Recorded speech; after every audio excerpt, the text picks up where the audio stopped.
In certain extreme situations, the law is inadequate. In order to shame its inadequacy, it is necessary to act outside the law, to pursue natural justice. This is not vengeance. Revenge is not a valid motive, it's an emotional response. No, not vengeance. Punishment. Tonight we have a chance to say, yeah, you're right. We're too extreme, we're too wild, we're too out of control, we're too full of our own shit. Or we have a chance to say, hey, fuck you, you're wrong. Fuck you, we're right. Because you have all made it to the dance. Because believe me, this is the dance. Start the show.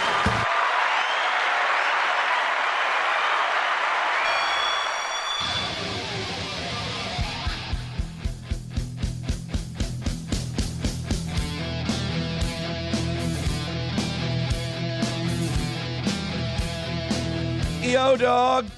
Good morning. Welcome. You know what I didn't like about that intro? I didn't hold my notes.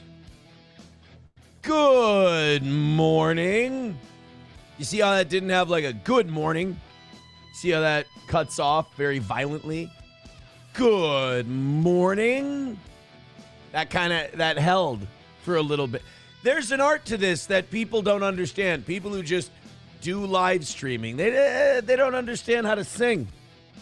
They don't understand how the notes work. How do you make you feel welcome?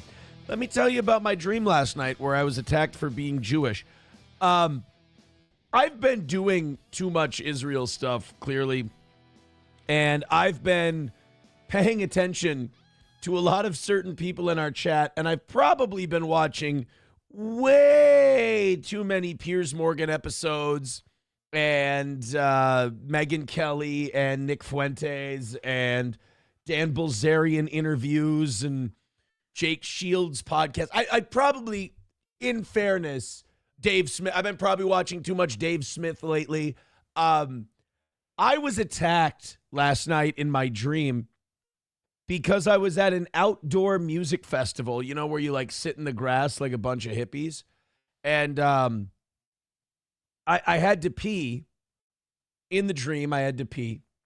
And I know I farted at some point while I was sitting in the grass. I farted and I had to pee. And I went, all right. And then I got up and I had to pee. So it was probably my body telling me, like, dude, we're going to piss ourselves.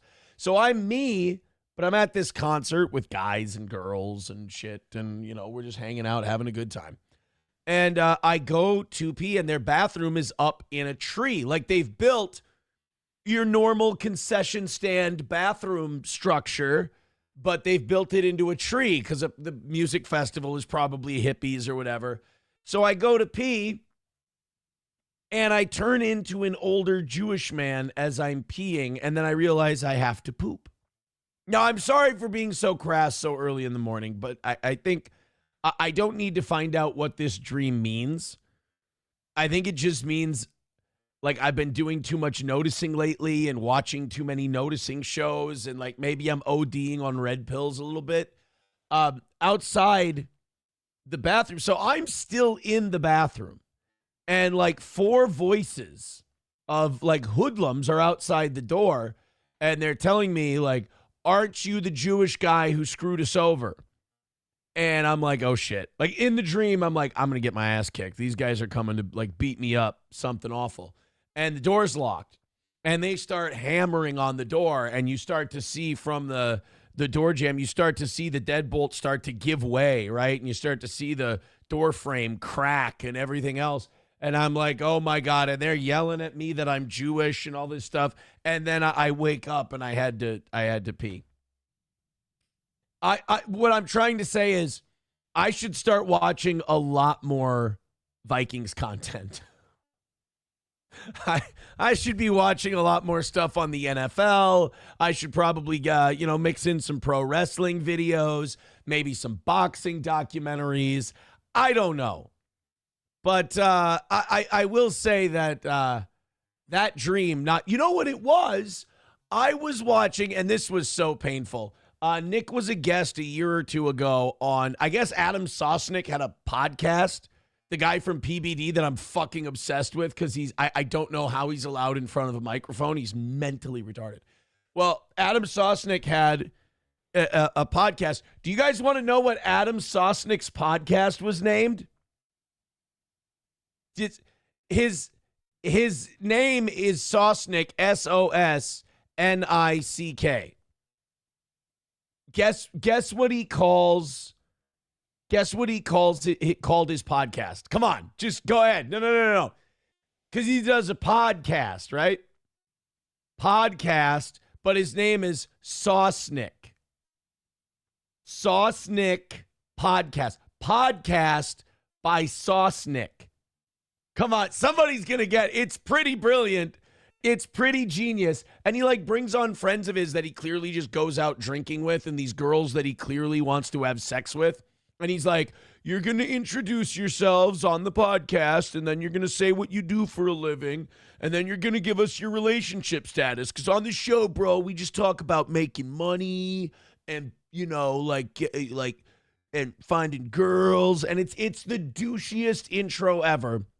It's so fucking, I don't know how Patrick Bet-David allows this guy around anything. And he's clearly done no research on anyone that he doesn't know that he has on, because he introduced Nick Fuentes as Nick F and kept saying Nick F. Like at first people were laughing. They were covering for him. Like he was being funny. He didn't know, he couldn't remember Nick Fuentes' real name and he couldn't admit it. Anyway, some of you are saying the Nick cast. No. How are you not getting this? Guys, Adam Sosnick called his podcast, and I don't think he does it anymore, the Saucecast.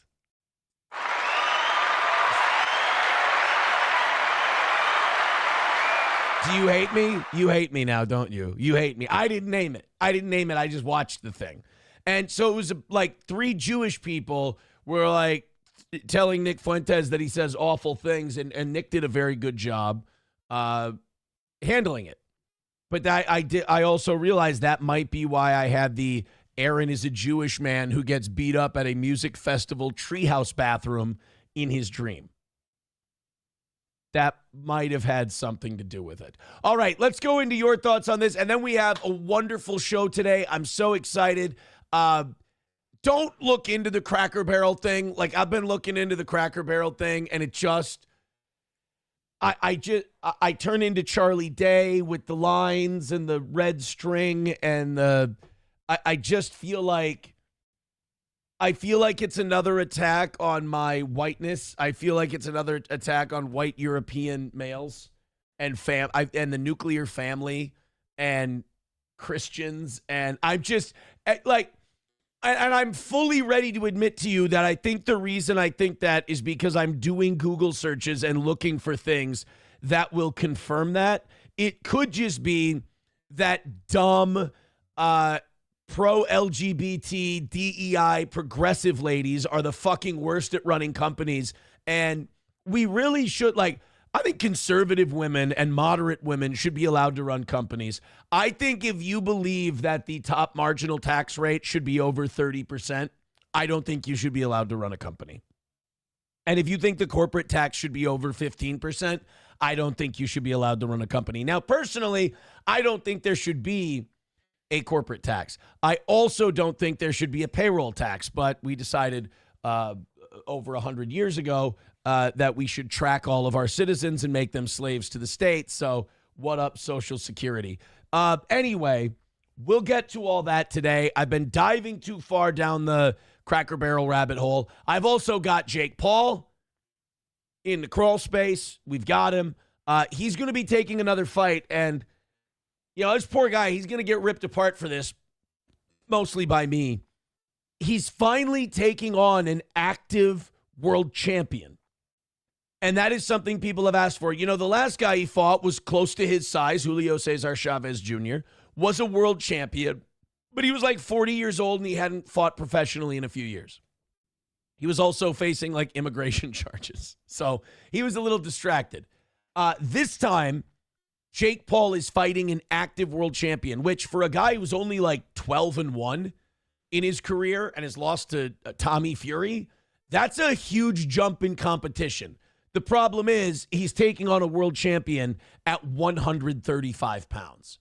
And Jake Paul is 100% going to make the lightweight world champion move up to his 190. He's going to make this guy put on about 45% of his body weight in one go to fight Jake Paul. Jake Paul should win this fight. If Jake Paul doesn't win this fight, it's embarrassing. I mean, you can say, he's going to be fighting Tank Davis, by the way. We'll talk about this later. And you could say, well, Aaron, Gervonta Tank Davis is one of the best pound-for-pound fighters in the world. True. But as a guy who still does it, I can tell you right now, there's a reason they have weight classes. If you're 190 to 200 pounds, which Jake Paul is, and you take a full-on best punch, let's say their best punch is a straight right hand, and you take a straight right hand from a 135-pounder, it ain't going to move you much. It's just not. You give a guy who can barely crack at 200 pounds, like he's a good boxer, but he doesn't have a lot of power, and you let him lean into one against a guy who's 135, you're going to rock him. So I don't know. I would rather watch. I mean, Jake Paul talked about fighting Anthony Joshua. I thought that was fucking insane because, well, Anthony Joshua is not the guy he was in, say, 2019, 2018. Anthony Joshua could still rip Jake Paul's head off and spit down his neck. Anthony Joshua could still beat some of the top 10 heavyweights in the world right now. So there's no reason Jake Paul should be fighting him. But the lightweight world champion, if Gervonta Tank Davis beats Jake Paul, it's a little bit of David slaying Goliath, honestly. Let's get to you guys. I'm falling behind here big time. Like I said, lots of stuff to talk about today. We're very busy. Mike Go about my dream says, Sam Show has infiltrated your subconscious. Attaboy. Professor Tie-Dye says, if you have to pee when you dream, it also means you wet the bed. No, because I woke up and I had to pee. And I woke up and I peed and I came back. So it doesn't mean you pee your bed. McBuster says, you pissed yourself at a concert? No, I didn't piss myself. I went to the bathroom. Annoyed Wawa Supervisor says, the peeing sounds like central apnea. This dream sounds like the gayest thing I've ever heard. Chevrolet JB says, even your subconscious thinks you're a Jew. Oh, no. Numero uno, Josh Denny fan says, thugs beating up Aaron because he's a Jew. You sure this wasn't Sam Show's dream you were in? Yeah, what's that? Vincent D'Onofrio, Jennifer Lopez, The Cell. I was in The Cell, and I was just in Sam Show's dream.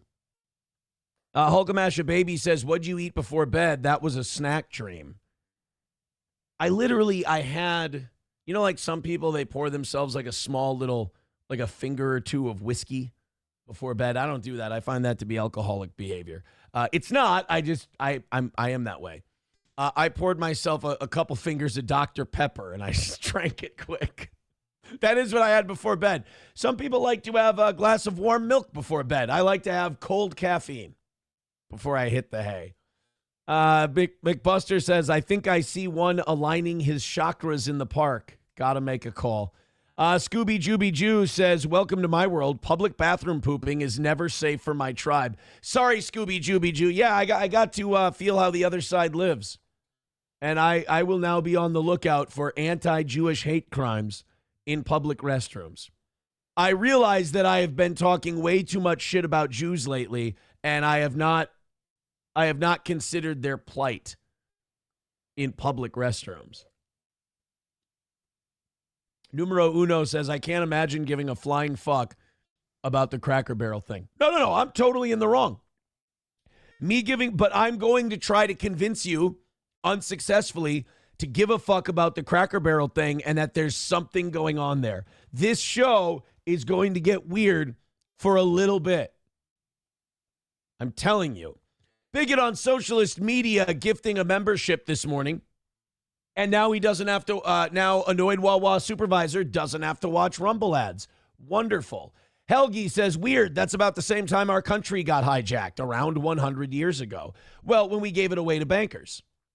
I know when we gave it away to a central bank. And Woodrow Wilson said after he signed the Federal Reserve into reality, he said, I fear I may have signed away our country. Great job, dickhead. Good Monday morning quarterbacking himself. Great. Did your hand cramp up and you couldn't stop yourself from signing it? Jesus. Annoyed Wawa supervisor says, breaking news, Gervonta Tank Davis announces he is bringing on Minnesota Blue Aaron Imholt as his bulking coach for this next fight, noting his capacity to pack on the pounds. Formal statement to come. Thank you. I was going to try and keep that secret for a while. We didn't want to announce it yet, but you're a gumshoe. Dub says, have you seen the clips of how Jake Paul was allegedly signaling for an opponent to drop his left arm and to guard his face and take his face hit from Paul's right hook to collapse? No, I mean, I've seen a few videos where they're like, look, Jake Paul signaled to Mike Tyson, or look, Jake Paul was signaling to Tyron Woodley and whatever. I don't know. Is it possible? Shit, man, I've been a sports fan for too long. Been a boxing fan for too long. Anything's possible. Any of them could be rigged. Numero uno says people will focus on just about anything to distract from thinking about Trump protecting pedos and Elon being the deep state. The Elon being the deep state thing, I believe 100%. Trump protecting pedos isn't a theory. It's a fact. That's kind of what started me down this road, was I was like, there's nobody who's going to come in and save us from this shit. And then I started surrendering to the Sam Shows and the Bappa Shabs of the world. On a Wall says, that's what you're going to say to the cops when they ask you why you're hanging around public bathrooms? Officer, I was looking for hate crimes. No, that's a good point. I did make it sound like I was just going to hang out at public bathrooms and look for anti-Jewish hate crimes. You're right. Let me rephrase that. If I'm ever in a public restroom, I'm going to be on the lookout while I'm there, looking for anti-Jewish hate crimes. I think that sounded better. Somebody too says, Aaron, will you actually talk about the elephant in the room in that dream? You looked down and your toes were dicks. A lot of people had a lot to say yesterday during the show about, would you rather have a dick that is a hard big toe all the time, or would you rather have your big toes be dicks that are flaccid, they get hard? I don't think anybody, I don't think Fuck You Dude really told us whether or not there were balls on the toe dicks. And that really seemed to be the hang up that was not allowing anyone to make a decision. I hate this frame of mind where Cockdiff goes, you F-words would rather have Kamala? Interesting. I don't like this idea that if I criticize Donald Trump for not keeping his fucking promises to me, that somehow that means I want to vote for Kamala. It's more frustrating to be a Trump supporter and watch him fail on a lot of his promises, precisely because he was the only guy you thought could make this thing work. That you didn't have another option, that he's all you got. I think that's why Trump supporters are the most upset people out there, is because, everyone's going, oh, what would you rather have, Kamala? No, that's the point. This guy was the only one that we thought could do things that we wanted done, that the government was going to cover up forever. So when he doesn't do it, we feel like we're well and truly fucked. Helgi with $1 says, hey, Aaron, what's the only flag you can't burn in the United States of America? I'm going to Google it, but don't.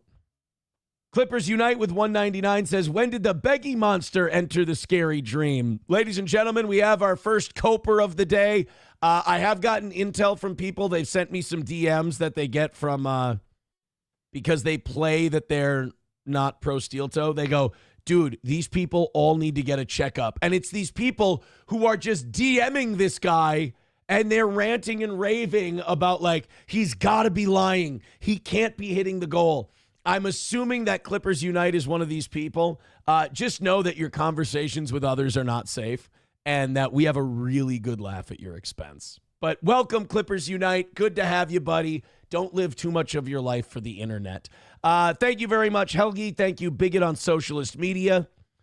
245 away from today and 87 gifted memberships away from 400. Sam Show says the problem is Trump's performance is on par with Kamala. Should bother you. I wouldn't say it's on par with Kamala. I think Kamala would have actively done things that would have made things much worse from my point of view. And I'll say that I think while Trump hasn't been as bad as Kamala, he's been a lot closer to, I think, what she would have been than I would have liked. All right, let's start out. We started out with my peeing Nazi dream. We went into a little bit of Jake Paul, which we'll talk about later. But before we do anything, and before I get you, I've got some autism on the Cracker Barrel thing that we're going to get out there. Hit like, hit subscribe, hit follow. Follow me down this rabbit hole we're going to go down, and then it's all kinds of fun shit we have planned for today. We get to talk about Bridget Macron's dick again. At the very least, I think this Macron is a grooming predator. The wife, not the president. I think he's a victim. As far as her being a man thing, I can see it. But I think the one that people got to focus on the most is the fact that this woman is a groomer and a predator. I mean, she met Emmanuel Macron when he was 14. She was his drama teacher. And she was gushing about how he was so much more mature than all the other boys his age, just like classic shit you hear predators say. And, the Macrons were just giving an interview yesterday where they said, we're going to see this Candace Owens lawsuit all the way through. We're going to go until we get a verdict. So they're going all the way. And I hope they're not using French taxpayer dollars for this. I would assume they're not allowed to, but I don't know French law. I know that Candace Owens has money and her husband has a fuckload of money. Like, she married a super wealthy British white dude. And they'll be fine. The Macrons will be fine. So we'll get a lot of content out of the Macron Candace Owens thing. But before we get to any of that, I know why you're here. I know why you're excited today. It's the first day of the Minnesota State Fair. Yes. The first day of the Minnesota State Fair. It's I got to tell you, it's an exciting time of year. It's always fun when the Minnesota State Fair comes back to town. And we are, guys, I know you're very excited to hear this too. We have wonderful weather. We're going to have amazing weather for the first day of the, what we call it here is the Great Minnesota Get Together. Thursday will be a bright, warm start for opening day. Highs will be in the low to mid 80s with a touch of humidity. Clouds increase late afternoon into evening with showers and thunderstorms possible late Thursday night into Friday. This is probably after the fair closes. Don't worry. Cooler, drier air will sweep in just in time for the weekend. That's from CBS News meteorologist Joseph Dames. Aren't you guys excited? I had to bring that news to you today because I knew that if you guys didn't get a state fair update, you were just going to go fucking bananas. You got Aaron, what's the weather going to be like for the fair today? I got you, buddy. Don't you worry. Aaron wasn't going to let you go to the fair not knowing what the day was going to be like. Cocktiff says it's going to be a celebration of gay cheerleaders and Somalia. Helgi wants to know if I'm still banned from that funnel cake stand. You know, that was a good joke because he didn't say all funnel cake stands. He said a specific funnel cake stand as if I'll know what he's talking about. Respect. Hulkamasha Baby says, go drink your s'mores beer, you queer. Oh, here, check this out. The s'mores beer. It's it's what is it? A chocolatey, like a porter kind of a thing, which is usually not my deal. Chocolatey marshmallow. It's got a marshmallow in it, right? And graham cracker crust around the rim. What a beautiful drink.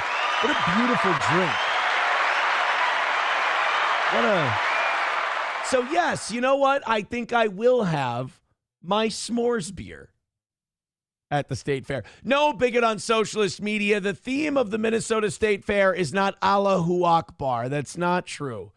Fauci's Pangolin says State Fair in Minnesota, more butt fucking per square foot than San Francisco this week.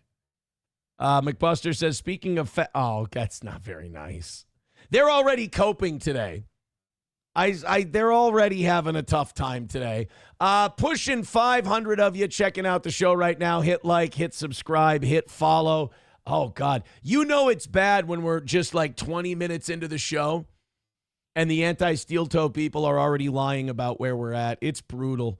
It's fucking rough, man. I'm sorry, guys. Again, I thought I just sit here and I do a fun show and we just create content. I'm sorry that it makes you all so upset. I'll try a lot harder to consider your feelings. Fags. All right, let's talk about the Cracker Barrel thing.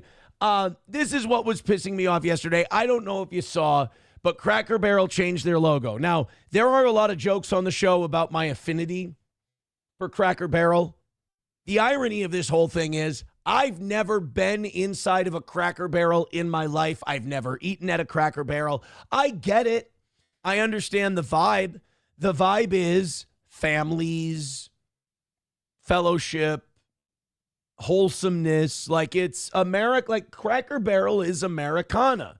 You know, you got the logo of the old man leaning on a barrel, you know, saying, hey, folks, come on in here unless you got Negro's blood. And now they decided, well, you know what we need to do? We need to take this thing that's doing great. We need to do this thing we need to take this thing that is crushing it and a brand of middle-class, Midwestern, decency, nuclear family Americana, and we need to sterilize the piss out of it. Now, a lot of people think that this is just stupid liberal tricks from a dumb progressive DEI CEO. She's just some white liberal lady. She stinks. She's awful. And they think this is just a bad idea. I hope it's just a bad idea. I worry that it's something else. And I'm going to go into it real quick, and then we'll get off of the Cracker Barrel thing. I promise. But here's the change in logo. You see the old logo there. It's like I said, the old man on the chair leaning on the barrel. Cracker Barrel, old country store. You know, harkens back to Americana. Those were the days, the simpler times, where families just come in. They have some fucking, I don't know, biscuits and gravy is a safe one for a place called Cracker Barrel. And they see grandma and they see the cousins and their extended family for the first time in a while. Everybody forgets their problems they got going on. They sit down at Cracker Barrel. Now they're going to turn it into some weird, fucked up, sterile Perkins. There you go. There's their Chat GPT created, AI generated, generic Cracker Barrel logo. And I couldn't figure out the words. I kept coming back to sterilized, but that wasn't doing it for me to describe this logo. And this tweet actually kind of nailed it. It's from Permaband on Twitter. Said, corporate minimalism makes me exceedingly and irrationally irate. And I feel that because I, too, am feeling that hatred, even though I shouldn't. Like numero uno Josh Denny fan said, like, how can you bring yourself to give a shit about this? Bro, you're 100% right, and I have no idea why this upsets me so much. I think it's because I've been Googling too much lately. Again, I don't spend a lot of time online when I'm not on the show, but apparently whatever time I am spending, it's too much because this shouldn't make me mad. This is a stupid distraction. But I think there's something deeper here. And again, I'm going to go into my conspiracy theory in a minute. I'm going to back it up with very flimsy facts, and I'm going to probably sound paranoid as all shit. So strap in. You're going to love it. They wrote, it baffles me to this day how so many corporations are so obsessed with it. It's just like with brutalist architecture. Now, my theory on this is globalism.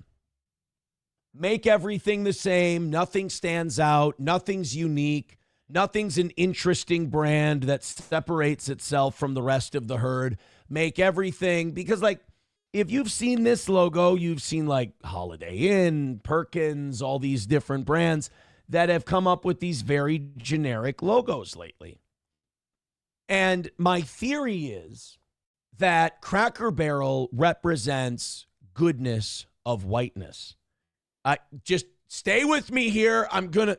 It represents Midwestern values, white Americana values, nuclear family, simplicity. They don't need a $900 tasting menu and a fancy wine to feel normal and fulfilled. They just need an old man leaning on a barrel, some shitty mass-produced biscuits and gravy. They're full at the end of it, and they got to spend time with grandma.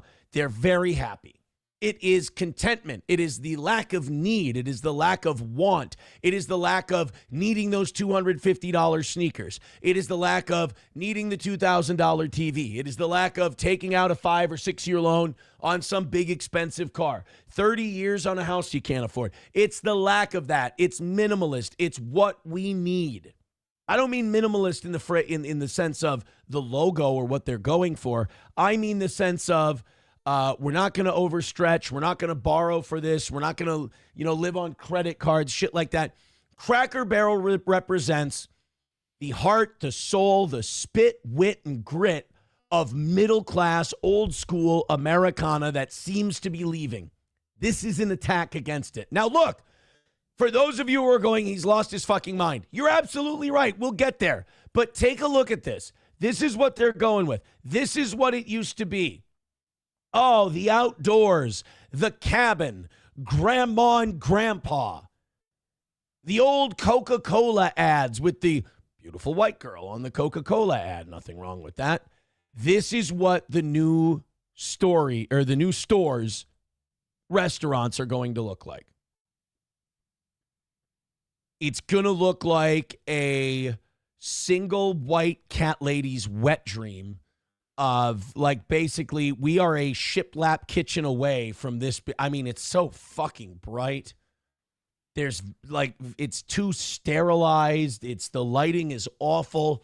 This sucks. This looks like everything else. And I think that's the plan. Now stay with me. I think the plan is sterilize this, take away any uniqueness, take away any kind of culture or identity that might come with this Cracker Barrel thing. All right, to bring this all together, I didn't want to be this paranoid because, in my opinion, this was liberalism, progressivism, postmodernism, DEI, stupid white lady CEO who thinks that, less is more, whatever, doesn't understand that if it isn't broke, you don't fix it. Everything's going to be fine, right? Until you find out, and again, I know I'm the problem, until you find out that BlackRock has not the majority stake, but the pluralist. They don't own more than 51%, but they are the largest shareholder in Cracker Barrel. BlackRock owns 15% of Cracker Barrel, which is the largest chunk of the company. So I look at a company, I see a company that represents whiteness, Midwestern whiteness, family whiteness, middle-class whiteness, the rejection of consumerism, so on and so forth. And I see BlackRock at the center of changing that and taking that away, using a liberal white woman as their goy patsy. And I understand that that sounds insane, but it wouldn't be the first time that it's happened. I understand that I sound crazy. I feel crazy. If there's anyone who thinks I might be onto something, tell me. If you tell me it's time to put Grandpa in the home, God knows I'll understand. Thermodyne Diesel with $2 says, I hope people stop eating there and they fold. Well, now, My Lost Interest had a very good theory last night. And his theory was this is a new Coke scam. Back in the 80s, Coca-Cola changed their recipe, and they called it New Coke. They just called it Coke. And people fucking hated it, and they tasted the difference. They said it tastes flat, it tastes shitty, bring it back. So they brought back a thing called Coca-Cola Classic, the classic recipe. Oh, it's back. And they sold a fuckload of the new Coke because everyone had to try it. And then they hated it, so they went, guys, we're going back. And then they sold a fuckload of new Coke. So if this isn't some globalist Jewish conspiracy to kill anything resembling a white Western identity, maybe it's just a marketing scam like New Coke was. Fingers crossed.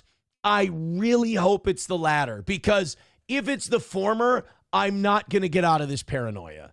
Aaron with $9.99 over on PayPal. Thank you very much, buddy. Appreciate that.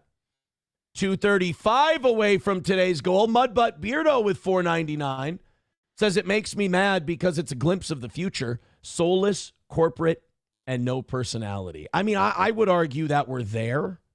I think we've already been there for a while, but you're right. This is taking something that didn't belong to that and putting it into that, basically. Hey, guess where that $4.99 from Mudbutt Beardo put us at for today? That's right, Gray Duckling. 2:30. It's time to go to the dentist. You know, I ate some pizza when it was too hot earlier this week, and I got a little burn up here somewhere. I got a little 2:30 going on. So 2:30 away, time to go to the dentist. Enjoy, everybody. Let's go to the thoughts of the audience and see if I should feel as paranoid and crazy as I do. Eaton Clam says, do you ever make your own food? Yes, I've never been to Cracker Barrel, bro. I've never been there, which makes it all the weirder that I'm upset about this. Packer Backer says, white background, black lettering that says restaurant is next. Well, you know, it worked for Seinfeld. Seinfeld? Coltrane says, I'm going to the fair on Monday, 69 and beautiful. Oh, the Minnesota State Fair.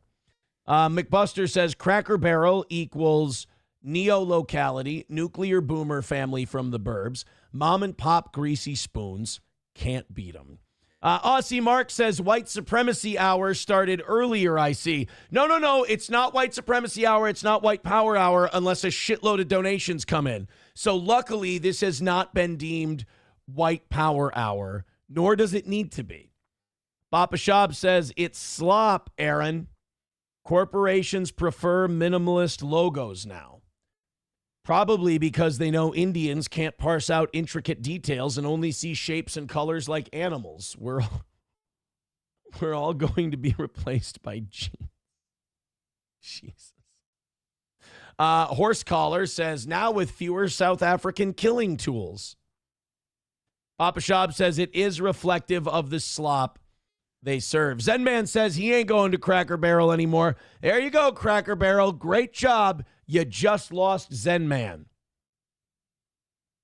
Horse Collar says, get the shovels and pickaxes off the wall before Jamal grabs it. Oh, my God. You're saying there was going to be a Nat Turner level event at the Cracker Barrel? Oh, my God. Niswan Nick says, Aaron said he's never been there. LOL, why does he care if the kitschy place turns into a different kitsch? No, you're right. That's what I'm looking for. I'm looking for you guys to come in today and go, Aaron, you've gone insane. You've OD'd on red pills. Just back away for a little bit. You're going to be fine, buddy. Papa Shab says, Aaron definitely thought this segment would take up more time. This segment isn't over yet. I was going to go to you guys.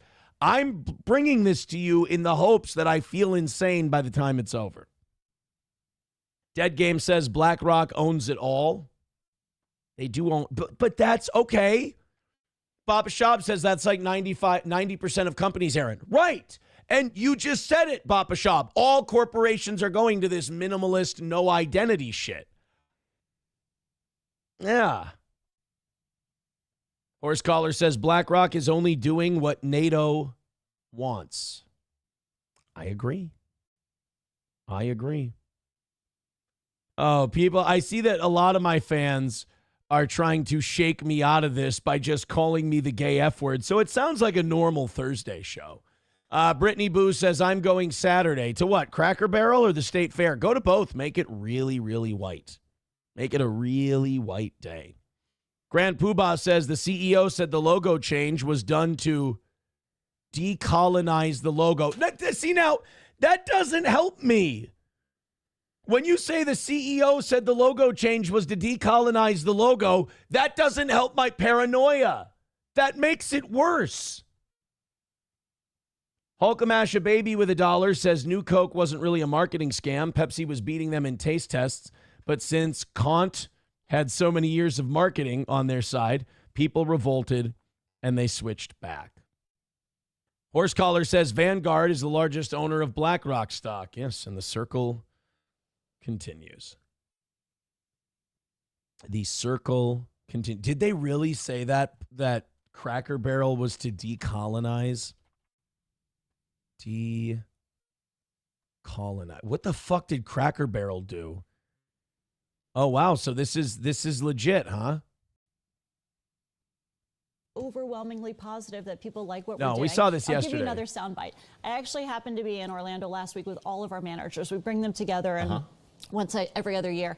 And the number one question that I got asked, Michael, was, how can I get a remodel? When can I get a remodel? How do I get on the list? And again, this wasn't because they loved the logo or they loved the new design of the restaurant.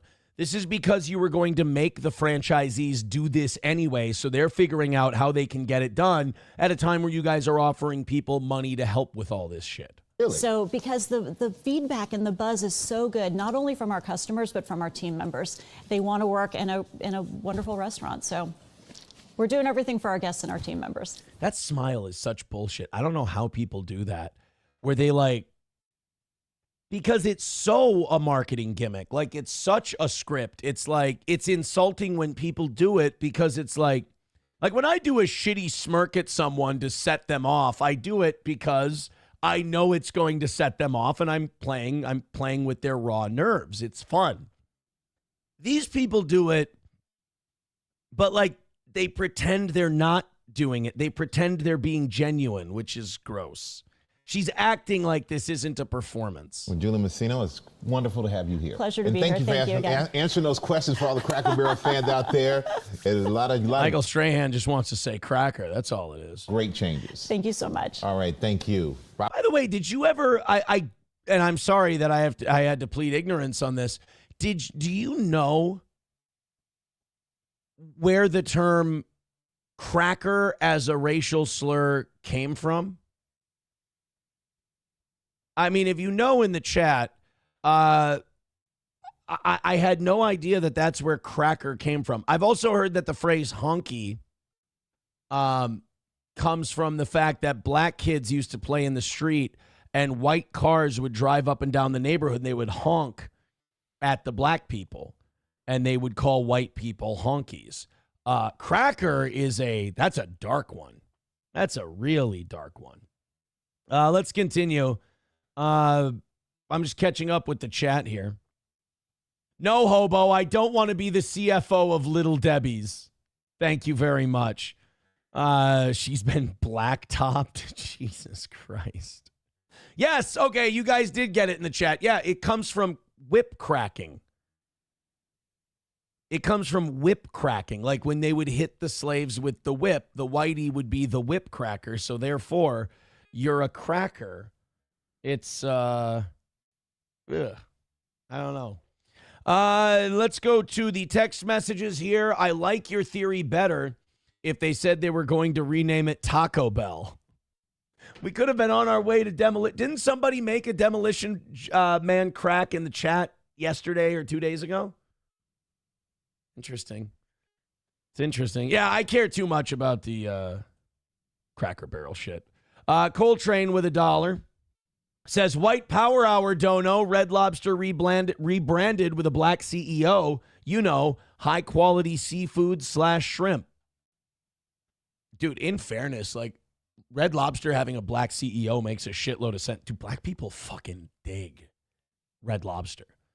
But like, whereas I think white people eat at Red Lobster because they live in Minnesota and they're like, yeah, fresh, saltwater seafood. Fuck it. This is as close as we're going to get. Let's do Red Lobster. Fine. Black people go to Red Lobster and they're like, put on your Sunday best, y'all. We going to Red Lobster for some shrimps. It's a little bit different of a vibe, is all. Hobo said it was him who made the Demolition Man crack. I should have known. Tooth hurty. Time to go to the dentist. It is 2:30 here on The Toe. Thank you guys very much for your contributions. Nick the Milkman says, Aaron, your dream just means you're a gay retard.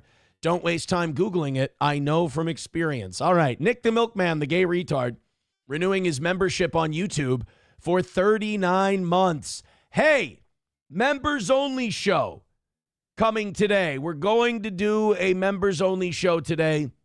Keep an eye out for it. Could be any time. I got to jam it in somewhere in my schedule today. So be ready. Theorizing that it could be later at night. I do have I have the kids all day. Then I'm going out tonight, and then I'll come back, and we'll have ourselves a little soiree, if you will, your members only show for tonight. So renew your memberships on YouTube. Hit like, hit subscribe, hit follow. We appreciate you losers being here today. All right. Moving on with today's show. Again, hit like, hit subscribe, hit share. Working our way up to 600 for this morning. Thank you very much. Whether you're on Kick, Facebook, Twitter, Rumble, or YouTube, hit like, hit subscribe, and hit follow. All right. Our first item here today that's not conspiratorial in nature. I'm going to move we just started on the Jake Paul thing. I'll move it for a little bit here. Another text, check out this video for a KFC commercial. All right, what's this KFC commercial? All hail gravy. That's actually, believe it or not, all hail gravy is on my family crest. Let's go into, I hate opening these from my phone and then getting them up here. Here we go. All right. All hail gravy.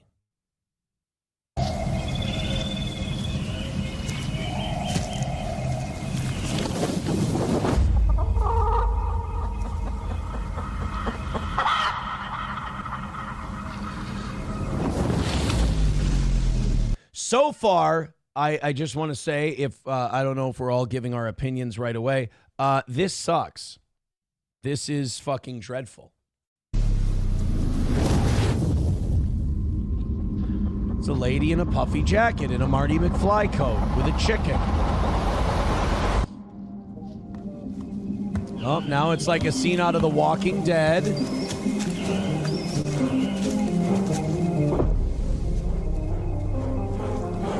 What are they teaching in marketing classes? I don't...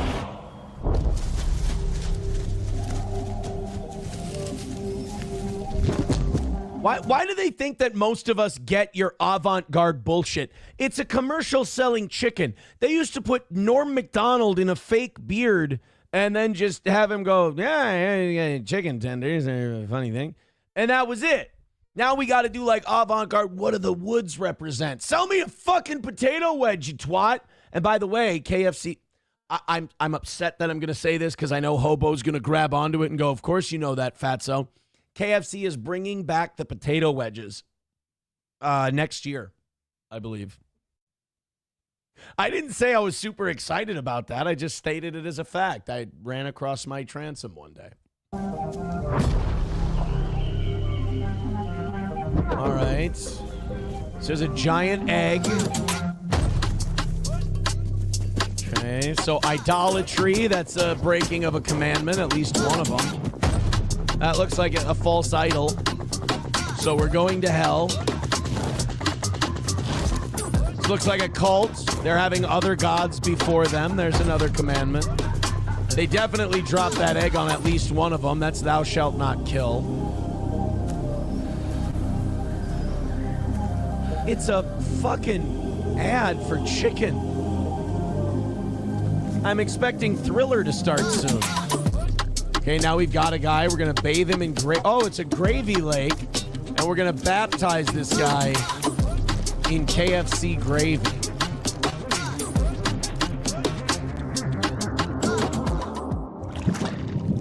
My favorite. All right, so like the La Brea tar pits. Oh my God, he came out. That's not how deep frying works. That's not how frying, you don't just dip something in gravy and then it comes out fried. If so, I'd have a Lazarus pit of gravy in my backyard. Believe in chicken. KFC. Yeah, we're fucked. It's really not worth fighting for at this point. Coltrane with $1 says they call white people honkies because it's the last thing those hear before we run them over. Jesus Christ. Does it have to be so flagrantly bigoted? This is not the white power hour. Stop it. Thank you, Monica, for the $2. I really hope that Monica isn't sending these $2 and saying something vaguely or overtly hateful. Let's see. It says old article. Oh, did the person who sent me that? Really? Wonderful. Great. Brian says, guess who created it? We're not doing that. We're not doing that. We're not doing white power. It's not white power hour. Don't make it white power hour. It's not necessary. Main Vein says whoever's responsible for this commercial needs to die now. Jesus Christ. I mean, didn't have to do all that, but okay. Continuing on, we've got everybody's favorite Indian imp, Kash Patel, was on yesterday, and this kind of speaks to what numero uno Josh Denny fan was talking about a little while ago, that the Trump administration is desperate to do anything. You can tell when Kash Patel or Pam Bondi or J.D. Vance or Donald Trump got a lot of Epstein questions that day because they come out with like a brand new charge or a brand new thing that they're going to go after. Like they're turning into Ivan the Terrible, just paranoid as all shit. Well, it started with the Epstein thing. It's all a conspiracy from Comey and Hillary and all of them, and it's not real. And when we all know what happened was Trump found out he was littered all over that thing. He didn't realize how much Mossad was watching him. He didn't realize what kind of eyes and ears that Epstein had, and he's in those files way more than he thought. So they can't come out, and it has to be a conspiracy. And also they said, oh yeah, the CP that Epstein had, it's just generic CP. It's not stuff he produced. Blah, blah, blah, blah, blah, blah, blah. There was no sex trafficking, blackmail ring out of Mossad or anything like that. But now they can't give the House Oversight Committee the Epstein files because they need to protect the victims. I thought there were no victims. I thought there was no sex trafficking ring that was being used to blackmail powerful people. How then you should be able to turn those files over to the House Oversight Committee because it's kind of like the Ghislaine Maxwell thing. Oh, we've convicted her of sex trafficking. Sex trafficking who? We can't say that because we need to protect the victims. Okay, who were they sex trafficked to? Nobody in particular. We don't have a list of names. Well, then how could you get a conviction on sex trafficking charges? Trust me, bro. So anytime they get more questions about this, they start rolling out a new distraction. There was Iran. Iran was a big Epstein distraction. But then there was the, hey, remember Russiagate? They were playing the hits. You know, they brought out Hotel California. Remember Russiagate? Remember the Russia hoax? Well, we might bring Barack Obama up on treason charges, guys. Wouldn't that be great? And I was really proud of a lot of MAGA people because when they came out with that, I was worried that would be a shiny object. Luckily, a lot of the Trump supporters went, yeah, we don't fucking care about Barack Obama anymore. Who gives a shit? When are you going to give us the Epstein files? Well, it's still not letting go. The House Oversight Committee wants these files. The administration said they would hand them, the FBI said they would hand them over yesterday. It didn't happen yesterday. Now they're saying they're going to hand them over by tomorrow. Don't hold your breath. You will asphyxiate and die. But here's Kash Patel on Fox Business And as people are continuing to ask, what about Epstein? What about Epstein? What about Epstein?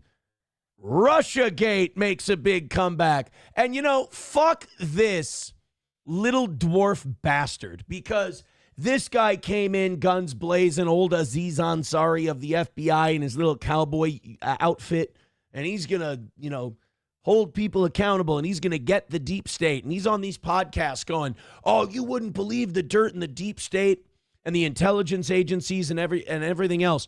Well, you're J. Edgar Hoover now, motherfucker. You can clean all this stuff out. It's amazing that all of that went away once he got in there. He must like his head where it's attached, because I'm sure they threatened it. Well, here's Kash Patel yesterday deflecting on Epstein. They're now the leader. But have the old leaders who assigned this and... By the way, Larry Kudlow is one of the biggest New World Order gatekeeping shills you're going to find. You're never going to see Larry Kudlow fighting for shit you need to know. directed this operation, have they been dismissed from the FBI? Every single person that has been found to have weaponized or participated in that process has been removed from leadership positions. And if and when we find any others that are involved in this, as you know, this is a 37,000-person agency, we are going to take swift action just like we have. And just look at the record of the people that have been dismissed for their actions and what they're saying when they... Can you release that list publicly? I would like to see it.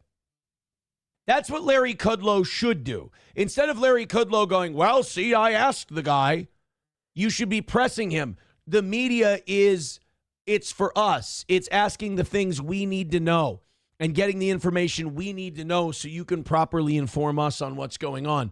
What Larry Kudlow's doing is, hey, will you send that list to me? Will you email it to my people here at Fox Business and we'll release it to our viewers? And I guarantee when you asked it on the air, you would get, well, Larry, there's a protocol that we need to go through. Just a really long no.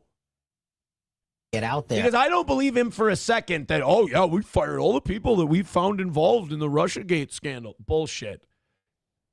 The only way to clean up the FBI at this point is to dissolve it and start something different in its place. Run by Laura Loomer, am I right? Oh, isn't she great? Oh, isn't Laura? You know what I love about that Laura Loomer? She doesn't have a face that would frighten small children, and she's not shrill at all. That's what I love about her best. She's like a songbird. About how they personally opined about the weaponization of this place, just like one of Peter Strzok's. Jesus, fuck, Bitcoin is killing it right now. Good job, crypto bros. Wait, just hold on. Congratulations for now, crypto bros. Wait until that gets to be too much of a threat. They'll take that from you, too. Well, it's a blockchain. It's on a... Yeah, and when it all disappears one day and you go, what the fuck? Am I going to get my money? No. Friends did recently this past week. Right. That's how we know we're finding the right folks. Right. And we're going to keep doing it. It's not done yet, but we're going to stay on it. All right. Right, Cash. In the spirit of openness and honesty and, being transparent with the American people, right? Anything else you want to let us know about? That's right. You're not doing anything else. I get it. Thank you for that answer. I mean, you're going as far as you can go. See, that's what I mean about Larry Kudlow and these New World Order fucks. Thank you, and I know that's all the farther you can go. Your job is to push him further than he can go. This would be like if David Frost sat down with Richard Nixon and he went, Richard Nixon, did you engage in a cover-up? I did not engage in a cover-up. All right, thank you. That's all I can really ask about that. I'm glad you cleared that up for us. And no wonder these guys can get away with all kinds of horse shit. You got shills like Larry Kudlow who are like, I know that's as far as you can go with that. Okay, what the fuck does that matter? Your job is to go behind the headlines, right? Get this nervous fucking... He just looks like... I was going to say he looks like diarrhea, but I realized that could be a skin tone thing. He looks like he has diarrhea all day. This guy looks like he hasn't had a solid shit in weeks. Probably not because of all the Epstein stuff. But the deal is, like, bust this little twerp. Make him back up his shit. Don't just sit there and let him get away with horse shit and then go, yeah, I know that's all you can say. You might as well be Pravda at that point. You might as well be state-run news. Another question. Why was Mar-a-Lago invaded? What were they looking for? This is speculation. No one knows. to this day. I mean, it happened several years ago. We'll probably be talking about this for years ahead.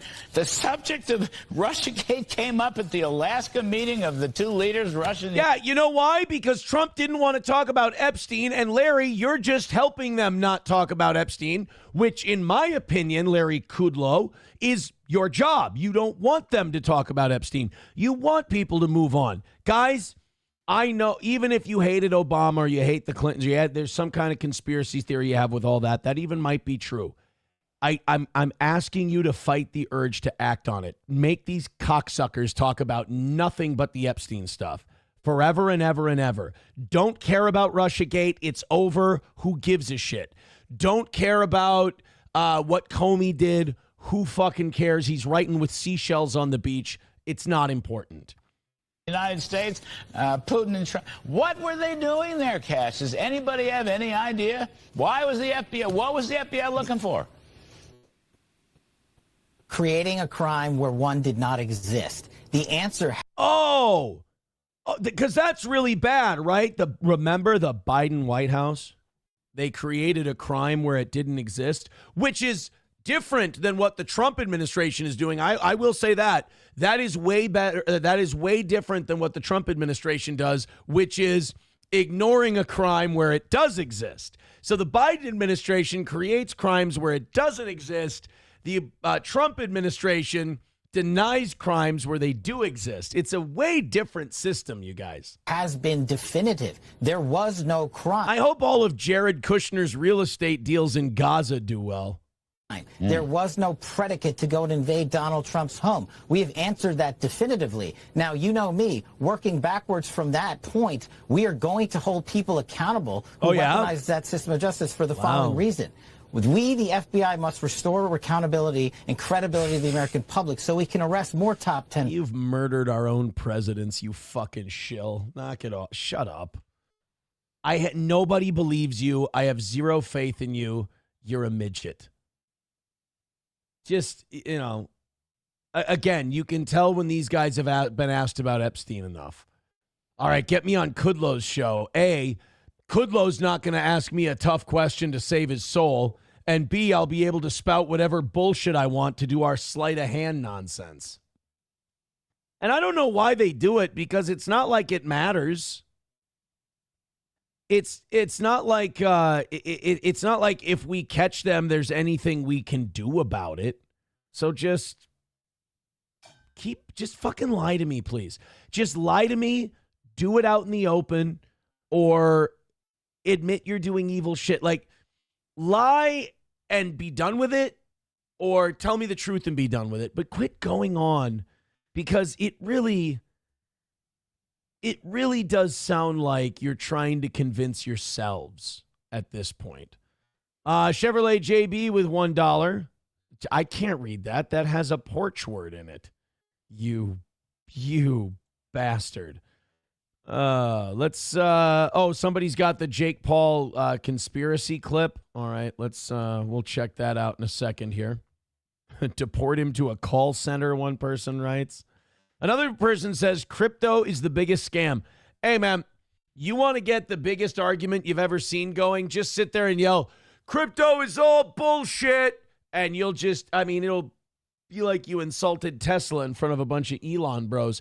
I don't know enough about Bitcoin. I don't know enough about crypto. I just know that it's being set up as an alternative currency, and those typically don't do well.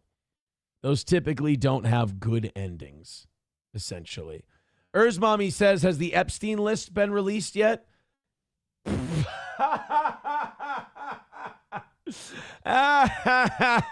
That's hilarious. Mommy, you're like the funniest person out there. Did you hear what she said? She asked if the Epstein list had been released yet. Oh, God. If you keep that kind of shit up, I'm not going to be able to finish the show today. I'll be too busy laughing. Has the Epstein list. It actually has. It's right now, it's right next to a unicorn and a leprechaun's pot of gold at the end of a rainbow. You see what I did there? It's not fucking coming. It's like an 85-year-old man at a strip club. It ain't coming. 2:30. 230 away from today, 87 gifted memberships away from 400. Streamlabs, PayPal, Venmo, Super Chats, and Rumble Rats. Yeah, send in some Rumble Rats for today's show. Thank you. Keep them coming. We appreciate it. Text coming in. Alex Jones says Kash Patel is on his way out the door and that AG is going to replace him with Bongino. Really? I don't see it. I think Bongino's on his way out. They picked somebody to fill his job, and they're making him the co-deputy director. I think Bongino's on his way out, but I could be wrong. Anonymous says, yeah, Mommy, it came in right after we got the Pentagon footage from 9/11. Right, yeah, exactly. And then tomorrow they're going to tell us what brought down Tower 7. It really looks to be a loaded day. Mommy says, well, I'm in Russia. Thought maybe something happened. Oh, here, let me give you a spoiler alert in America. Nothing ever happens. 09 Canyon says, Bitcoin has been around and worth something for much longer than I expected it would. Me too. I didn't think they'd allow it to come this far. Mommy says, in all seriousness, imagine being one of those children that was abused and hearing that it's nothing. Nothing happened. Yeah, it's fucking evil. It's evil. It's terrible. It's a clear conspiracy, and it's also demoralizing as an American because it's further evidence that our country's been compromised. Bigot on socialist media says that Israeli that got arrested in the pedo ring should become director of the FBI. I mean, all of his friends already are, so what's the point? Rabbi Smoothie says, how do you know so much about 85-year-old men and their ejaculation? Because I was an 85-year-old Jewish man last night. Don't you remember this? I was an 85-year-old Jew yesterday, and I was the victim of a hate crime. It changed my whole outlook on life. All right, here we go. This is somebody sent Dub sent this in. He says that this is clear and concise proof that Jake Paul signals knockouts to his opponents. Now, I highly doubt this, but let's see.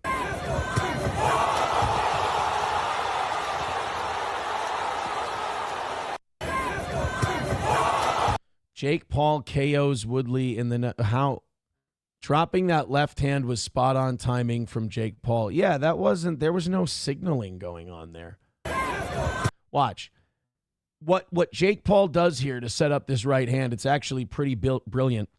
He feints a left hand to the body. And as he feints the left hand to the body, Woodley doesn't counter because he thinks the punch to the body is coming. So he drops his arms just a little bit.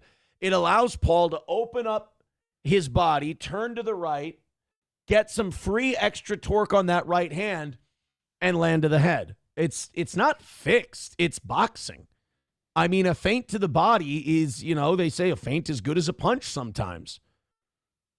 He threw a feint that opened up that whole left side of Woodley's body, and he used it to knock him out. There's nothing fixed about that.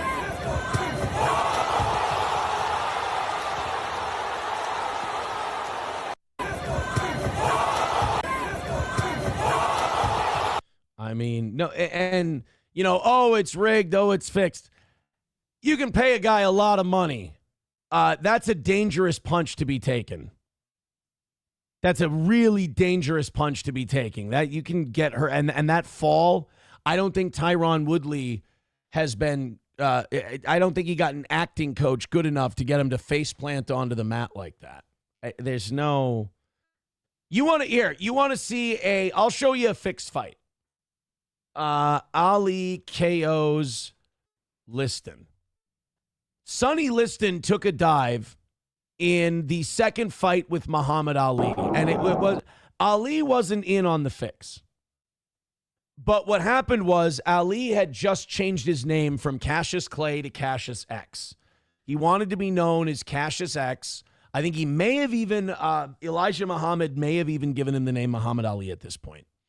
And the black Muslims, the Nation of Islam, was not popular at all. People had threatened to kill Ali. Liston was cognizant of this. He was worried there were snipers in the arena They had tons of police there. And also, it was pretty common knowledge that former world heavyweight champion Sonny Liston was mobbed up. That Sonny Liston got his shots at Floyd Patterson because of the mob. That if the mob needed a favor, that Sonny Liston could throw a fight for them. There are rumors that Liston was scared and didn't want to go out that night. And there are also rumors that the mob asked him to take a dive against Muhammad Ali.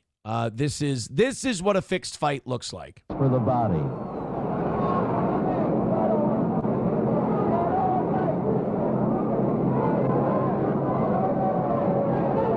Let's fast forward a little bit. So it's going to be what's called, now, Ali says, and Ali was not in on this, I don't believe at all, but Ali called it an anchor punch, where he's going backwards, and you have to be very fast to do this. He plants the back foot, launches a right hand off of the back foot. So you got Liston coming forward, pursuing Ali, Ali putting a quick stop to his movement and firing a right hand off his back foot. So he almost uses Liston's momentum against him.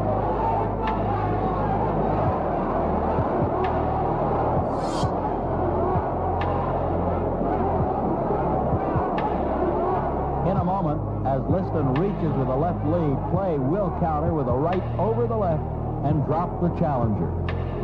Look, right there. So that punch, that little short punch puts Liston down, and then Liston does this crazy acting job where he acts like, oh my God, I can't get up. Oh, good Lord, what? Oopsie, oh, I've fallen over again. He's going to roll over, he's going to fall down. And then he gets up and he's just fine.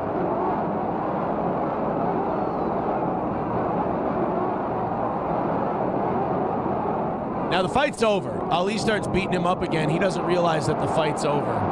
Yeah. Referee says it's over. He was down for the 10 count. That is what a fixed fight looks like. Liston was... he was not in a good place, let's just say. There are also rumors that Sonny Liston was killed by the mob. That Liston was in debt to the mob, or that he wouldn't do something. He was still fighting, actually. He was moving up in the rankings. He was still a top 10 heavyweight in the early 70s, and that the mob gave him a hot shot of heroin. And that was it. Gurmy says he was Cassius Twitter before he was Cassius X. I like that joke. I like that joke. You cannot make me not like that joke.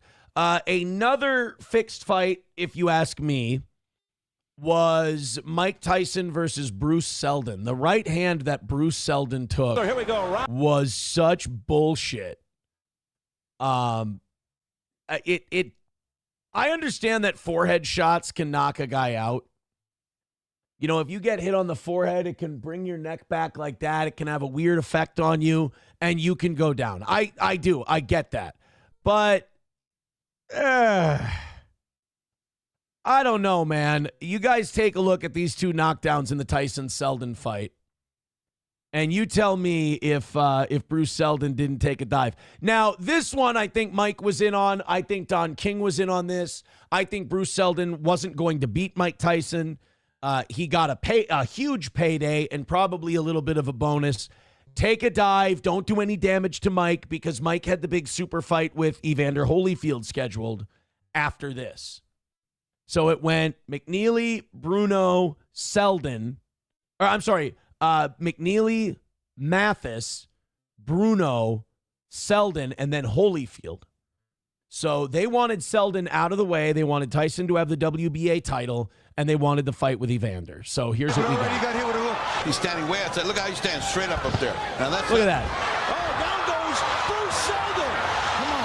That was a punch high on the head. It was a punch high in the head, Freddie. You're exactly right. A punch high, guys. A punch high on the head. That was a punch high on the head. Punch high. That punch fucking missed, and you can't tell me it didn't. He fucking whiffed. Down goes Bruce Seldon. Come on. That was a punch high on the head. It was a punch high in the head, Freddie. It fucking missed. So then Seldon gets up again, And Selden's about to go down again. Sheldon goes this isn't down for the again. This first is in the time. first round. And a nice long rest there, but he has felt. Back comes Sheldon. And Tyson with a left hook, and Sheldon is down on his stomach. That was the second Steve, there knockdown. are two unalterable truths in boxing. If you have a great chin, you don't have a great chin, Look you at this. can't get one. You can't buy one or learn one. Look at that. Look, come on. You can always It's punch, over. and that's it. It's over in the first round. Look at that. Now, look, guy, and that was a good punch, but like the wobbling and the googly-eyed look and everything else. I've always thought that the Tyson Selden fight was a fix. Tyson would have won no matter what. Tyson was going to knock out Bruce Selden, but I don't think that I don't think that fight was on the up and up. Bigot on Socialist Media says now Paul haters can wish Jake could fight Sonny Liston. Yeah, you could get him to rig that one for sure.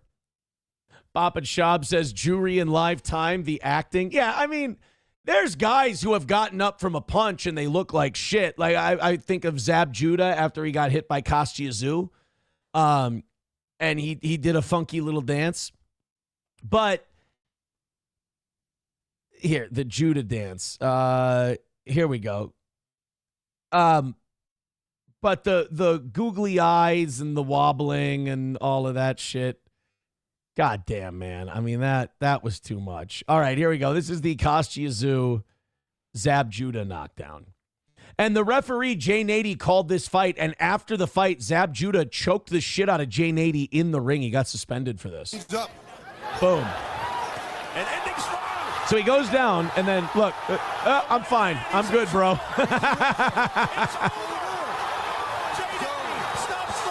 So then Judah's pissed that he stops the fight. So the referee sees a guy try to get up. He does a shitty leg dance, and the referee goes, well, fuck, I got to stop this thing. And then Judah gets mad at the ref for stopping it. Nice right hand in this round was Kostya Tszyu's clearly. So again, I want things up. Watch a gravy leg coming here. Watch it. Here we go. I'm good, ref. I'm good. Don't worry. See, look, he even points at him. He's a real joke. There are not many referees who are going to watch a guy get up and fall back down and let you keep fighting. It's just that's why fighters take a knee and they wait and they look at the ref. They're getting their bearings straight and they wait until 8 or 9 to get up so that they don't get up right away and fall flat down on their face. 09 Canyon says, are these real words or names, or are you just making sounds with your mouth? No, Kostya Tszyu was one of the best 140-pounders of all time. His son, Tim Tszyu, not quite as good as his dad was. But, yeah, Kostya Tszyu is a real guy. Somebody texting in saying, your dream was a Jewish curse to make you sympathize with them. Don't give in, mein Führer. You also have to remember sports betting back then was less regulated. So fighters' teams could bet to make both fighters a shitload of cash. Oh, yeah. You know, we're starting to learn now that when the mob controlled shit, it was actually way better. Boxing was better when the mob controlled it. Las Vegas, clearly better when the mob controlled it. I mean, the news coming out of Las Vegas is fucking terrible.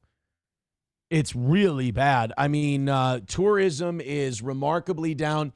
I'm on a few Las Vegas Facebook pages, and it's so funny to listen to them like argue the politics of it. The fact of the matter is, when it's like $30 for a burger and $20 for a beer, there's a lot of people that's going to price them out. When you have to pay for parking everywhere where you didn't before, you pay hundreds of dollars in resort fees on top of what you paid for your hotel room, and every time you go out to get a beer, it's $20. I mean, that's a lot of people. You go to play a table game, and the bet minimum is $50. That's going to price a lot of people out of business in Las Vegas. So they're all having these arguments now because Vegas is not what it used to be. It's a shell of what it used to be. It's almost like the Cracker Barrel thing. They took something that was simple. They kept it simple, stupid. Now they built these big corporate high-rises that look like shit, these generic fucking buildings that they call resorts. It looks terrible. But on all these Las Vegas, like, fan pages, they're arguing about, like, oh, this is because of they're trying to blame Trump. They're like, the reason tourists aren't coming to Las Vegas is because of Trump. Latino tourists are worried that they're going to get deported if they get on a plane and they travel to Las Vegas. That's one of the big arguments that I hear. Is that it's all Trump's fault and it's immigrant. Because you know what built Las Vegas? Latino tourism. That's what.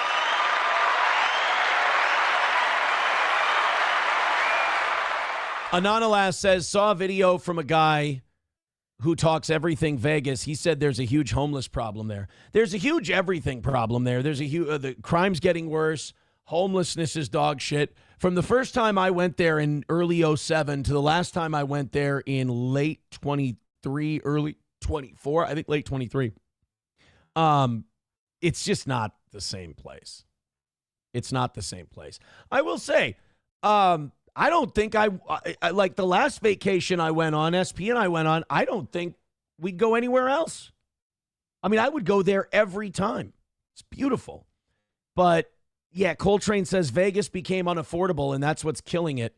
You could do round trip with hotel for $700 for 3 days. Not happening now.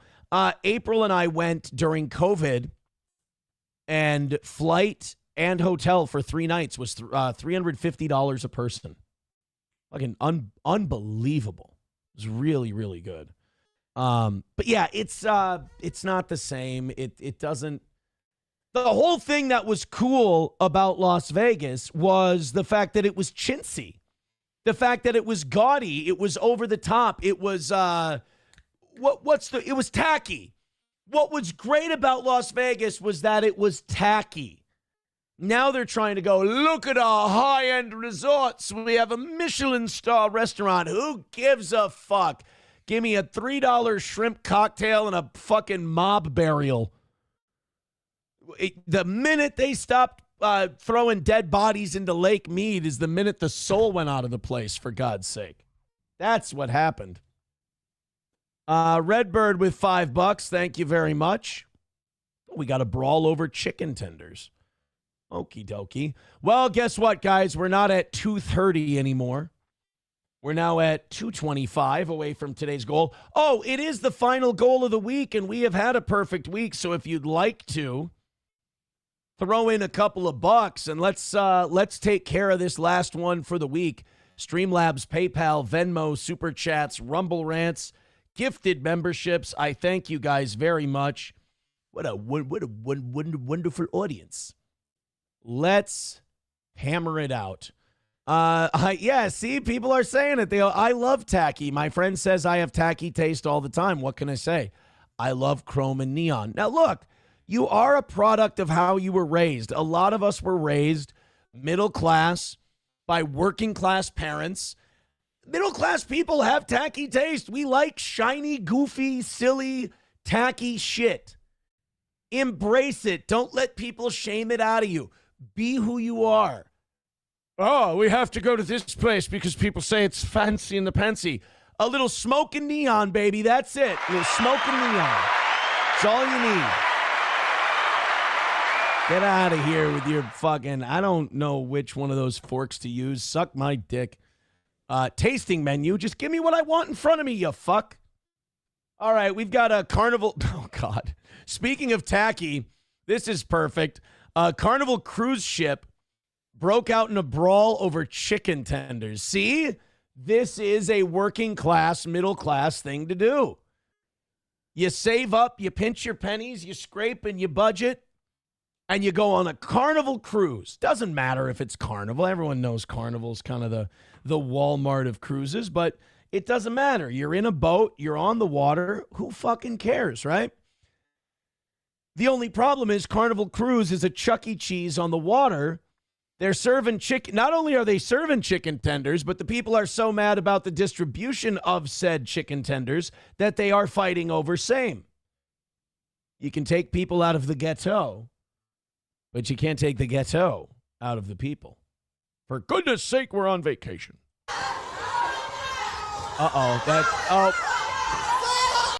You know what? I should have taken bets before I hit play.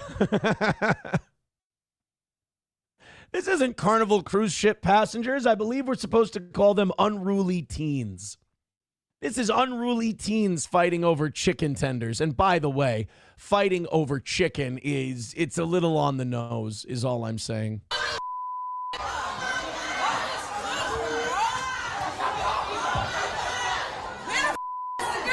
You know, I would like to calm all these unruly teens down, and I would like to sit them all down after this fight.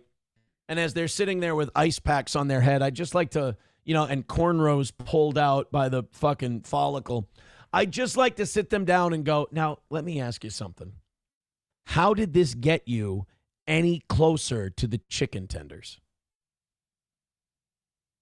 And as they sit there in silence and they're not able to tell me how it got them closer to the tenders, I would look at them and I would go, now, are you learning anything from this about the consequences of your actions and how ineffective this instant jump to violence may be? And as they all look at each other, I go, you know what? Fuck it. Never mind. I'll see you. Same time tomorrow, huh? They're going to start serving chicken tenders at 11 a.m. You guys want to meet here and beat the shit out of each other again?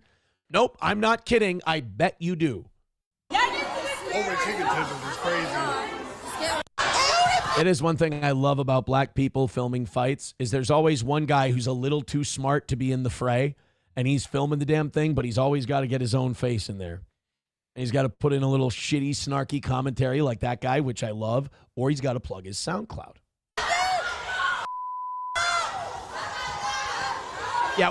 Dude, security guy, what the fuck are you going to do? Yeah, exactly. Get on your walkie-talkie and call somebody.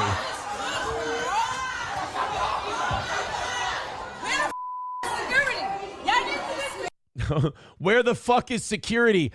They're waiting for the windmill hands to die down a little bit, and then they're going to jump in. I can't imagine that cruise ship security is being paid well enough to jump in front of those windmill fists. Thank you very much. I didn't know that Carnival Cruise did a Madagascar line. I had no idea. Ryan the Garbage Man, speaking of tacky, says, my mother is addicted to the colors tan and beige. We're tacky people. We're tacky. Anonymous says, what's the cruise version of Spirit Airlines? Carnival. Carnival is the spirit of the sea. Jesus, can't read that. Can't read that. Rabbi Smoothie says teens. Okay, that's what they're called. They're called unruly teens. And by the way, do not send in your donations during this segment. This was something that Redbird sent in. This is not White Power Hour. I am not sitting here going, whites and why. I am not a white supremacist at all. I'm just saying something needs to be addressed in that community because we do this thing where you see groups of black people doing this enough and you go, okay, this is enough of a trend where it should be addressed, but they ain't going to listen to the mayonnaise. They're not going to listen to the white boy tell them that, really the answer is pretty simple. Do less. That's really, it's actually a pretty easy problem to solve. A lot of our problems are we don't do enough. We don't put in enough effort. We're not introspective enough. We don't dig in deep and try to work harder at our problems. That's a common struggle for human beings. But in the black community, with the flash mobs and the giant brawls in public and not giving a shit that people probably get exhausted with this type of fucking behavior, really all black people have to do is less. Hey, see that guy who said you a funny ass looking motherfucker? All you got to do is keep walking through the mall. That's all you have to do. Isn't it exhausting to just throw windmill punches at that guy and get hit in the face and go to jail? Isn't that a pain in the ass? Don't you? For people who say they hate dealing with the police, there's a good way to not have to deal with the police. Just do less. But they ain't going to listen to the mayonnaise. So when you go, hey, mayonnaise here, you see this nice neighborhood I live in? You see this shithole that all these fights are taking place in? Maybe if you guys would get in the fights less. Shut up, white motherfucker, you oppressor. All right, I'm going to go back to my neighborhood. I'll see you gentlemen later. This ain't worth it. So it's going to have to be solved from within. The only problem is when we point out, hey, I know not all of you guys do this. In fact, I'm sure a minority of you do this. But don't you think there's too many of you doing this and we have caught too many instances of this on film? And they're like, well, white people do this too. Well, listen, if there were as many videos of 65% of the population doing shit like this, I would agree with you. And it's not like white people are just hiding their giant brawls. It's not like we're doing them in secret. There's just not as many of them. So when you say this is an issue, it instantly becomes defensive when it's not white supremacy to say we need to solve this thing, we need to address this thing, because what you're really saying is I would like all of us to live in cleaner, nicer, safer neighborhoods and safer places where we can all go. So I think the real white supremacy, the real racism would be not giving a shit that this stuff happens. But the fact that it bothers you and you'd like to see it changed shows that you actually do give a shit about the people who are involved and that the people who are around it. But it's a problem that's going to have to be solved from the inside. White people aren't going to be able to do it. Mike Go with $1 says the exhaustion is real. It's not white power hour. We're trying to help. This is not white power hour. Redbird with $5 says this will calm down anyone trying to start white power hour. Oh, good. That's what I'm looking for, is someone to stop the white power hour. Los Federales with $1 says I'm upper middle class and don't like shiny, crappy shit. I'm what you call stealth wealth. No big logos, brand names are hidden, and drive a modest car. Wear zero jewelry, but wear a $10,000 watch. That's me. That's called being a rich guy. Rich people don't, poverty is the song often sung of wealthy men. My grandmother had quite a bit of money. She was always broke. That's how you stay rich. You just tell people, yeah, I'm fucking broke. I got no money. Then people leave you alone. Redbird with $5 says Costco sausage with parasites. Oh, God, Jesus. Redbird's all over it today. Thank you, buddy. I appreciate that. 2:15 away from today's goal. Streamlabs, PayPal, Venmo, Super Chat. Gray Duckling, stop it. It is not white power hour. Knock it off. We're not doing this. No, stop. I appreciate the rally, but don't you think we can knock out the goal without doing this? Gray Duckling says with $5, I thought it was 8 to 9, not 7 to 8. Sorry, I'm late. It's not. You don't need to do that. It's not necessary for you to do that. All right, just we can do something else. 2:10 away from today. I appreciate you fucking weirdos being here. All right, let's see what Redbird sent us. No, come on. Why? Redbird, God damn it. I've got a lot of stuff we can get to today. It's not, you know what? This is what happens to me. I do shit that's not race related. I don't do any Israel-Palestine stuff. But here you guys show up and you go, hey, Aaron, I know it's the last multi-streamed show of the week, and it's your last goal of the week, and I know you really like hitting that goal early. What if I gave you money and said, talk about this? And of course I can't resist it. Let me tell all of y'all that's so happy that they taking away Section 8, and everybody in the world is so happy that they taking away food stamps. It's cool. First of all, shut the fuck up. They are not taking away food stamps. They are not. Mikey Two Milks, I'm on it. You don't need to finish your Snapchat. I'm sorry. I will update it. Anyway, they are not taking away Section 8. They are not taking away food stamps.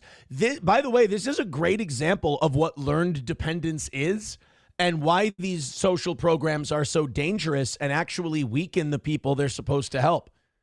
This person has become so dependent on these services that when we try to enforce a little bit of restriction so we can protect taxpayers, this person, honest to God, believes it's their money. Not that it's our money being given to them without them earning it. This is the problem with entitlement culture, and this is the problem with welfare culture, is that when people are given something for free, they don't fucking appreciate it. When people work for it, they appreciate it a little more because they understand where it came from. But the minute you start giving people things to people, they don't go, oh, thank you for this apartment. Oh, thank you for these groceries. They go, this is mine. This is mine. I'm entitled to it. It's called entitlement culture. So the minute you make some restrictions where they're like, God, a lot of these people that are picking up the tab, they're really upset. They don't feel like they're getting bang for their buck, and they really don't feel like what their contributions are being seen or appreciated. Let's do a little welfare reform. Then the minute that happens, the people receiving the entitlements goes, what are y'all doing with my money? What are y'all doing with my money? And it's like, it's not your money. Shut the fuck. If y'all feel like people been abusing them, it's cool. Do what you feel how you want to feel. Oh my God, did you hear it? Did you hear it? If y'all feel like people been abusing them, it's cool. Do what you feel how you want. It's every fucking time. It's like a goddamn conspiracy. It's like they know it and they're fucking with us. Feel. But let me tell you from the other side of the tracks. Crime rate going up. Right. Yeah, people going to jail. Yeah. But crime rate is going to an all-time high. That's what we're screaming. Like, sister, we're on the same side here. So work with us a little bit. I'm telling you, the girls I know and where I'm from and the people that I grew up with, yeah, they not letting their kids be hungry up under no circumstances. Yes, they would.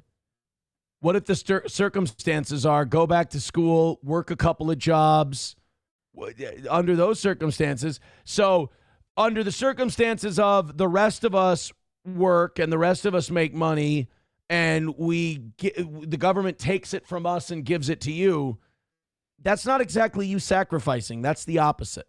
That emergency door at the grocery store, they coming out of it. They coming out the back door. Do you hear me? You better hope Unc don't drill a hole in the wall overnight. Fuck are you talking about? And also, you're getting emergency money to go to the grocery store, right? Do you know what they sell at the grocery store? D-fucking batteries. D-batteries. You take them, you pull the smoke detector down, you twist it, you take it down off the thing, you open up the little side thing, you put the battery in there, you close it back up, boom, plug it into the thing, you put it in, you twist. D-batteries first. Like mine, people, they not being hungry. Your cows might get missing and everything. Oh, yeah, you're going to go steal cows? Is that what you're going to do? How about that? How about, hey, y'all taking away our Section 8. Hey, y'all taking away our SNAP benefits. We might steal. You know, there's another option. You know that grocery store you go to? They have job applications. They sell, you can't find the D batteries, can't find the job applications. If y'all take away our SNAP and our Section 8, we might steal one of y'all cows. With what? What are you going to steal a cow with? These people don't. You could go get a job on that farm. Well, that might be trigger. I don't know if the farm, that might not. Yeah, you're right. Don't understand being hungry. Nah, they not going to be hungry, not like that. You don't look hungry. I know. I'm telling you. They're going to take your shit. I'm telling you. Yes, they're going to take it. I promise you, they're going to take y'all shit. So don't be all clappy for that shit. Because crime rate is going up and it's going to make y'all life motherfucking miserable. No, because we move away. Hey, ma'am, do you know what that's called? Hostage taking. Terrorism. Give me my free shit or we going to commit crimes on your ass. Do you know how a lot of middle-class people protect their homes? It's a policy called fuck around and find out. That's what I mean about entitlement culture, though, is just this idea where, like, if y'all don't give me free shit, maybe we'll hurt you and take yours. It's like, wow, that's a wonderful way to build a civilization. Give me shit, or cavemen did it that way. Yo, boy. Thank you very much to Batwing Todd says brawls never would happen on Adolf cruise lines. Well, the Germans, they're all about security.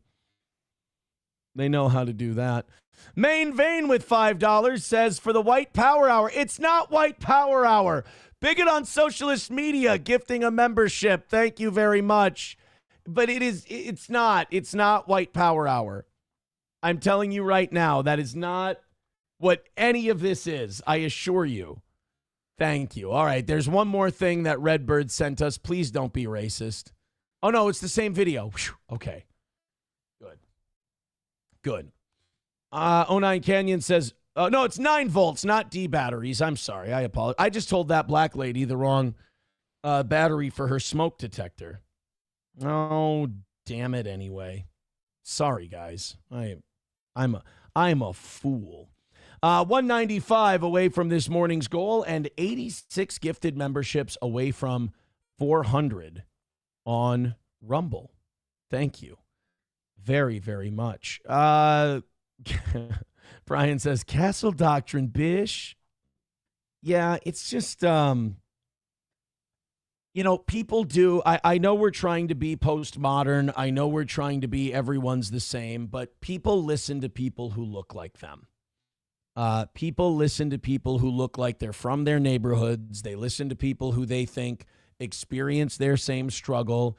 And I get it. Like, black people are not going to listen to upper middle class white people. It also doesn't help that upper middle class white liberals for decades now have been telling black people it's always somebody else's fault. That doesn't help either. Balls Deep with $2 says, Aaron's exotic white power hour coming soon. That's Helgi with $1 says, here's one chirp for the white power hour. Keep up the good work. But it's not white power hour. Stop sending in donations for white power hour. I didn't do that. This was sent in to me. 190 away from today. Thank you very much, and I appreciate your generosity and your love for the program. Hit like, hit subscribe, hit follow, but this is not white power hour. You guys want to cut the goal a little more? I got a way to do that just for you. Set your clocks, mark your calendars, and buckle up for the best NFL primetime football action. Starting September 4th on Westwood One, you can catch all the bone-crushing hits, last-second heroics, and edge-of-your-seat action that NFL Thursday, Sunday, and Monday nights have to offer. Whether you're tailgating, driving, or chilling at home, don't miss a single snap. Listen on the NFL app, the Westwood One Sports app at westwoodonesports.com, or just say, Alexa, open Westwood One Sports. If it's the NFL, it's on Westwood One. Just like that, boys and girls.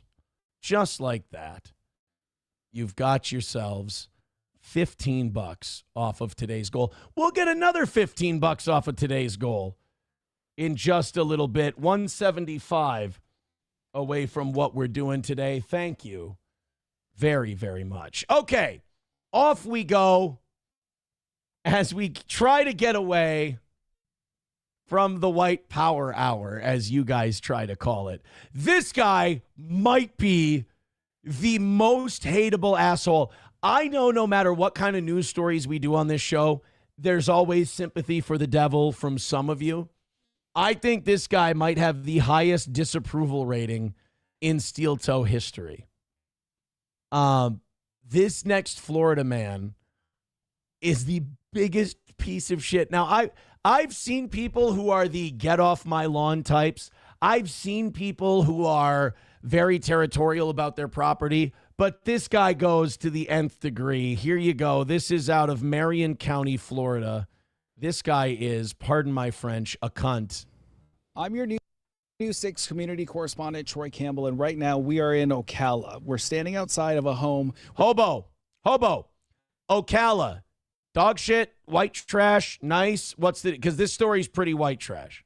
Where the victims tell us. This is where the school bus pulls up. This is where there are 2 special needs children board the bus, but that bus ends up blocking their neighbor's house. So there's the setup. 2 special needs kids are getting off their school bus at the end of the day. This neighbor's driveway gets blocked for what? At most. Let's say like it's really handicapped kids. 2.5 minutes. Your driveway's blocked for 2.5 minutes. You should be 10 to 15 minutes early for whatever you're doing, so you'll be fine. Law enforcement says the man who lives inside of this house actually monitored his surveillance cameras and manually turned on his sprinklers to spray the bus when it arrived. Take a look.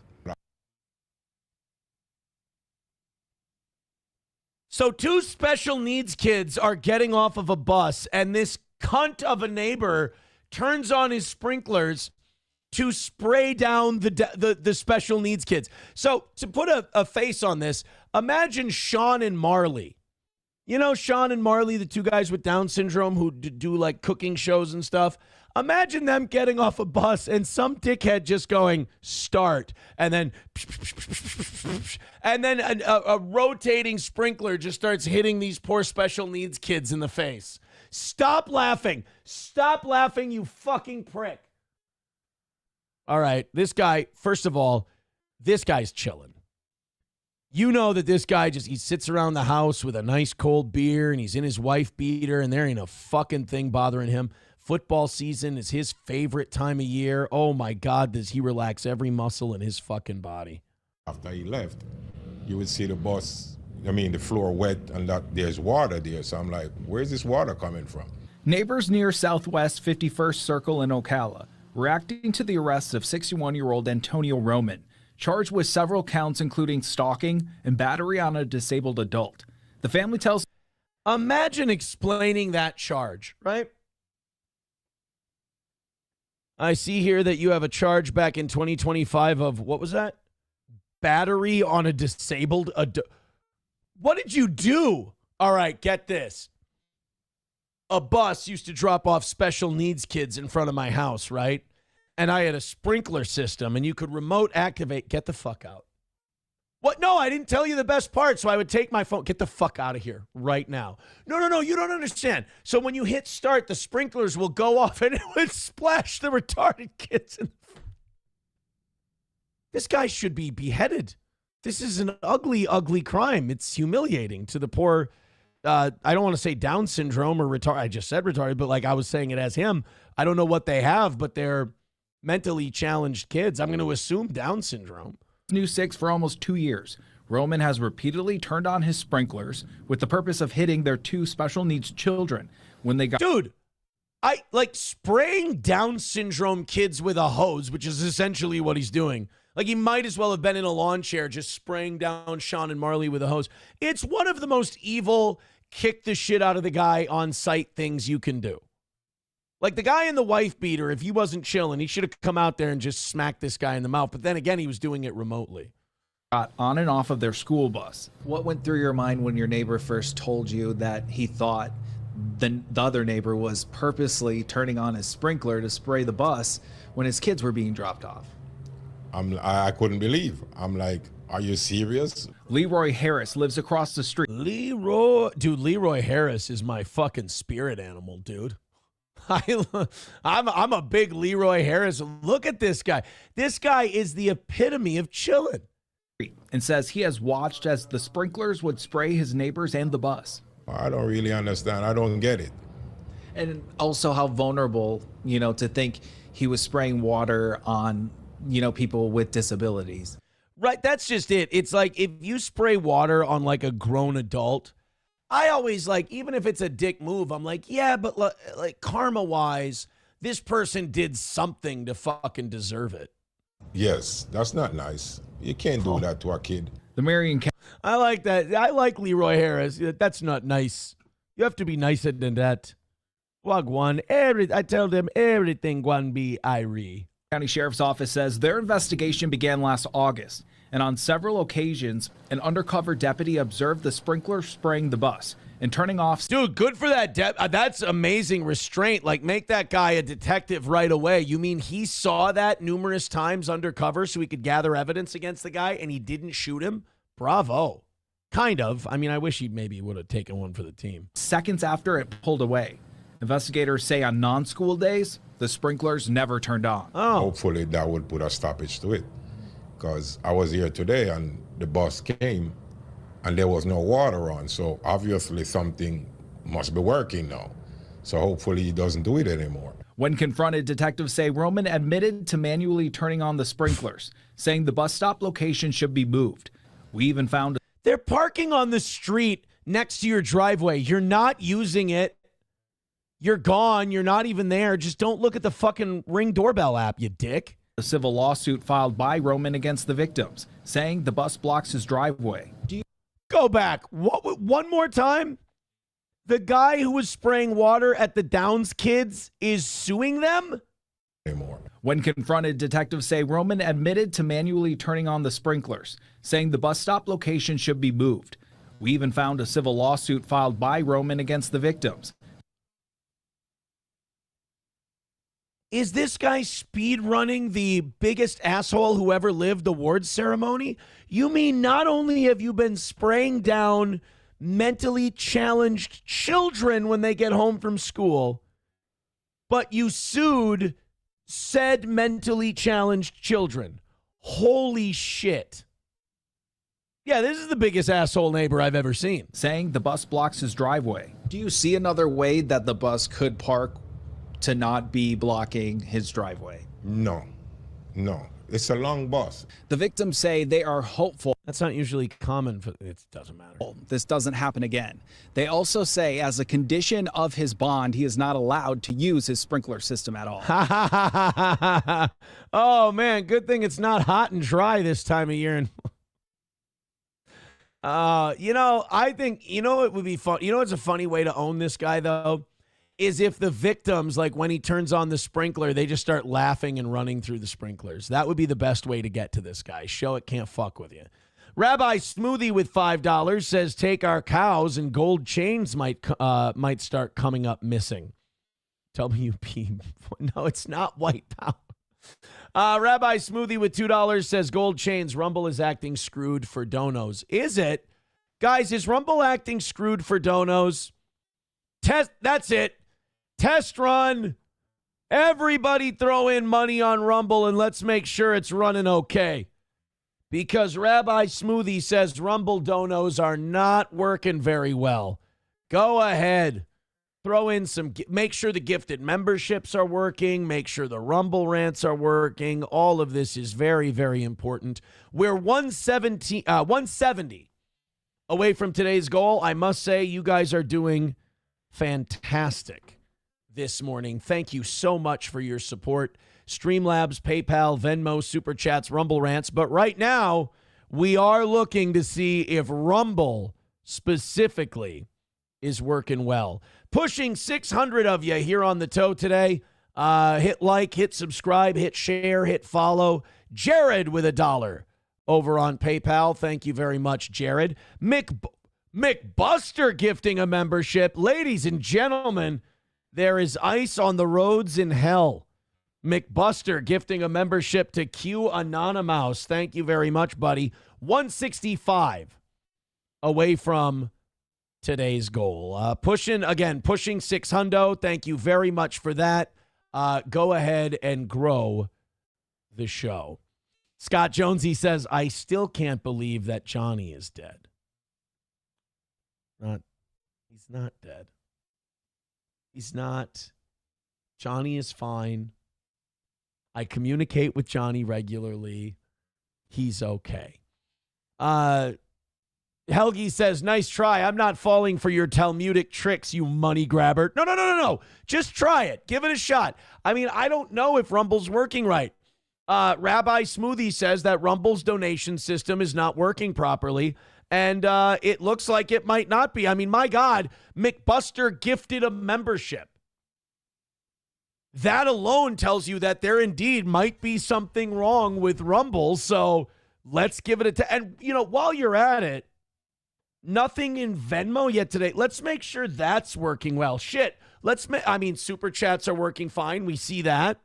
Let's make sure all of them are working, but don't do it under the guise of White Power Hour, because that's not what we're doing. Thank you guys very much for indulging me in my silliness. The Macrons are vowing. God damn it, she's a dude.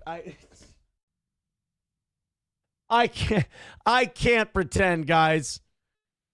I can't pretend anymore. I mean, I want you to see what I'm seeing. That is either a monkey or a dude. That cannot be a human woman. That cannot be a Homo sapien female. That That's just looks like a guy. I mean, don't get me wrong. It looks like a guy who was groomed as a child because he was by Helena Bonham Carter in Planet of the Apes here. But I mean, if I told you, if you removed Emmanuel Macron from this picture and you just said, guys, that is a man in a wig, you would believe me. Like, you would have no problem believing me. But yeah, that's an elderly man who you've put in a wig and put a necklace on. And you've bolted tits to. I don't know I don't know how this lawsuit is going to work. Other than Bridget Macron showing the court her pussy, I really don't see how Candace Owens loses this lawsuit. I mean, the allegations in the defamation suit are that Candace Owens said that Bridget Macron groomed and had an inappropriate relationship with Emmanuel Macron. She did. She had sex with him while she was his teacher. She was his drama teacher. They met when he was 14 years old, and she said he was so mature for his age, which is what all groomers and pedos say. So that is easily provable. And then Candace Owens said that Bridget Macron is a guy. Even comes out with what the old name was.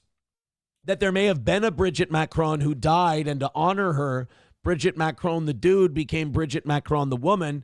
That we have never seen pictures of Bridget Macron as a little girl or pregnant or anything like that. That's very interesting. So the gauntlet has been thrown down. All you have to do is produce these things. See, if the person you're suing for defamation is guilty, it's easy to win the case because all you have to do is go, fuck you, here's the proof. Like, for example, if someone cries and whines and complains because you call them a certain name, but you have video evidence that goes, here's them showing sexual interest in a child. Guess what? You're right. You win. Sorry. Words and consequences have actions, you stupid bitch. So with Bridget Macron here, all you have to do is prove that these wild, and they are wild claims, like the things that Candace Owens is saying is really fucking crazy. If they're not true, it's insane. I mean, correct me if I'm wrong, but hasn't she even alleged that Bridget Macron, and if I'm wrong, tell me, hasn't Candace said that Bridget Macron could be Emmanuel's dad? Is that accurate? Niswa Nick says, if Candace just stuck to she's a predator, she might have a point. Yeah, no, she's, Niswa Nick says, but she's a man and a predator is crazy. Dude, I don't know if that man part is crazy. I think that might be a dude. And again, I will fully admit that maybe I'm interneting too hard on that one. That is very, very possible. But if that's not a guy, like, honestly, if Bridget Macron comes out and says, all right, I've been living a lie, I was born a dude, I would feel better because it would explain the way she looks. If she proves that she's a biological female, I'd go, I don't know how a God that loves us creates that. I'm not sure. Maybe it's because it's a way of tagging her as the monster she is for grooming Emmanuel Macron the way she did. Because I believe that if you meet someone at 14, even if you wait until they're 18 or 19 and you sleep with them, I still think that that's PDF. I still think that that's grooming. I still think that should be illegal. I really do. I think if you, meet someone when they're that young, that's iffy to me. Niswa Nick says, yeah, Candace is screwed. If you think she can't prove she's a woman, y'all are brain dead. Am I the only one who thinks that Bridget Macron may in fact be a guy? Brian, yeah, all Bridget Macron's lawyer needs to do is stand in front of the court and go, with this clit, you must acquit. If she got a dick, pay the trick. Got a lot of rhymes you could do. Candace, if she got a cunt, the case you must punt. Oh, man. If a pussy made of clay, then she don't have to pay. Rumble, young man, rumble. Main Vein said, well, yeah, I know. I've thought of this too. No prego pictures sounds exactly like Michelle/Big Mike Obama. No, I agree.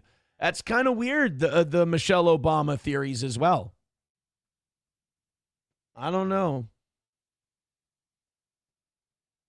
If she got a hard on, then that ain't Bridget Macron. See, we got lots of Candace's lawyers could use rhymes. Macron's lawyers could use rhymes. Helgi says, if she got a boner, then this case is over. I don't know why I'm a black attorney for this. It just works better if you're a black attorney. Throw a few bucks in with these, and I think, Jesus Christ, if we throw a few bucks in with our court rhymes for the Candace Owens case, we'll have our goal knocked out by the end of the hour. If you got balls, your defamation case falls. Oh.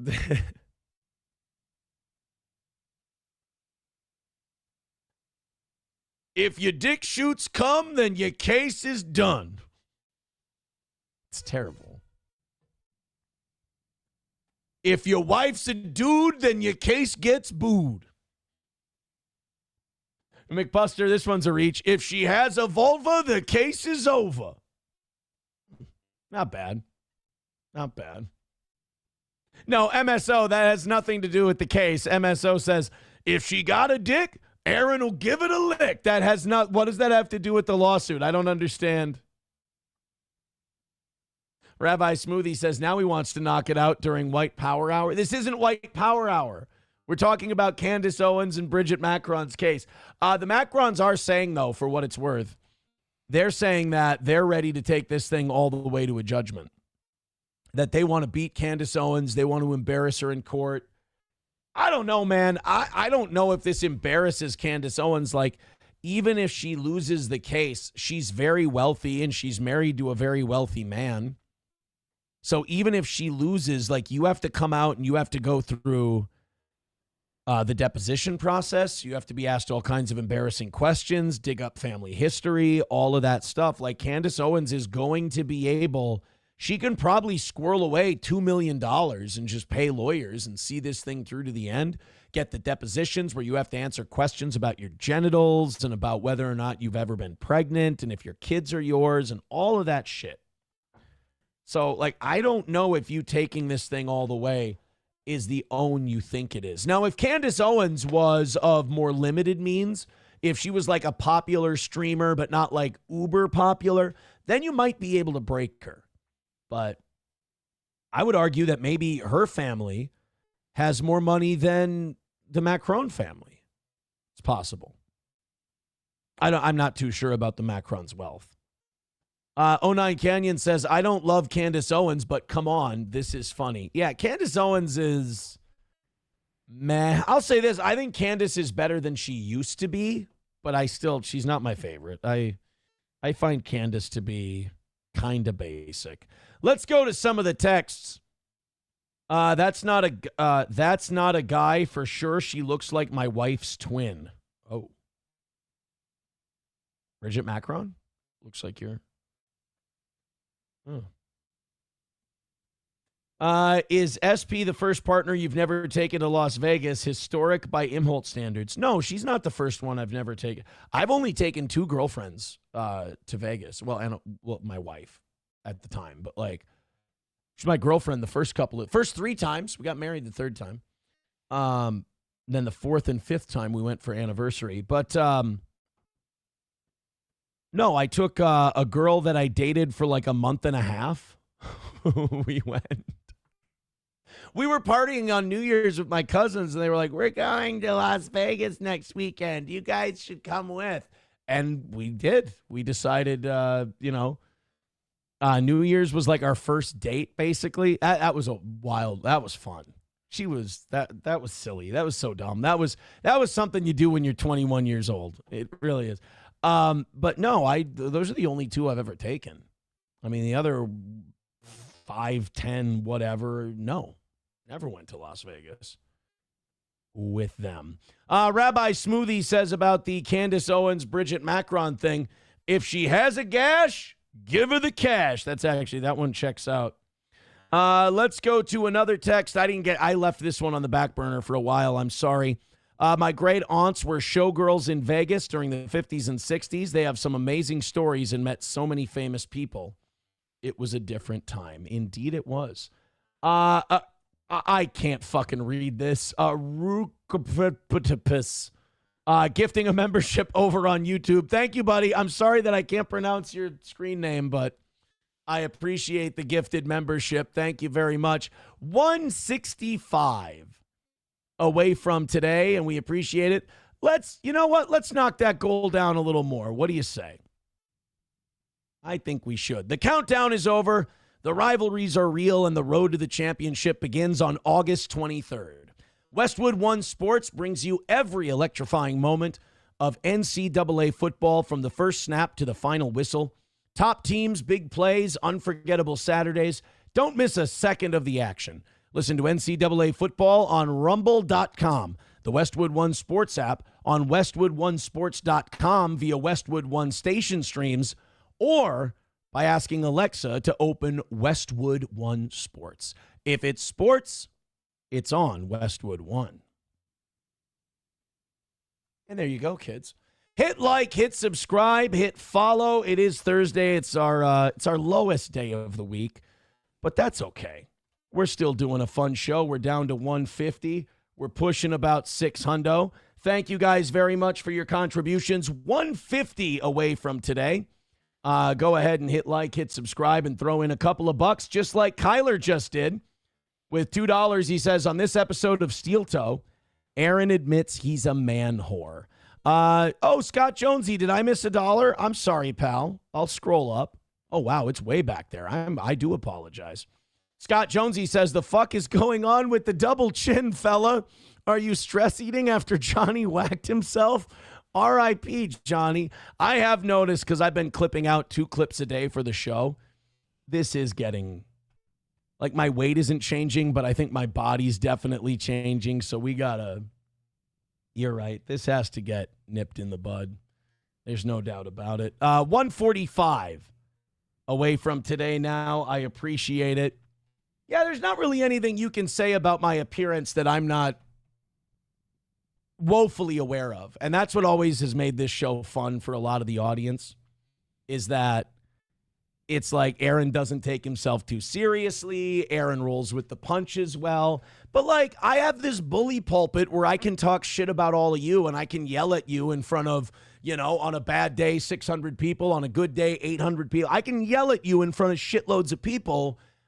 Like, you should be allowed to be one voice that talks a little shit back. I mean, that's kind of fun. Is that not, ask the OGs. Is that not what we've done for the last 10 years? Landers says, Aaron, you are maturing and menopause will eventually set in, but we still love you, boo-boo. Thank you. Sam Show says, Jesus fucking Christ, dude, you're positively froggish. Like, now, but here's the problem. And now if I go like this, and I try to do the show like this, it's going to look wildly unnatural.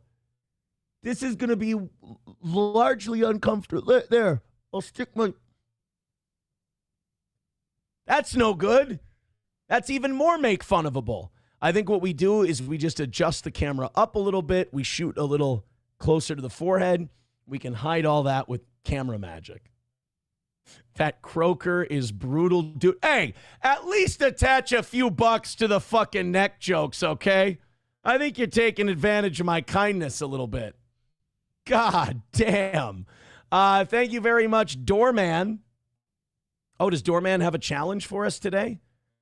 I do. I love a good Doorman challenge. What's he got for us? Doorman with $10 says, PayPal works, my friend. Never a problem here. All right. $10 PayPal challenge from Doorman. See if your $10 works over on the Steel Toe PayPal or Venmo or Rumble Rants or whatever. 135 away from today. Thank you very much for your contributions. You guys are killing it. You're killing it, and I appreciate every second of it. Oh, I had so much fun with that Macron story. I don't want to leave it, but we have guys. I mean, they're dropping in the conservative realm. They're dropping by the day, it seems. Oh no, what's this? Ryan the Garbage Man sent me a link and said, here to help. Fuck.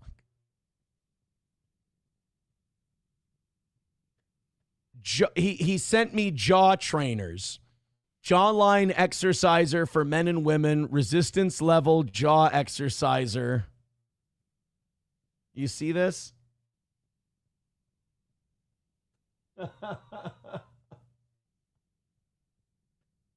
Achieve a chiseled jaw, strengthen jaw muscles, reduce double chin, increase facial muscle tone, improve facial symmetry.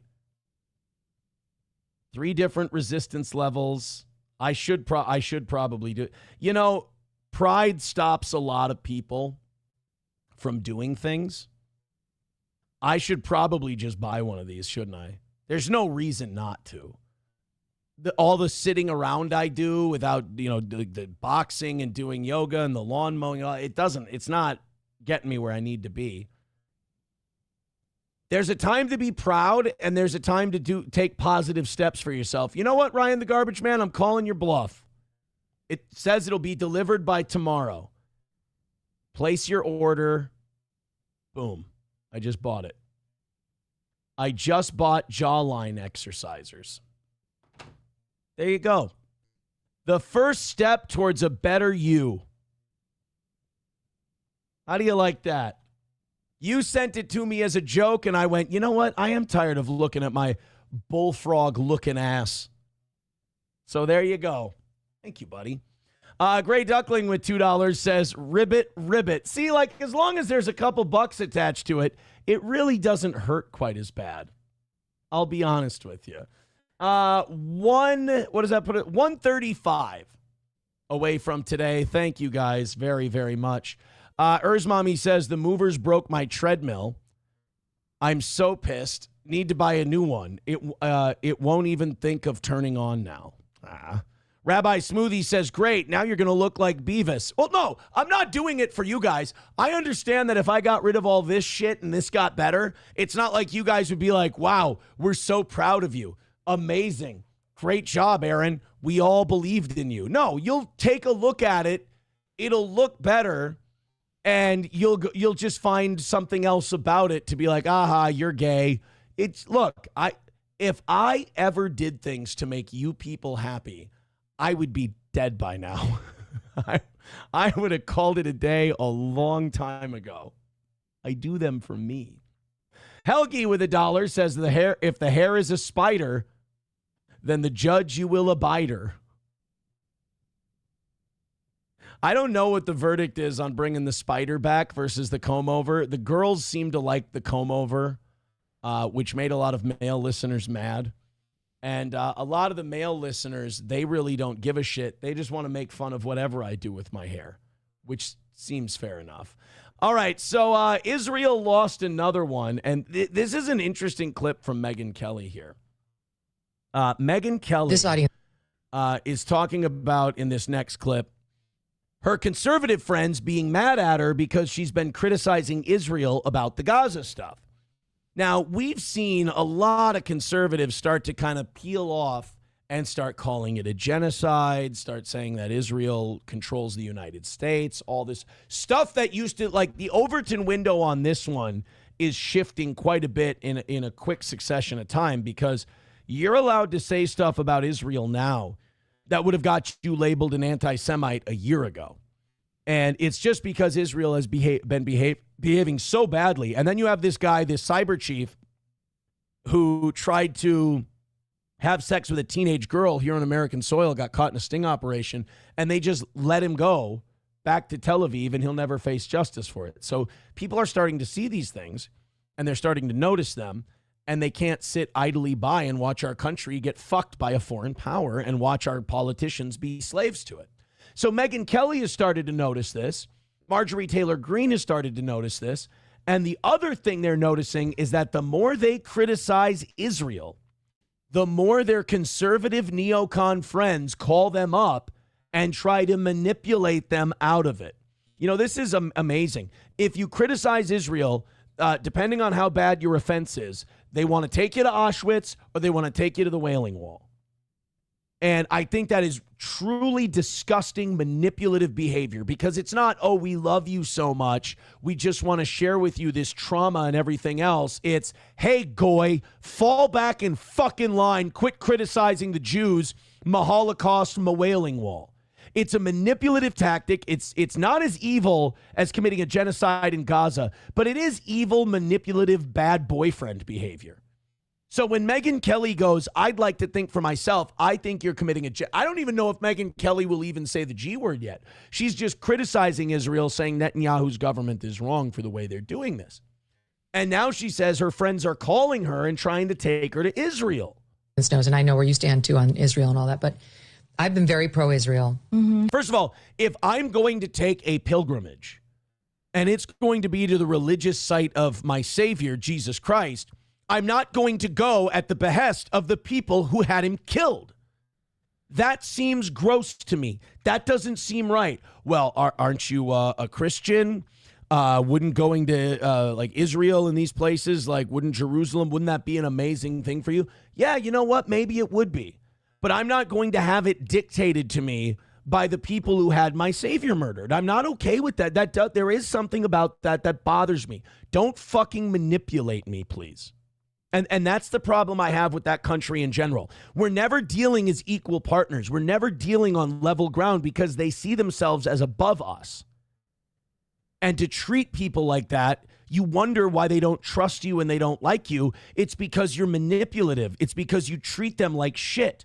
And if people realize they're being treated like shit, they get really, really resentful and they don't trust you. And that's okay. That's not hateful. That's not anti anything. That's just noticing patterns. And I've been very defensive of their right to defend themselves in this nightmare. Of course. And I've been very defensive of American Jews on campuses who are just being harassed. It's ridiculous. They're fucking not. Stop it. Stop with that bullshit propaganda, too. A bunch of brown people who feel like they've never been heard before because their brothers and sisters are being slaughtered in a genocide. They're getting a little worked up at their protests. You're allowed to. Of course. But I have absolutely no skin whatsoever in defending any lobbyist group, including AIPAC. Right. So I would love to know what they do to get the loyalty of politicians, because I will say I have had multiple reach outs to me, both from friends and from connected people in D.C., begging me to go to Israel with them. And isn't that fucked up? Isn't that weird when you start thinking for yourself and seeing things the way they are and analyzing it openly and honestly? You get these people going, let me take you to the Wailing Wall. I think, honestly, if someone took me to Israel, I think I'd get mad. I think I'd see the hypocrisy laid bare right in front of me, and I think I'd get more upset. I don't think you want me to go to Israel. And I'd see these incredibly wealthy people doing remarkably well, and then next door in this occupied territory, I'd see literally every building leveled. And I'd see people starving and looking for food distribution sites and being shot at while they're there. I would see the hypocrisy in real time. I would see the contrast, and I would see the devil. I'm worried that if I went to Israel, I would see the devil. I have said no every time. I'm just too busy. I have 3 kids. I have a full-time job. I'm not doing it. But lately, it seems like it's coming to be even more, because I feel like there's a contingent of people who are worried that they're losing me. And Right? I've said that you're not losing. I'm not on Hamas's side. No, God, no. Nobody's on Hamas's side. But it's been a while now that this has been going on. Right. And we're getting more involved with the Iranian bombing and so on. Sure. This is why America is, the citizens are allowed to be mad, but the American government is not allowed to be mad or surprised that people chant death to America, death to Israel. You're bombing their countries. If somebody bombed America, we'd want to kill those people. People have bombed America, and we killed a lot of those people. Death to Afghanistan, death to Iraq, death to Saddam. Even though I would argue they had nothing to do with it. And my own. And how about this? These people feel like they're losing me. They feel like they're losing me, so they want to bring me closer to their bosom and bring me into their country so they can show me what they want to show me. Does that not sound like manipulative, toxic relationship behavior? Like you're in an abusive relationship? Own feelings are, I'm looking at Israel in a different way right now than I was on 10/8, that's for sure, of 23. Right. And I can feel the pressure being slightly ratcheted up, like you're not allowed to. You're not allowed to. Mm-hmm. People are starting to notice shit that got you called terrible names a year ago. The Overton window is moving, and this is a good thing for America. And I can see people like you, like Tucker, who I know. So it's also a good thing for non-Zionist Jews. They can finally speak out because I feel like they've been ostracized for a long time. You look at Dave Smith. What's the other guy's name? Norm Finkelstein. You look at all these people that are speaking out against this genocide now. They were people who were shamed by other Jews, by Zionists for saying this stuff. So it's good for them as well. Tucker, I've known him for years, and I've seen you in your early career. I know you have nothing against Israel. Oh, gosh, no. Never mind Jews. Yeah. That's all a lie. I do. I have a lot against it. I hate Israel. Don't hate Jews. Don't really give a shit one way or the other about Jews. I see a Jew. Look, there's a Jew. But I hate Israel. They're evil. I mean, I hate Nazi Germany. They're evil. But, right. And I see the beatdowns coming. Like, you're not allowed. Like, you have to stay right on this lily pad. Yeah. Yes. And you cannot jump to another neighbor. It's almost like you're being bullied, talked down to, and manipulated by people who feel superior to you. I'm glad Megyn Kelly's starting to see it, because once you start down this road, you don't come back. Once you start going down this road, the noticing, it gets amplified. It goes up and up and up and up and up, and it doesn't stop. $2 from Dan Vicious says, have you covered Miley Cyrus's new face? These people are all turning into demons. What? Come on. People saying, Vodka Rock says, Marjorie Taylor Greene, that can't be real hair. It wouldn't surprise me if she's weaving. It wouldn't surprise me. Vodka Rock also tells me, be careful, the rabbi is here. Vodka Rock, I'm not sure Rabbi Smoothie is Zionist, though. I think he's, what us whites call one of the good ones. Niswa Nick says, isn't this just like when North Korea wants to bring you in and show you the good stuff? Yes. You understand, independent journalists are not allowed into Gaza. If you want to be a journalist and cover Gaza, like Douglas Murray, that smug cunt, he goes, well, I've been to Gaza. Oh, I've been to Gaza, Joe Rogan. No, you haven't, so you don't get to say anything. What Douglas Murray doesn't tell you is that when he goes to Gaza, Douglas Murray goes with the IDF, and the IDF shows him what they want to show him, and he sees what they want them to see. I mean, there is nothing sadder than a fucking puppet who doesn't realize he's on strings, and that's Douglas Murray. Another person says, where'd it go? It was Spunker. Says, do you understand that what happened to Jesus was God's plan? Yes, I do. It's still evil what the people did to him. Numero uno, Josh Denny fan says, Douglas Murray was right, dummy. No, he wasn't. Douglas Murray is a propaganda tool. Numero uno, Josh Denny, you're a smart guy. Please tell me you know that if you go to the Gaza, that you're escorted by the IDF and they show you what they want to show you. Please do not tell me that you actually think. Don't tell me that you think Douglas Murray puts on his little press hat and he goes with his little notepad and his pen and he gets to independently investigate things and be a real rugged Edward R. Murrow journalist. Come on. Stop it. Stop it. Numero uno. No, Douglas Murray is defending a genocide, and when you're defending a genocide, you get kind of desperate, and you yell at people for noticing. That's what you do. Let's take a look. And by the way, Dave Smith, not the biggest heavyweight debate opponent, and he had Douglas just using copes and crying like a baby. Like, you haven't been there. That's like when people are losing a sports argument, they go, you've never played in the NFL. It's like, yeah, try again, bitch. Now, wait a minute. What happened to Miley Cyrus's face now? Why are people saying Miley Cyrus is unrecognizable at the 2025 Oscars party? Well, you know she's pushing 40 now, right? Like she's, I think, well into her. She's only a few years younger than I am, I believe. So, like Miley, when people get older, their face changes. But okay, let's take a look. We've got iconic Miley Cyrus fashion moments. I'll bite.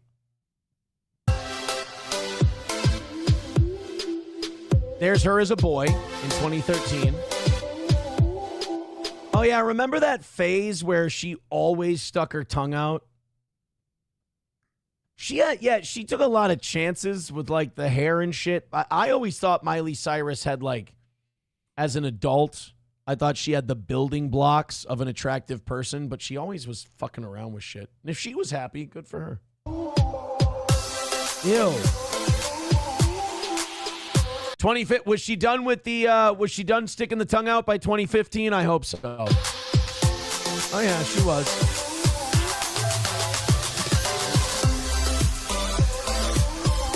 Nope, never mind. She wasn't done with the tongue. But I think she's very pretty. This is 10 years ago. Yeah, she was like in her early to mid 20s at this point. She's a very pretty girl.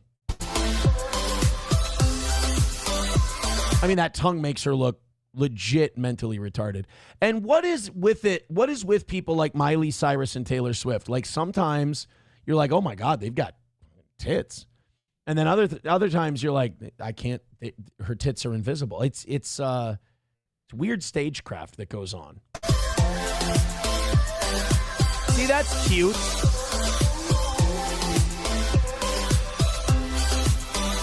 We're back in 2015. I love a good bareback dress. That could have come out better.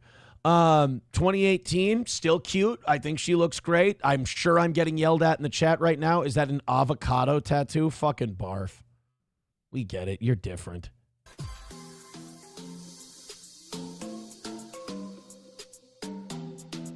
Here she is, 2019 Grammy. That fucking tongue won't go away. Knock it off. 2019, she's still... Oh, she's very... I like her a lot there. That's like... it's like a Jenny and Forrest Gump during her heroin days look. Little Olsen twins look in there, too. Like the older Olsen twins, not like the... I think... Okay, so far we're in 2019. She looks fucking awesome. I think she looks really good. 2019 Avengers Endgame premiere. She fucked with her hair a little bit. Fucked with her hair some more. Oh, yeah, she's starting to look a little Courtney Love-ish. Oh, that was it? We didn't get anything closer than 2020. People want to say that she was unrecognizable. When was this article? 2025. However, following the ceremony, after a quick change, the pair headed to the Vanity Fair Oscars party, and Miley stepped out onto the second red carpet. So this is... Yeah, that's just... She's older now. That's how she looks. Oh, what the fuck is that, though? Wait, that's the same night? God, women can... when they fuck with their hair, it can do a lot. That almost looks like almost like a trans thing going on. This is elegant. I think this looks great. And that's her just kind of aging into her... It sounds like I'm like talking about doing a health class. But this is just her aging into her body. She looks fine. I think she looks good there. And this is her at a red carpet party. Yeah. She pulled it all back. Who the fuck is that werewolf? Jesus Christ. I get it. I understand you're saying she looks different, but I don't think she's like, I don't think anyone's taken a knife to her face and like cut chunks off of it. I think she's just more, I think she's just more just getting older. That's all it is. Crowder Wears Panties says, remember that phase when she always had her pussy out? Wait, wasn't that? That's more of a Lowen Britney thing, isn't it? But I just remember the tongue being out all the time. Wood U says her daddy couldn't fucking read and was a jughead fucker. Look, I'm going to let that go because this is an emotional topic. But typically, and I hope Vodka Rock and others will back me up on this, we don't blaspheme Billy Ray Cyrus on this program. I'm going to tell you right fucking now, and I'm only going to tell you once. No blaspheming. the author and performer of Achy Breaky Heart. Thank you. Riding Dirty Llama says, looks like she raided Katy Perry's closet. Little bit. A little bit of a Katy. I understand what you're saying there. Zen Man says she looks like the other Olsen twin, the Scarlet Witch one, Elizabeth Olsen, who's also very attractive, I think. Remember her chicken breast looking ass? Jesus. No, Aaron, you don't understand, says Bappa Shab. I mean, okay, maybe not. Coltrane says she's 32. You start looking different in your 30s. Bappa Shab says buccal fat removal. I don't know what that is. They all have the same Troon face surgery, dumbass. Oh, I see. I don't know these things like you do. I didn't know that there's surgeries and shit that these people have. Numero uno, Josh Denny fan with $1 says, I'm way less interested in the boring Israel versus Hamas debate Dave Smith wants to have every week than I am in someone finally telling Rogan to his face that these comedy podcasters are full of shit. Here's my problem. We know that comedy podcasters are full of shit. At least I hope we do. At least I hope we all know that comedy podcasters are full of shit. As we always say, numero uno, Josh Denny, I think the best analogy is Alonzo in Training Day. This is a newspaper. It's 90% bullshit. That's why I read it. But it entertains me. That's why I read it. It entertains me, even though it's bullshit. I think these comedy podcasters are complete bullshit. I don't think they're science. I think what a lot of us, numero uno, what you might not understand about a lot of us, and I'll just speak for myself, we've watched the experts be wrong over and over and over and over, and they carried authority. I don't give Joe Rogan authority. I don't give comedy podcasters authority. It's bullshit, but it's entertaining. That's why I watch it. These experts have authority, and they get fucking everything wrong. From Iraq to Hamas, from 2003 to today, Douglas Murray has gotten everything foreign policy-wise fucked. And that's what I mean. You say that, oh, I like when you tell Joe Rogan to his face. Oh, yeah, he's fucking rebellious. How about the fact that these people are handed authority and they fuck up and they get shit wrong that gets people killed? Gets people's legs fucking blown off because it ain't going to be their children that end up going to war. So spare me the Douglas Murray is right horseshit. I didn't want to get into this today. But people like Douglas Murray get people fucking killed. Take your vaccine. Take your COVID vaccine. Stay inside. We need to attack Iraq. Come on, it'll just be for the hostages in Gaza. These fucking sociopaths get people killed. You know what I like about comedy podcasters? They're dipshits. They're throwing shit out there, and they don't have any authority. There's nothing they can do. Rogan can interview Trump. He can't obviously make him release the Epstein list. But people like Douglas Murray, who carry some weight, they can send kids to fucking war. So I'm sorry, numero uno. It's not a funny internet gag. It's not a funny too lazy to try video. It's not a gimmick reaction video. These fucking people get people fucking killed. And it's not a goddamn joke, and it's not a meme video. Douglas Murray is a piece of shit. Douglas Murray has pushed my friends into war over the brilliant, the oh so brilliant Douglas Murray years of his oh so amazing and brilliant analysis. So yes, fuck Douglas Murray, fuck him in his asshole. It was good that these fucking hack comedians were able to call him out and make him melt down. Sky Pie says, what list? Oh, yeah. No, I'm sorry, Sky Pie. No, you're right. I said the Epstein list. There is no Epstein list. That's,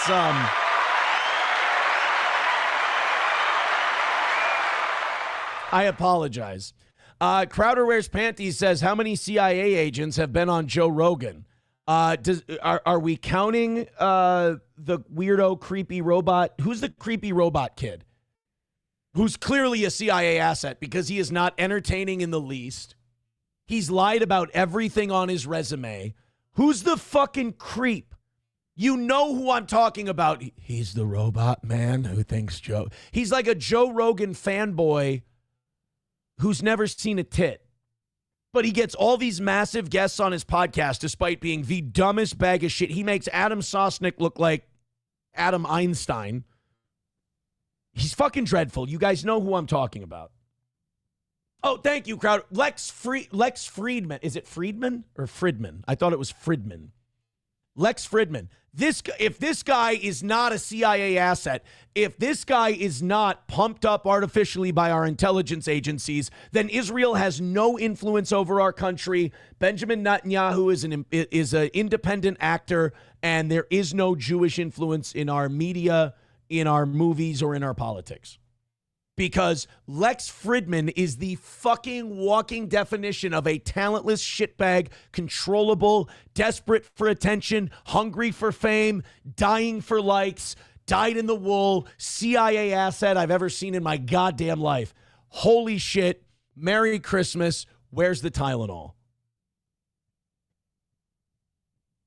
I'd just like to make it very clear in case that rant didn't make it so. I don't like Lex Friedman.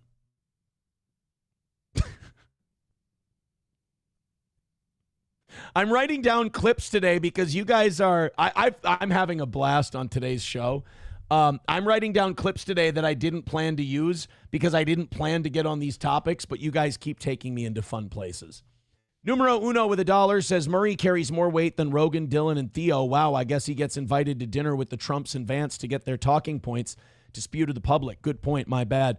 Dude, you're interneting too much. If you don't understand that Douglas Murray over the course of his career has helped lead nations into war, you're wrong. I'm sorry. You watch too much YouTube. That's coming from a guy who watches way too much YouTube. But no, there's real world and there's internet. Douglas Murray has been part of a journalistic cabal that wields very serious influences and is embedded with nations' governments. Yes, up until 4 months ago, Douglas Murray had far more influence over the last 20 years than Joe Rogan. Here's the difference, numero uno, and you'll learn this. Joe Rogan has more influence with regular shitheads like us who just watch stuff. Douglas Murray has influence with decision makers and powerful people. If you think Trump has an ear, has Trump's ear on anything, you're wrong. Trump used Joe Rogan.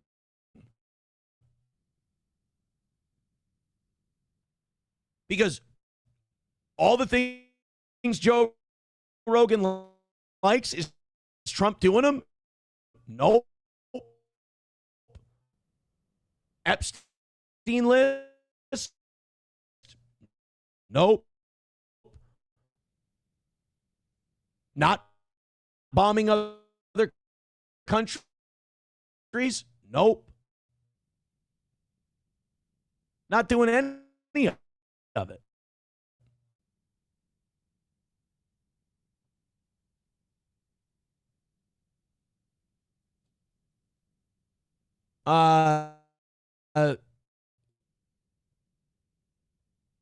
Hobo Chili says, hold on, scumbag. You said you don't do internet shit all the time, yet you watch a lot of YouTube. Right. Did I not just say I watch too much YouTube?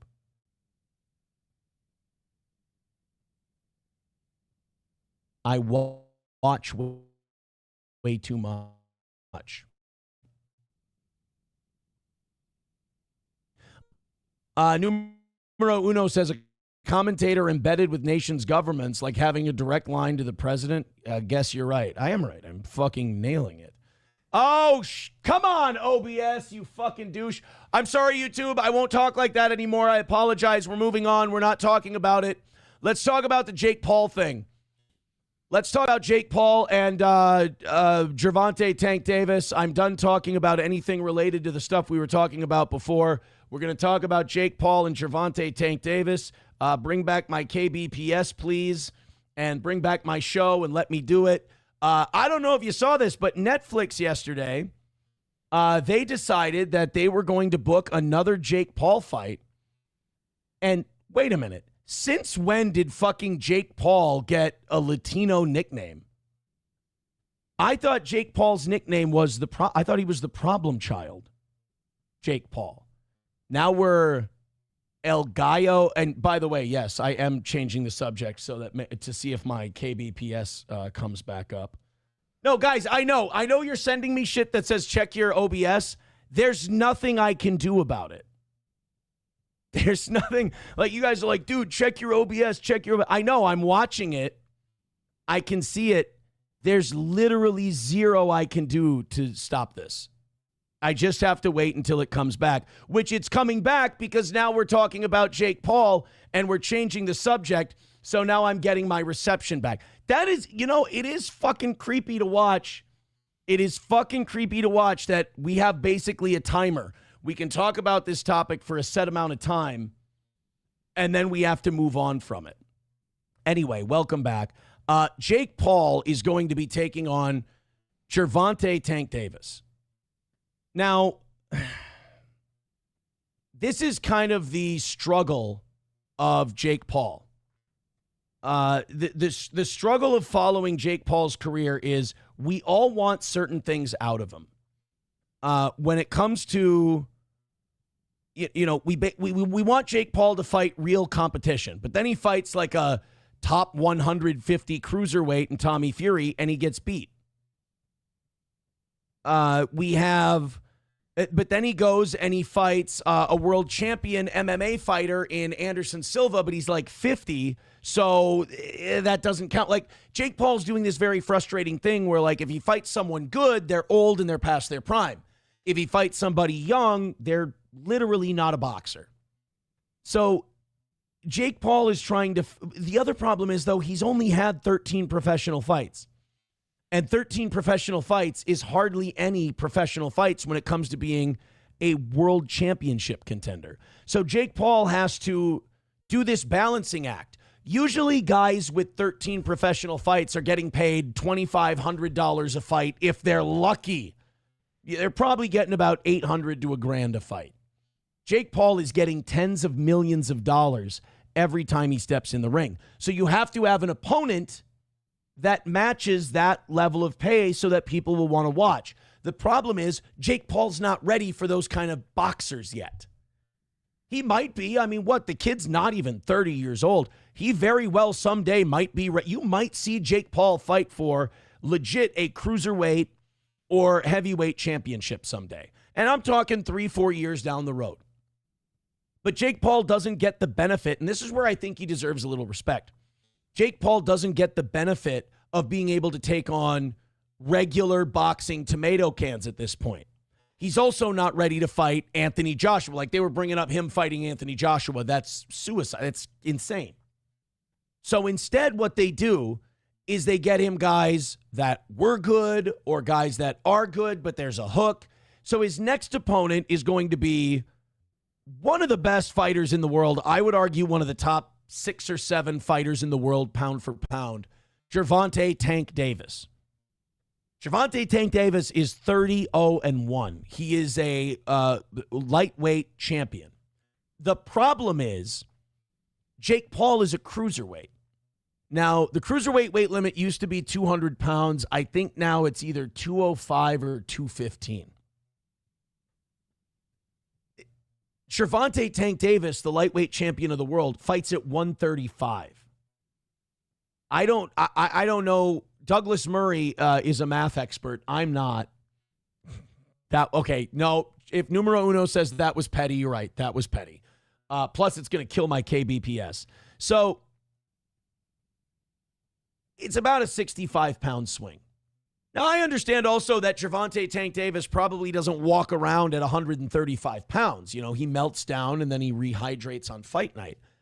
but it's still going to be a huge leap up in weight. And the problem with that is weight classes exist in boxing for a reason.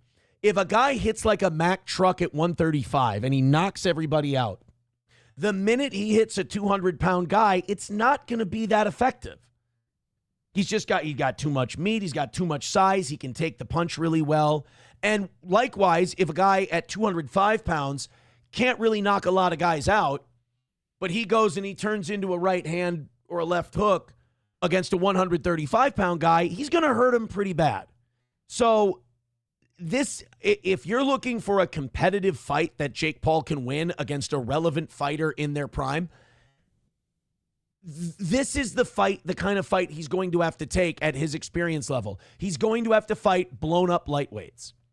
Like, honestly, people have talked about Canelo. In order to fight Jake Paul, Canelo only has to gain about 20 pounds. Canelo would fucking murder Jake Paul.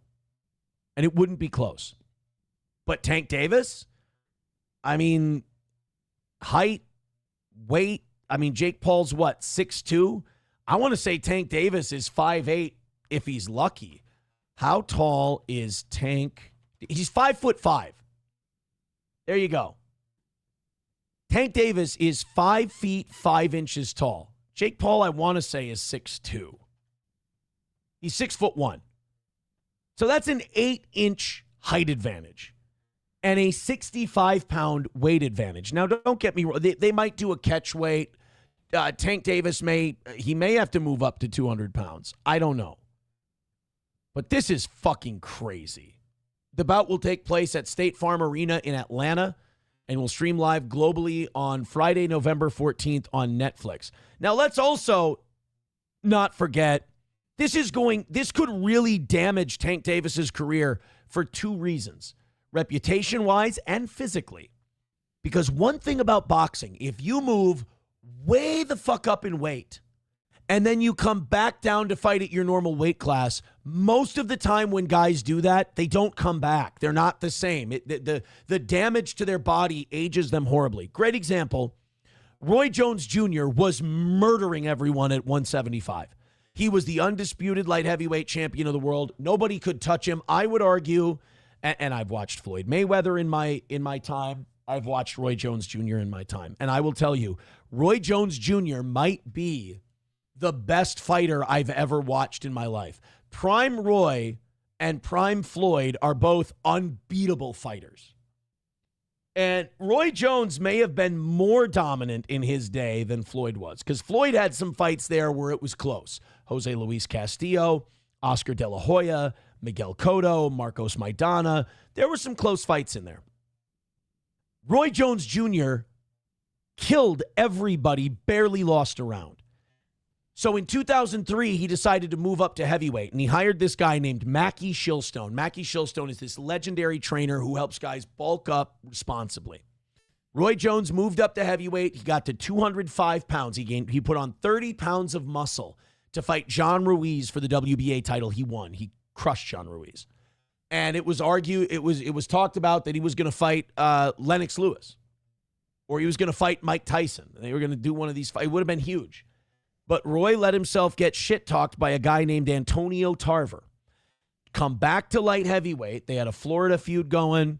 Come back to light heavyweight. So he had to shed 30 pounds of muscle to fight Antonio Tarver. He was never the same. He squeaked by. He beat Tarver in the first fight, and he should have retired. Second fight, he gets knocked out. Ever since then, Roy's been getting put on his ass. And it's because he moved up to heavyweight and he dropped 30 pounds of muscle. You got this Tank Davis, who's one of the most marketable fighters in the world, in a very competitive division. 135 and 140 in boxing is hot right now. He's going to move up for this giant payday with Jake Paul, and it could wreck his body. And then all of a sudden, you lose to a fucking YouTuber. That's what they're going to say. You lost to a YouTuber. What does that do for your value when you try to go back down to 130? I don't know, man. There's no reason for Tank to take this fight. If you win, you're a lightweight world champion and a pound-for-pound great who beat a YouTuber with 13 fights. If you lose, you lost to same. So I think this is a bad idea for Tank Davis. And now you've got accusations that he's ducking Lamont Roach. Lamont Roach is a fighter who knocked Tank Davis down. The ref didn't rule it a knockdown, and because he didn't rule it a knockdown, Roach didn't get an extra point. The decision came out to be a draw. If they had ruled it a knockdown, Lamont Roach upsets Gervonta Tank Davis. So Lamont Roach wants a rematch with Tank as soon as possible. It's hard to say that Tank isn't ducking Roach to fight Jake Paul. Now, you can make the argument that it's a business, it makes more dollars, it makes more sense. But from a competitive standpoint, it looks like he's, like Roy Jones did, running away from Tarver to go to heavyweight. Tank is running away from Roach to get to Jake Paul because he thinks it might be an easier fight. I don't know, man. I don't like it. Jahar with $1 says, your face don't match your words. What's wrong with you? I don't know. They said Rumble's being silly today, so who knows? Thank you for the $1, Jahar. But I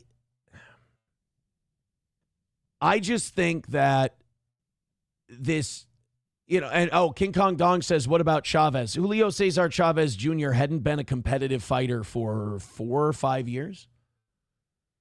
So I don't know. I don't like the matchup for Tank Davis. I don't think there's any win in it for him. But I will also say that if Jake Paul wins this fight, he can put a pound-for-pound fighter on his mantle, and it's really good for him, even though it's going to look weird. 6'1 versus 5'5 is going to be really, really strange. People are saying that Rumble Studio OBS is fine. This is a Rumble Studio issue if it's fucking up. Guys, do me a favor. Hit refresh, and it'll probably be fine. Hit refresh, and it'll be okay. I'm going to tell you that right now. I'm sorry that there are problems with Rumble Studio. When we started talking about Megyn Kelly and Marjorie Taylor Greene and Douglas Murray and all of that stuff, all of a sudden,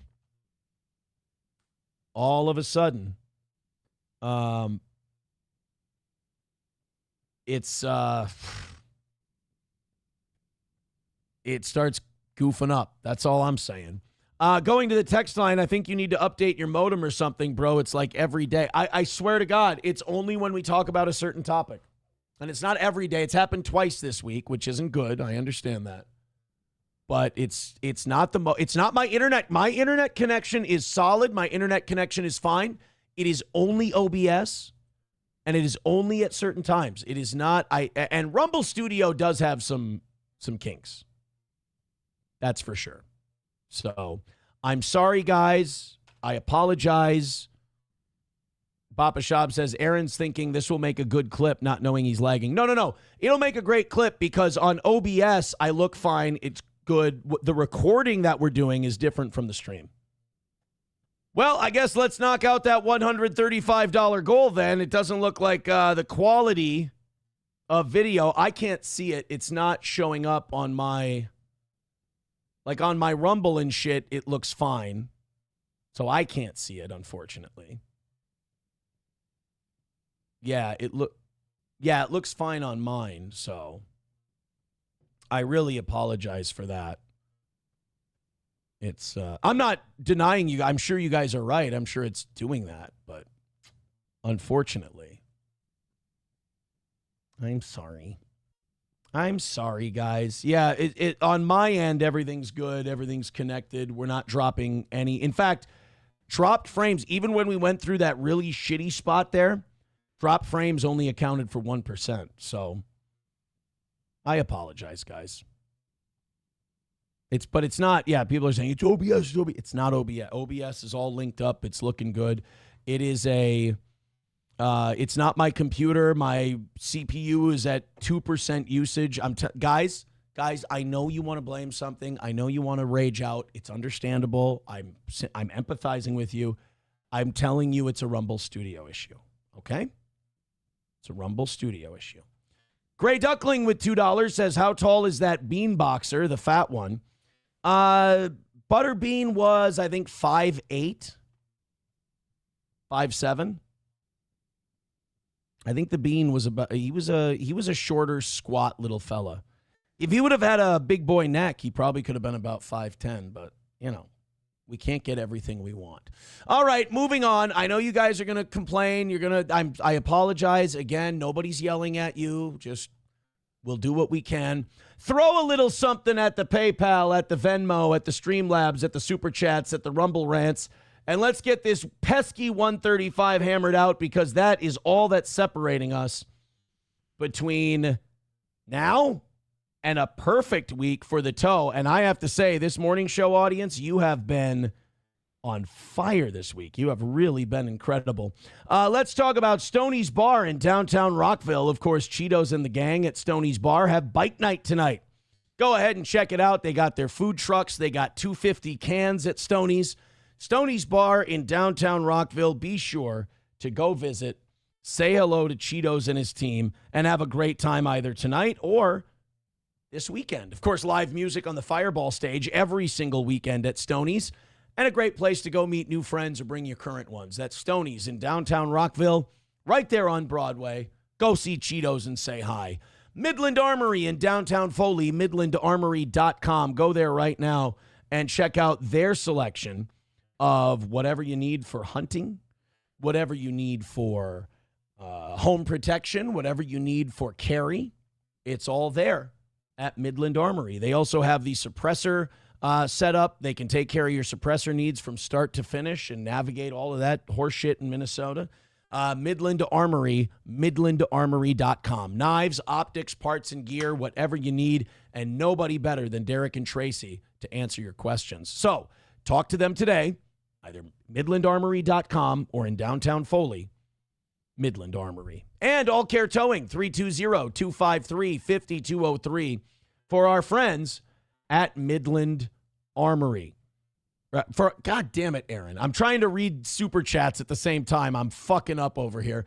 All Care Towing, 320-253-5203.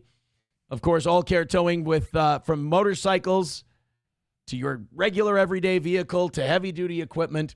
It's All Care Towing, 320-253-5203 for All Care Towing. Jahar with $2 says, forget the frames. Remember the bug in your forehead? She died so her eggs could live. So will the babies hatch? That's the question. Yeah, we're clean. We're clear. Although people said that now that they've been staring at my forehead more, they've noticed that I have a vein when I get really upset. I like that. I think that's marketable. I think that's a good gimmick. $1 from Numero Uno. Boy, he is in a pissy mood today. He says, ignore the haters. The stream has never been better. It's not about ignoring haters. I know they're having issues. Rumble Studio does that from time. I would use Rumble Studio every day. It would be our usual streaming tool, but it's not. It's got a problem with cascading. It's got a few issues, so I don't use it every day, unfortunately. Yeah, we got... Now, Hobo, that is a wonderful suggestion, but I don't think I'm going to use it, unfortunately. Mommy says, I'm displeased with the cost of a new treadmill. Fuck. Well, do what I do. Just don't buy one. It works out really well. Thank you, guys. 1:30 away from today. Just 1:30 away from calling today's goal done and making it another win for the toe and a perfect week and getting ready for Rumble Friday. Thank you, guys, very, very much. Go ahead and test out those donations and see how they're doing. Oh, God, is now the time to play an Alex Jones clip of him telling the president that he's heading towards a health emergency? I mean, we're just getting everything back to where it needs to be. OBS is great. All my stuff on my end is fine. And now I'm going to start talking about Alex Jones and watch those KBPS plunge right down to the shitter. Let's go ahead. This is Alex Jones, who seems genuinely concerned for the health of President Trump. Also, I haven't heard, and maybe I'm wrong here, but I haven't heard Alex Jones criticize Donald Trump's, what do you call it? His, I'm sorry, real quick. I was looking for my Alex Jones clip, and I see that Chad Buzamok has a new, let's see what he did. I'm sure that it's totally in context. Oh, shit, I had it muted. I apologize. This must have been when OBS was crashing. I love a good bareback. Wait a minute. No, it was a bareback dress. It was not a... I love a good bareback. I love a good bareback. I love a good bareback. Did you not hear that I was trying to say dress as he was clipping that out, that it was not... You do know that I was not trying to say I love a good bareback. You know that Chad Buzamak had to very carefully select and edit that clip and trim it down and everything. You know that I wasn't saying I love a good bareback. I was saying that I love a good bareback dress. She was wearing a dress with her... It's not what it is. Coltrane with $1 says, get your suppressor by calling All Care Towing on bike night at Stoney's. Yeah, I fucked it up. Somebody, too, says, this is what's growing on inside of Aaron. Uh-oh. What on earth is going on here? Oh, God damn it. No. Looks like a tapeworm. Oh, it is a tape. Well, I'll tell you what it is. It's called a botfly. It's the botfly. Oh, yeah, the botfly larvae, where they where a worm sits there with its asshole sticking out of your body and eats your the inside of your skin. You have to put tape over the hole where its asshole sticks out and it shits on your skin. You have to put tape over that because it breathes through its anus, and you have to suffocate the botfly larvae. And then you take the tape off and you have to get tweezers and pull it out. And then a bunch of shit and blood falls out of your skin hole. It's cute. A larva.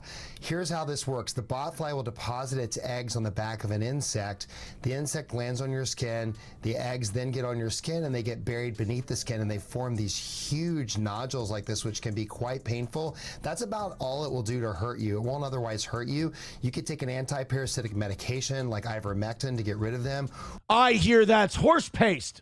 Or you can extract them like this gentleman is doing here very well. Wish he had some gloves on, but as you just gently tease and pull on these, you don't want to break it in half, the larva will extract.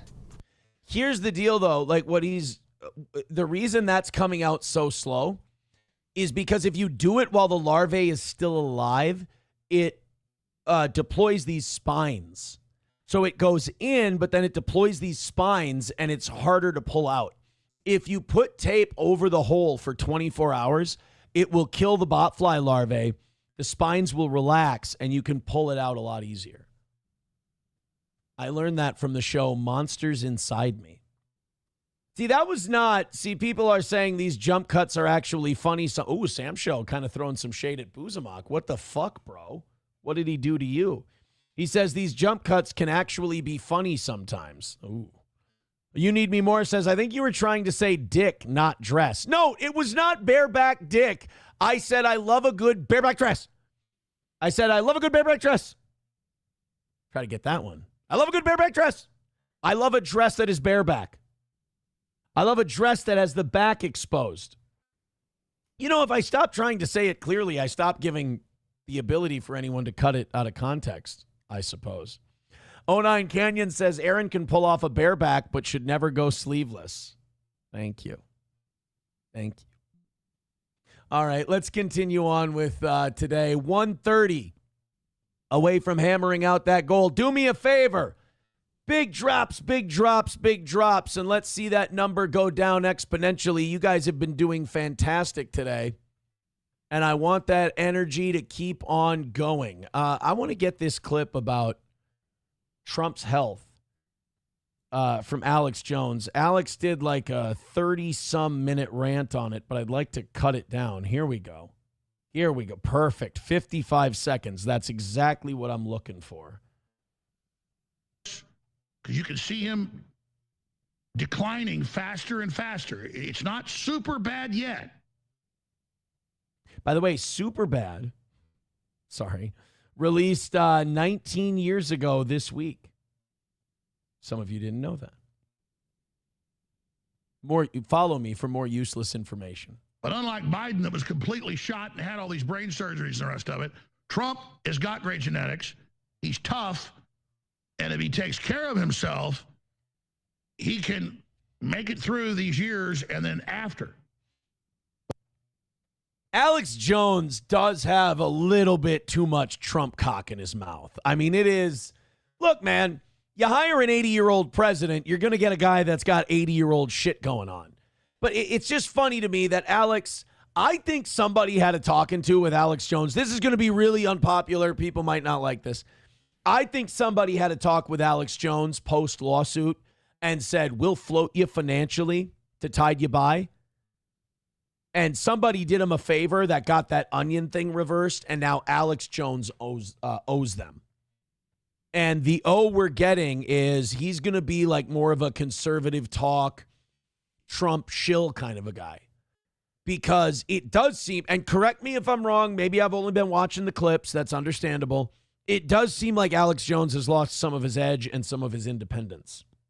Because in my opinion, you can't shit on one 80-year-old president and not shit on the other one for being too old. Trump is too old to be president. I wish we had a better option. But at the same time, it's like he's like, oh, Trump is having cognitive problems. Trump is having health issues. It's like, okay, well, that's really, really bad, and we should keep an eye on that, right? Oh, but his genetics are so much better than Biden's. His genetics are so good. He's such a strong He-Man figure that he'll be able to take care of himself and get through it. Oh, that's funny. Because when it's Joe Biden, we're laughing at him falling off a bike and falling up the stairs and looking like a Roomba every time he gets away from the podium. So, I don't know. It just, the thing that always drew me to Alex Jones was that he always spoke truth to power, whether it was Democrats or Republicans, whether it was George W. Bush or Barack Obama, it didn't matter. He would let him have it. But now when it's this, it's, people are saying that he's having age problems like Biden, but he's got way better genetics, so he'll be fine. Sounds like cope. But if he doesn't, he's going to have, I predict Trump is going to have some type of collapse within the next 12 months at the current trajectory. I'm not saying he's going to collapse. Kind of are. I mean, that's kind of one of those perfect Alex Jones-isms. I predict in the next 12 months, Donald Trump is going to have a health collapse if he keeps going on. Now, I'm not saying he's going to collapse. What? But you just did. I predict that in the next 9 months, the Minnesota Vikings are going to win the Super Bowl. Now, I'm not saying they're going to win the Super Bowl. Dude, play that prediction again. But if he doesn't, he's going to have, I predict Trump is going to have some type of collapse within the next 12 months at the current trajectory. I'm not saying he's going to collapse. Yeah, but you literally just did. I predict Trump is going to have some type of collapse within the next 12 months at the current trajectory. I'm not saying he's going to collapse. Like I said, I don't know if it was Peter Thiel. I don't know who it was. But somebody bankrolled this cat when he was going through those tough times because it ain't the same Alex. I'm saying if he doesn't take his foot off the gas pedal, I guarantee you, and I've got stamina, way better than most people. That's right. I can actually fuck for 6.5 hours. People don't know that about me. I practice the Karma Sutra, and I practice tantric sex and semen retention, and I've got better stamina than most people my age. If I had Trump's job at 51 for a month, I would have a nervous breakdown. You know what? I don't doubt that. I don't doubt that for Alex. I don't doubt that for me. I don't doubt that for a lot of people. I've always believed that you have to have a little bit of mental illness to want to be president. That you got to be mildly fucked up to want that job and to be able to handle that job. You know? T. Duden says, can gay men transfer botfly larvae during vigorous bareback? There's no bareback. None. Carlos Cameo says, I don't think either Trump or Biden would have made it through a second term health. No, not in your 80s like that. Bigot on socialist media says Owen Schroyer, not Schroyer. Owen Schroyer is better now. Oh, really? You like, wasn't there a time where like people were starting to dig that Paul Joseph Watson as much as Alex Jones? I never liked that guy. I never trusted him. I always thought he was kind of a weirdo troll person. And is he still around? Like, is Paul Joseph Watson still a thing, or did he kind of flame out in the first Trump administration? Salt Dumpster says Somalian Vikings and their gay cheerleaders. It's not important. It's not important. Urzma, J-Fish says if they wanted Trump dead, he would be. Well, I mean, they've tried. I mean, you gotta say that they have tried. Mommy says, wait, how old is Alex Jones? 51, he said. I know, I thought that too. I was like, wow, Alex is 51, huh? I don't know. I think he pretty much looks like a 51-year-old guy. I think he just about, when he said 51, I didn't go, holy shit. And I also didn't go, oh, wow, he looks terrible for his age. He looks about 51. About 51 years old. Main Vein says, Aaron, I listen to InfoWars every day after your show ends. There is much more to this than the clips. Well, I don't want to watch the whole 30 minutes. We're already 130 away from today's goal, and I always like to be under 100 by 9:30, and we're at threat of falling behind. We haven't been at threat of falling behind all week, and we haven't been at the threat of falling behind all day. It's been really good. We've just, we've done our usual freeze up from about 7 to 9, unfortunately. So let's go ahead and rally up. We're only 1:30 away. We got an hour and a half to do it. So if we jump on it right now, it won't take big drops, just a couple gifted memberships at a time. Let's get this thing moving. Let's call it a win for the toe. Let's do this thing. Main Vein says you do a good Alex Jones impression, Aaron. The most requested impressions are RFK Jr.'s become a big one lately. Alex Jones. People like the Trump. I don't like my Trump impression, but people seem to enjoy it. And people they'll always like Dusty, I think. All right. Streamlabs, PayPal, Venmo, Super Chats, and Rumble Rants knock my nerves back a little bit here. And let's get back to good. Hey, a lot of our audience, whether they're from Minnesota or not, they like to have a good laugh at our state's expense. Whether it's a couple of fruity cheerleaders or it's Somali invasions or whatever the case may be. People like to laugh at Minnesota. Well, got a fucking story for you here. Minneapolis, hey, remember, guys, crime's going to go down. We got a Somali mayor coming in who's going to fucking raise the minimum wage to $800 an hour and not allow anyone to raise the rent. So I'm sure the city's going to be fine. And while he does all that, I don't think he has any designs on upping the law enforcement budget. So I think you can probably expect more shit like this. I always find it funny when these big cities start coming out when they receive criticism and going, you know what? I think we're doing a lot better. The crime rate's going down. Well, let's check in with Minneapolis on that. Our top story tonight, Minneapolis police are sounding the alarm on what they're calling a smash and grab crime trend happening all across the metro. In the most recent spree, more than 100 vehicles were reported damaged overnight in Minneapolis alone. 100 smash and grabs of vehicles just on the street in one night. Not in 24 hours. Not in like a Monday morning to Tuesday morning thing. Just from the time it got dark to the time it got light out. 100 cars smashed and grabbed. Police Chief O'Hara says 3 juveniles were taken into custody earlier today related to these crimes. Fox 9 So Young Kim joining us live in Minneapolis tonight. And So Young, police increased their presence in the areas that had been hit. That's right. We're here on Vincent Avenue near 41st Street, and this is just one of the areas that was hit overnight. There's multiple cars with broken windows on this block behind me, and earlier today, police and community service officers were canvassing this area, talking to victims and collecting evidence. I'm going to take a wild stab in the dark here, and I'm going to say that in this neighborhood, amazingly, nobody saw anything. Crazy how that works. My friend shot me a text message and said that my window got smashed out. Tom Mosley says he woke up Tuesday morning to find his car window gone. Asians, the victim of inner city crime? This must be a new trend. So I had some bags and boxes in the back seat.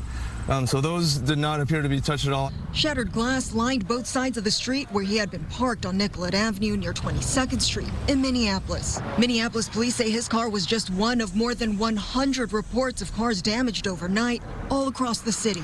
And it's multiple individuals then getting out and using some type of blunt object to break the window of parked vehicles. Police say this property crime pattern has increased dramatically in the past month. In Minneapolis, over 500 since we've had this problem, we believe are connected to this spree. Tuesday, Minneapolis Police Chief Brian O'Hara says the team is making progress. I need to go back and see if I heard that. Did he say 500 smash and grabs? What the fuck?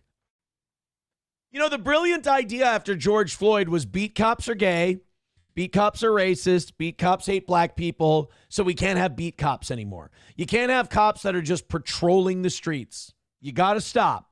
Cops should only, I think what the plan in Minneapolis after George Floyd is, only if a black person is being kicked in the head actively by a white person should a police officer be able to respond and break it up.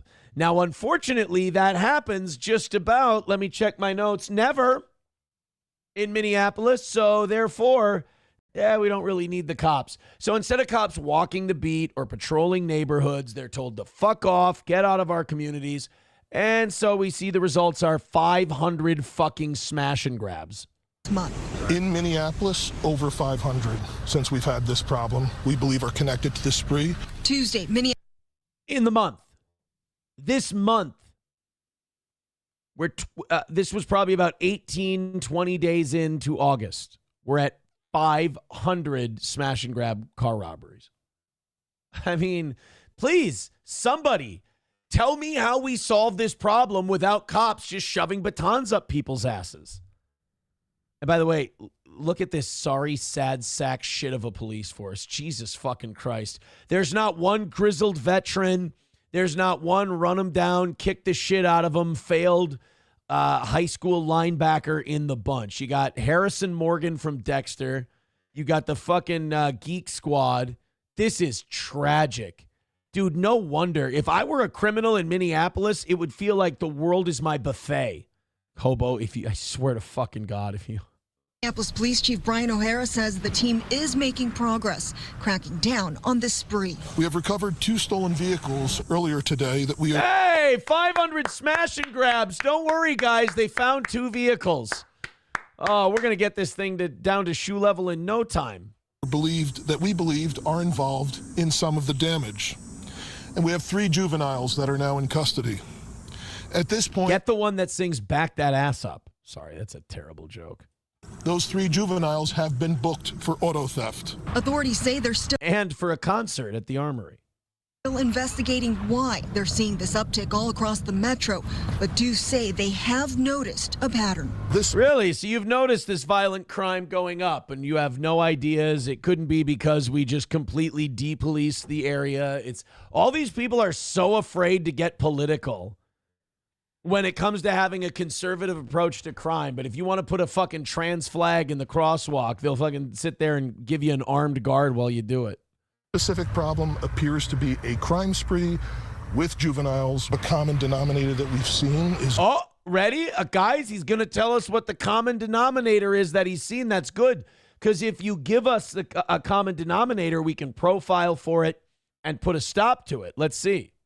That we've seen is joyriding in stolen cars and then other problems. Oh, that's the common denominator.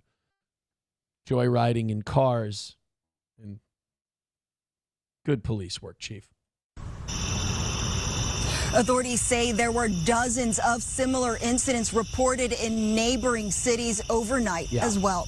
Live in Minneapolis tonight, So Young. Weird. When you stop giving a shit about law and order and you stop policing the community, it's noticed by the people who want to victimize innocent people and they run amok. Huh.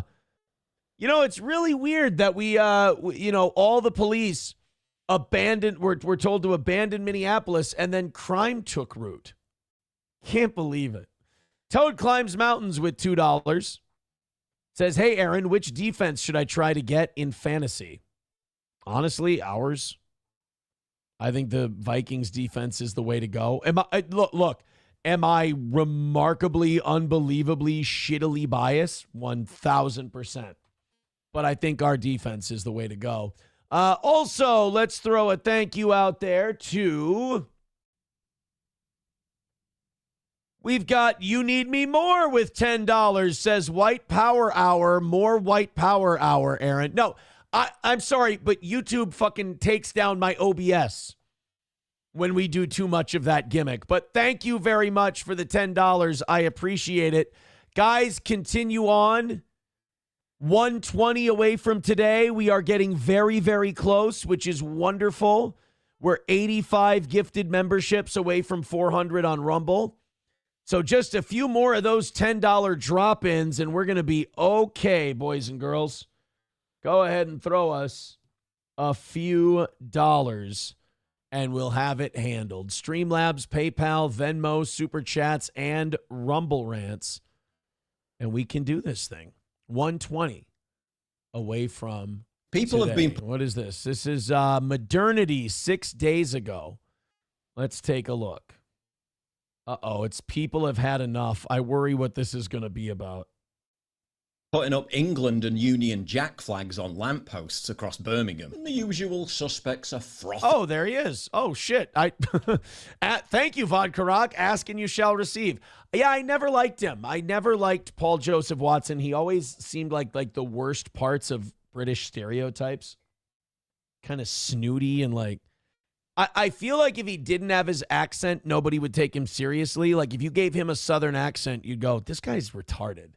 But anyway, Ryan the Garbage Man writes, just a shot in the dark, but could it be fatherless black youths? Hey, wait a minute. Who said anything about the people doing smash and grabs in Minneapolis being fatherless black youths? It could be those fucking suburban kids driving down and committing all kinds of terrible crimes and then running back to Roseville and then leaving those poor victims in the inner city high and dry. That's probably what it is. Been mad about it. England flags? In England? Oh no, we can't have that. Birmingham City Council issues safety warning over flags lining city streets. People who attach unauthorised items to lampposts could be putting their lives and those of motorists and pedestrians at risk. Placing unauthorised attachments on street furniture, particularly tall structures like lampposts, can be dangerous.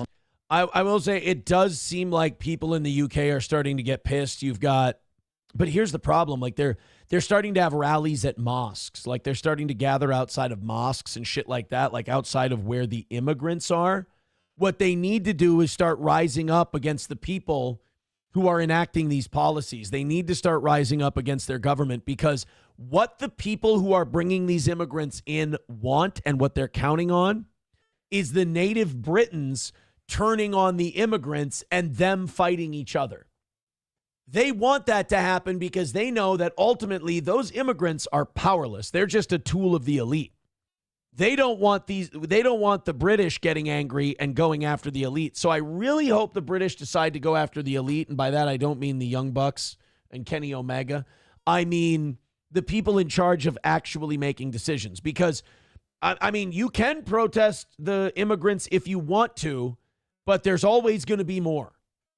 Whereas if you go after the elites, if you go after the powerful and they feel like their grip on power is being threatened by the people, you might get to see the spigot turned off. But definitely what they want is native Britons fighting with immigrants. That increases their power base. Because then one wing of that power that's in control will be like, well, here, we'll go be the populists and we'll go appeal to those people. In fact, I feel like that's kind of what's happening with Trump. I think Trump's been co-opted and he's the other side of the New World Order coin. And he's like, I'll go calm down the populists and make them happy because he is a billionaire after all. I'll go make them happy so they feel like they have representation. And then you guys just attack this from the other side and keep giving red meat to the left. Safe, eh? This from the same council that brought you Birmingham's infamous bin strike, still ongoing by the way, which has left parts of the city looking like a rat-infested... Oh shit, it looks like Philadelphia. Third world landfill. Those England flags, though, you could hurt yourself just by looking at them. The activity has also stirred concern and suspicion amid claims those responsible are politically motivated and are seeking to stir up division between white British residents and other communities in the area. Well, see now, you put up an English flag, and now that's a political statement. Maybe you fucked up the country enough that actual displays of patriotism, maybe you've browbeaten these people so bad that displays of patriotism now look like some kind of political statement. Yeah, the political statement is we want our fucking country back. It's ours. It's our birthright. You sit here and brought third world people in who don't know what the fuck they're doing, who fall way the fuck behind. We all have to wait. We have to pay for them. We have to fund them learning how to fucking get along in a first world Western civilization. They can't do it, so they end up balkanizing anyway and basically breaking off to the point where an English flag looks threatening to them. Again, that ain't the immigrants' fault. That's the people bringing them here's fault. The immigrants are essentially to the cargo. That's like me visiting or living in Bangladesh and getting angry at seeing Bangladeshi flags. One resident said the flags going up was not an act of pride, but division. We are such a diverse, proud community. It's a shame that a small minority are trying to cause a division. A small minority? You mean English people whose families have been here for centuries and want to fly English flags? Yeah, you guys got to put a stop to... Not the flying the English flags, but the resistance to it. You guys got to fight back against that. I mean, it really is nut-cutting time for Britain. I mean, either they're going to become a balkanized shithole, or they're going to fight back and they're going to reclaim their country's culture. Proud of diversity, just not proud of your country. I know it doesn't feel like it, but last time I checked, Birmingham is still in England, right? But being a vibrant, multicultural utopia, where white English people are now a minority, and crime is 45% higher than the national average, there are already plenty of flags flying across Birmingham. Palestinian flags. And the same people angrily demanding the English flags be torn down don't have a problem with them. Flag of the country you're living in, bad patriotism. Well, remember, it's dangerous to fly the English flags. If you fly the Palestinian flags, they don't cause traffic problems quite as much. They've done all kinds of studies on this. It's bad, man. I get it. Believe me, I understand. It sounds like it's getting really, really bad out there. $2 from numero uno Josh Denny fan says, time to hit the goal. Power hour. No. We're not at we have to hit the goal quite yet. Jesus. Arukapafadabers gifting another membership on YouTube. Thank you very, very much.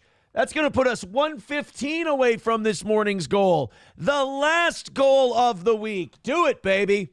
Keep it up. Let's get those drops in there.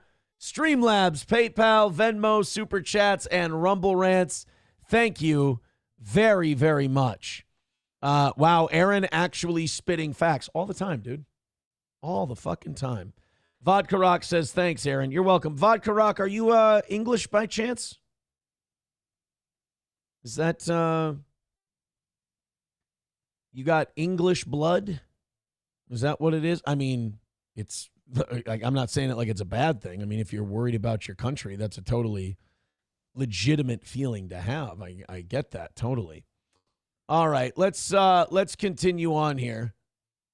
This is called Some Kind of Hate. Numero uno Josh Denny fan says, if only longtime anti-immigration British commentator Douglas Murray had more influence. All right, you got me there.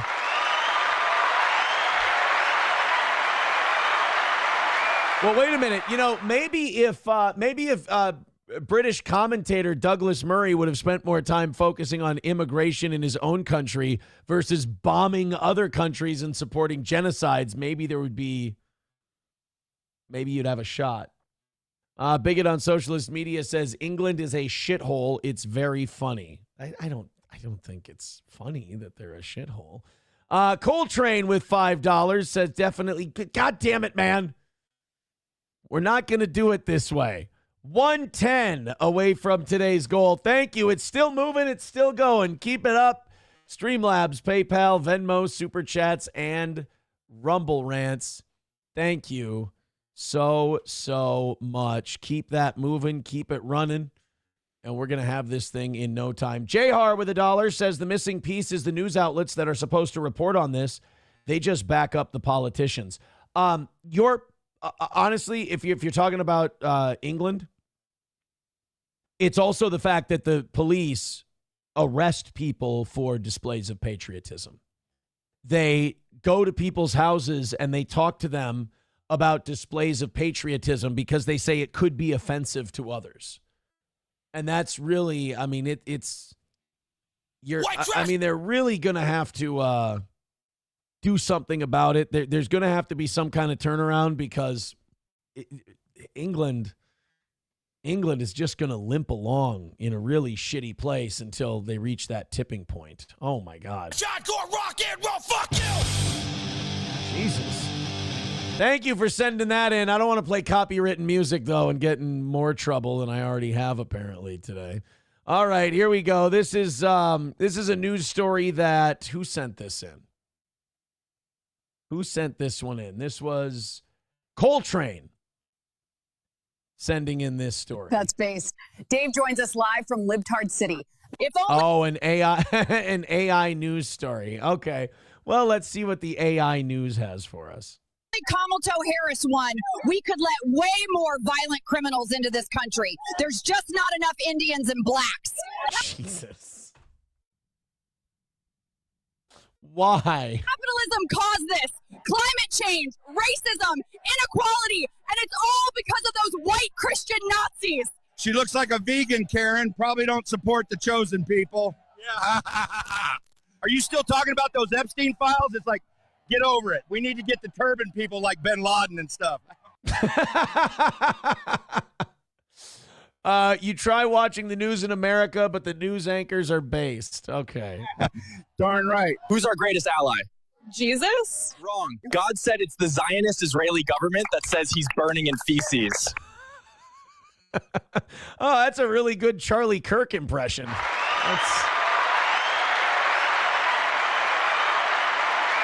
Now, I haven't looked that one up yet because I'm just not ready to read it. They don't really think Jesus is in hell burning in feces, do they? That's a thing that people are being hyperbolic about.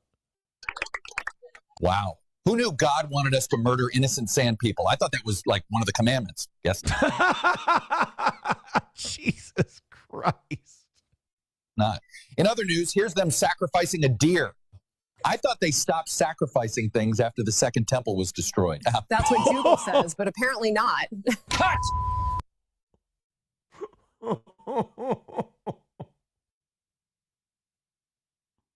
Jesus fucking Christ.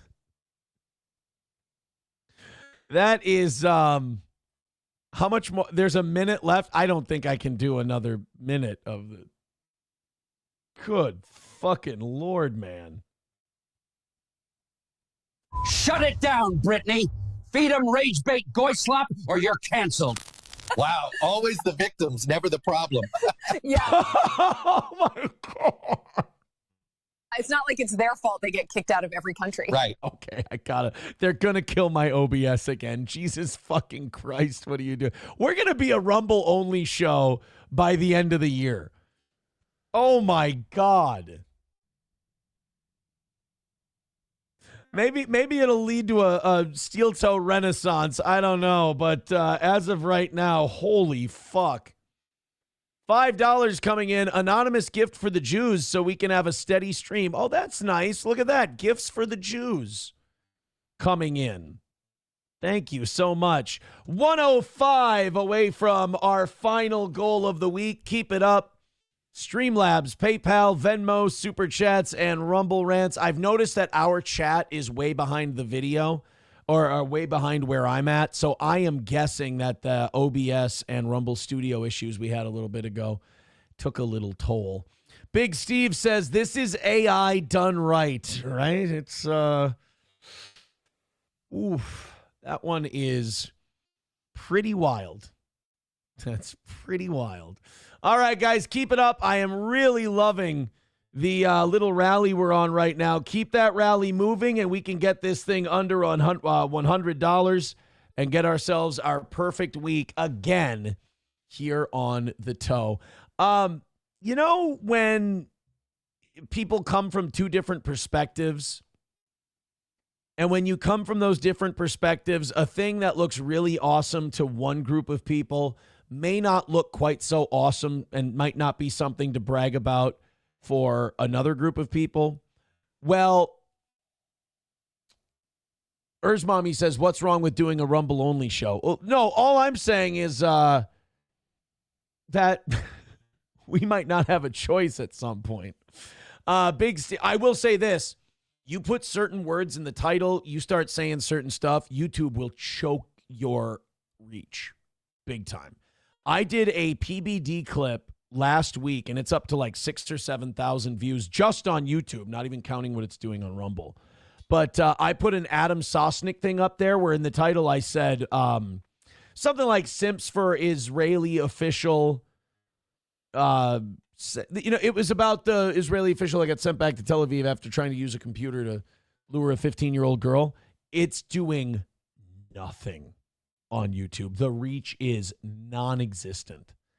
And I'm sorry, but you see it enough and you got to go, look, it ain't me. It ain't me. I ain't no senator's son. So New York is bragging about something that if you lived in any other normal city in America, you would not brag about. You know how in Minneapolis we just heard, wow, 100 smash and grab car robberies overnight. And you're like, oh my God, that's embarrassing. We've got to work on that.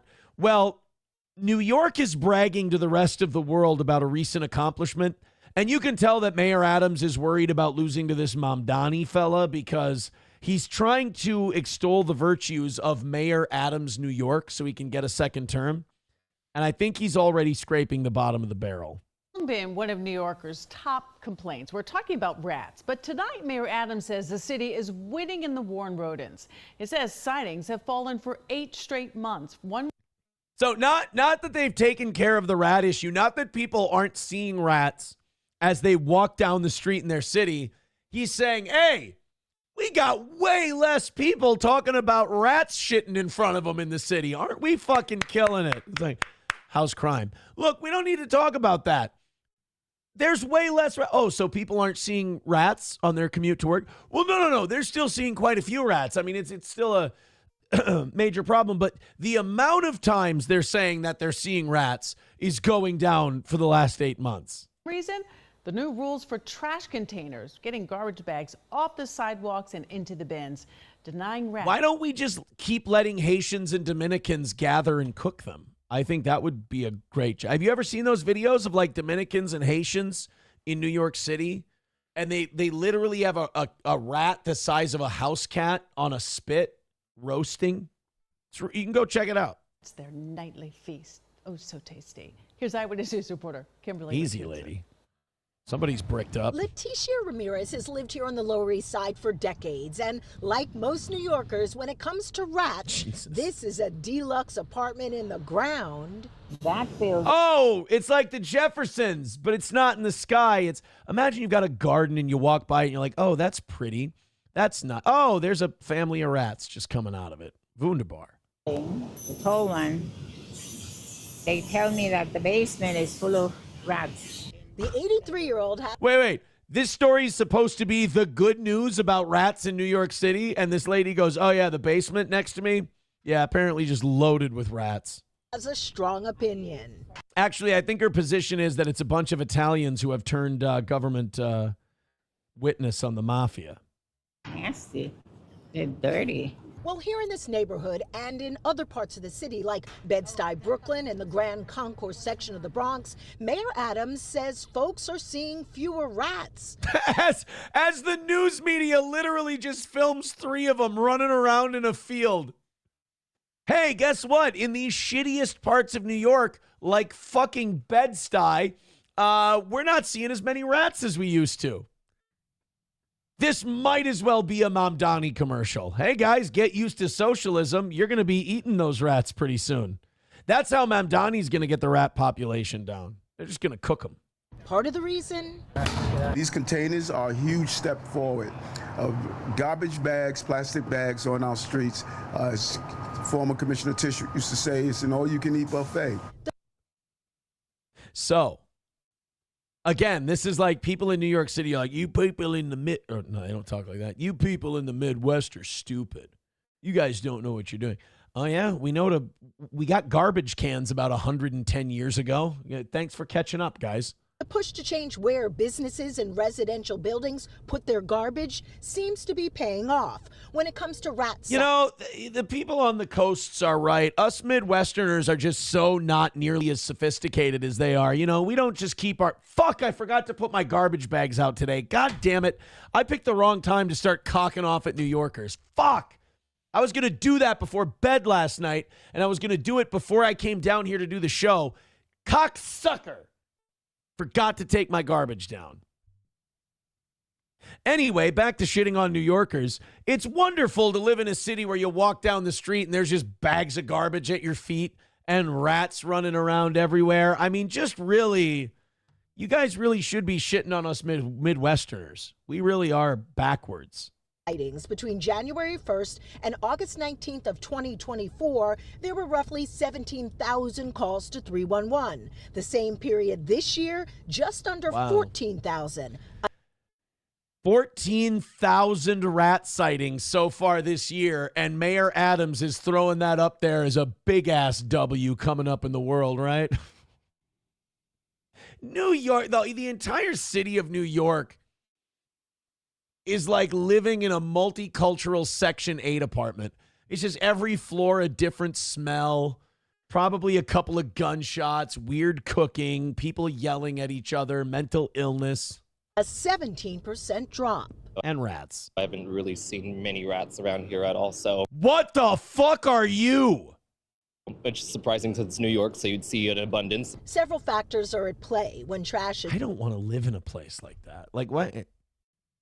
It is so strange that these people see themselves as like better than us and shit like that. It's like, guys, you're puke. No offense, but you're just vomit. Put out, that shifted from 4 p.m. to 8 p.m. and when it's picked up at midnight instead of starting at 6 a.m. Another key piece to the mayor's so-called trash revolution, the Department of Sanitation's new highway unit. Formed in April of... Wow, garbage trucks. Who would have thought? Garbage can. So the mayor's big idea on garbage is garbage trucks and garbage cans. Fucking give this guy a Nobel Prize.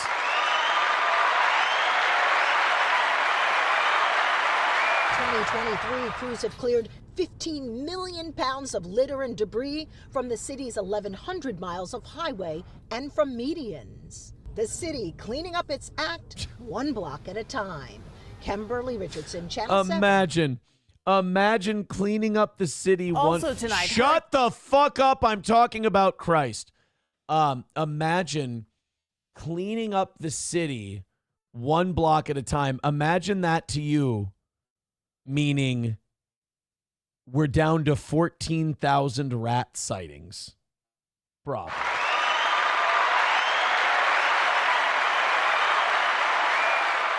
Ryan the Garbage Man says rats have big noses and big ears like some other mammals. Oh, yeah, like marmots and shit like that. Those are marsupials, aren't they? They're not. I just fucked up a science thing. $5 from Redbird. Thank you very much, Redbird. He says Spirit Airlines. Uh-oh. Hey, who's going to throw in to knock out this last 100? Couple of people, 3, 4, 5, 6, 7 people. Why not? Go and get them. Thank you very much, Redbird. 100 even. Away from today's goal. Knock it out and call it another win for the toe. Let's do this thing. We are right on track. But we need to keep those rallies up. It is our final goal of the week. We are that close to a perfect week. I don't understand this thing that somebody just sent me. It's Elmo in front of a crazy straw. I don't get it. T. Duden says, who reports rat sightings? They're everywhere. The reports would be in the millions daily. That's kind of what I was wondering at first. I was like, well, do you think that maybe people have just stopped calling them in because they see rats all the time? Mommy says it's time to put a massive wall around New York City and let it be. Maybe. Oh, Mikey Two Milks, I'm doing it. Sorry, buddy. There you go. 100 even. I got to put it on YouTube too. Sorry, pal. 100 away from today. I apologize. Oh, that wasn't Mikey Two Milks. They're saying, Aaron, they do believe that Jesus is in human feces in hell. What? Now, wait a minute.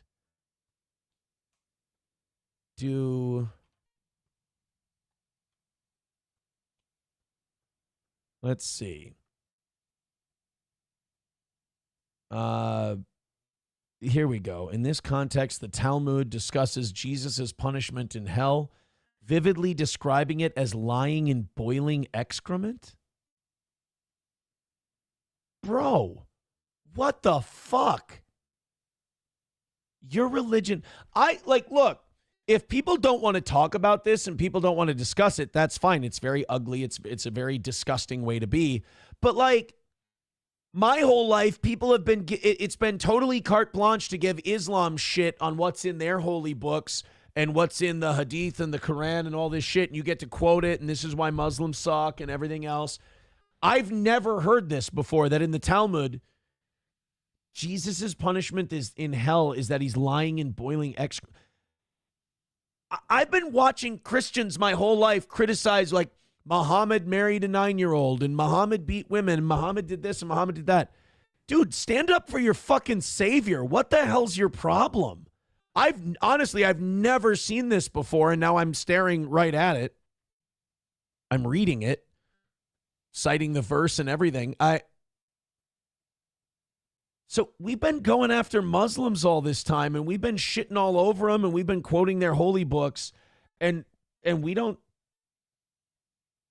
talk about this. This is like the main guy. This is Christ. It's Christ, for Christ's sake. Oh my God. Chevy fan says April would have let the trash out. All right. You talk shit on New York and you forgot to take your trash out. Lasai, I know. I'm part of the problem. Mommy says, go to Israel and wear a cross. You will discover exactly what they think of Christians. That's really gross. Like, honestly, the stuff that's in the Quran about Muhammad and that, you can have that 500 times over before I'll let you say that Jesus is in hell, boiling in excrement. Fuck that noise. That's, I'm sorry to be a bitch. Like, I'm sorry to be a pussy, but that's legit offensive. And I don't look, you've watched me for years. You know I don't say that very often. But that's really fucking offensive and blasphemous. And why? And I'm just asking a question here. Don't block me, ban me, shut down my stream, whatever. I'm just asking a question here because I'm reading. Why should anyone ever use the term Judeo-Christian? If you believe that first of all, you were responsible in my Savior's death. That's shitty enough. And then you rub salt in the wound by saying that he's in hell boiling in excrement. Why would you ever allow their name to be attached to yours? Judeo-Christian should be a blasphemy. I mean, say what you want about Muslims, and every religion can be criticized, but they do revere Jesus Christ. They do hold him as a prophet. He's just not the Muhammad is their savior. Muhammad is the prophet they chose. That really fucking sucks.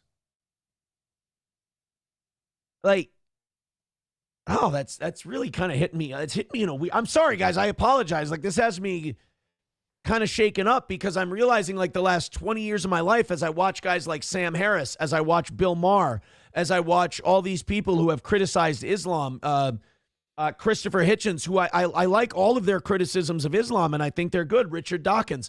As I've watched all of them, they've been criticizing Islam and really beating the living shit out of them. And I've watched people like Reza Aslan, and I've been like, you're an apologist for Islam and this and that. But then you look at how they've been treated and how these criticisms of Islam are held in high regard, which is fine. Again, I think these are valid criticisms. But then to totally brush over all of this shit that's a million times worse about how you feel about the fucking Lamb of God, Jesus, Jesus fucking Christ. Dude. Like, I wouldn't even say Islamo-Christian. Like, I wouldn't, there's Islam and there's Christianity. They're two different religions, deserve their respect, whatever. Certainly miss me with Judeo-Christian. That's shitty. Rack Tracker April with $10 says if your OBS is slow, you have to check your settings or check for updates. No one can hack. Well, nobody can hack anything. Hack's not a thing. You could be running too many programs too. Thank you very much. Milky Two Mics with $2 says, first I've seen it. Thank you so much. $90 away from today's goal. Keep it up. Guys, we're making Red Celtic mad with all of this talk. He's not happy. He's going, oh, this is bad podcasting. You know what I would do? I would turn it off. Unless you're just a big fan and you're just molding a little bit. All right, let's go into this Spirit Airlines video that somebody sent. Oh, this is AI. God damn, man. I tell you what, AI can be the most racist thing in the world. $90 away from today's goal. Streamlabs, PayPal, Venmo, Super Chats, and Rumble Rants. Hurting my elbow! It's hurting my wrist! You're hurting me, Sheriff! You're hurting me, Sheriff! It's kind of like Eric Andre in drag a little bit. Why are you choking? I can't breathe! Why are you touching my leg? Why are you touching my leg? I can't breathe! This is George. This is it's getting really good. Like, you almost can't tell anymore. And it's getting, like, that's the problem. Like, it's getting close quickly. Like, it was a year or two ago, I always point this out, when Will Smith was eating the spaghetti and it looked like shit. And now it's like that close to the real deal. So, I guess we really don't have a lot more time until our final conquest, do we?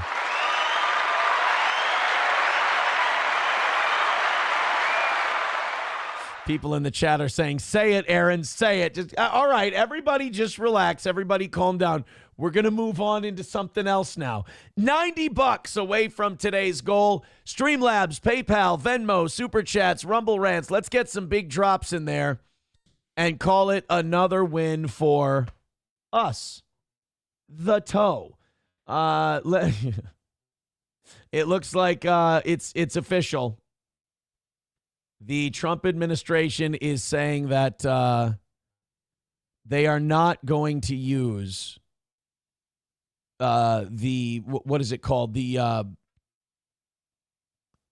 fucking tariff money to give us checks. We're not going to be getting tariff checks, as J.D. Vance said we might. The Trump administration is eyeing tariff revenue to pay down the nation's $32.7 trillion debt. Now, here's the only problem with that. We're taking in about $30 billion a month in tariff revenue. So that's $300 billion a year. The problem with this is that we are running a deficit every year of $2 trillion. So like our payment on the debt, which is just the debt servicing, is about $1 trillion a year. So even if you point out the $1 trillion a year we pay in debt service and the $300 billion in tariff revenue, that still leaves roughly $700 billion a year that you're adding to your debt. So you're kind of shooting a BB gun at a freight train. Let's go to usdebtclock.org. Just make sure my numbers are accurate here. Yeah, the deficit is $2.009 trillion a year. So tariffs, debt service. Yeah, interest on the debt is $1 trillion a year. It's now officially past defense spending, which is $900. So here's what you could do. You could eliminate Social Security. You could phase out. You could put a sundown clause on Social Security. You could save $1.5 trillion a year. Eliminate the payroll tax. And you would have, that would be a $1.7 trillion a year tax cut. for the American people. And then, I don't know, maybe you'd be able to balance the budget, but boy, it would be pretty fucking difficult. It would be pretty tough. Rabbi Smoothie with $2 says, listen here, computer dork. It only crashes when he talks about certain things that cannot be coincidence. I mean, that guy on YouTube might not be a big steel toe fan, but he is wrong. I mean, Rabbi Smoothie is right. Our streams only crash when we spend a considerable amount of time on one particular topic. If that's an inconvenient truth, it's an inconvenient truth. I didn't make it up. Pants Maestro says, yeah, no shit. We have debt, but you want to give it away? Great call. Look, I'm just saying that JD Vance said they're probably going to do checks. Look, man, I learned my lesson during COVID. In fact, I was against the checks during COVID. They should have just left the economy open. I'm saying that paying off the debt with the tariff money is not going to work because you're still going to rack up debt. We have a spending problem, not a revenue problem. I don't think that giving away the money is a great idea at all. It's just going to lead to inflation. But to think that we go, oh, we've found the solution to our problem. We're good. We've figured out how to solve the debt, and it's using the tariff revenue. It's not. It's a BB gun at a freight train. So Scott Bessent, I mean, I love the idea, but now you need to come up with another $1.7 trillion a year. Or at the very least, if you want to count the interest we're paying on the debt, you need to come up with another $700 billion. And that's just to get the shit to shoe level. That's all. Brian says every 100 days, the debt increases $1 trillion from the interest alone. Leah says cut defense spending. Brian says cut aid to Israel. All right. I mean, I'm with you on that, but just to let you know, that's $3.8 billion a year. So $3.8 billion a year ain't gonna get you very far. Then you've got now see defense spending. That's an interesting one because that's about $930 billion. You could cut that by $300 or $400 billion, and we could still probably have more than enough weaponry to fund all these fucking proxy wars we're fighting. So, Leah says, I don't understand what's so hard to understand. That our defense spending is a huge part of the problem. It's a massive part of the problem.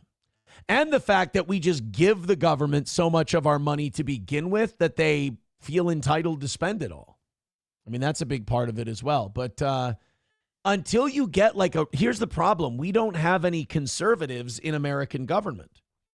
Like Republicans are pretty much just, it's progressivism driving the speed limit, I think is the quote. And if you had actual conservatives in there, they'd be pitching cutting spending. Like if you had real conservatives in power, Elon Musk's Doge cuts would have just been enacted.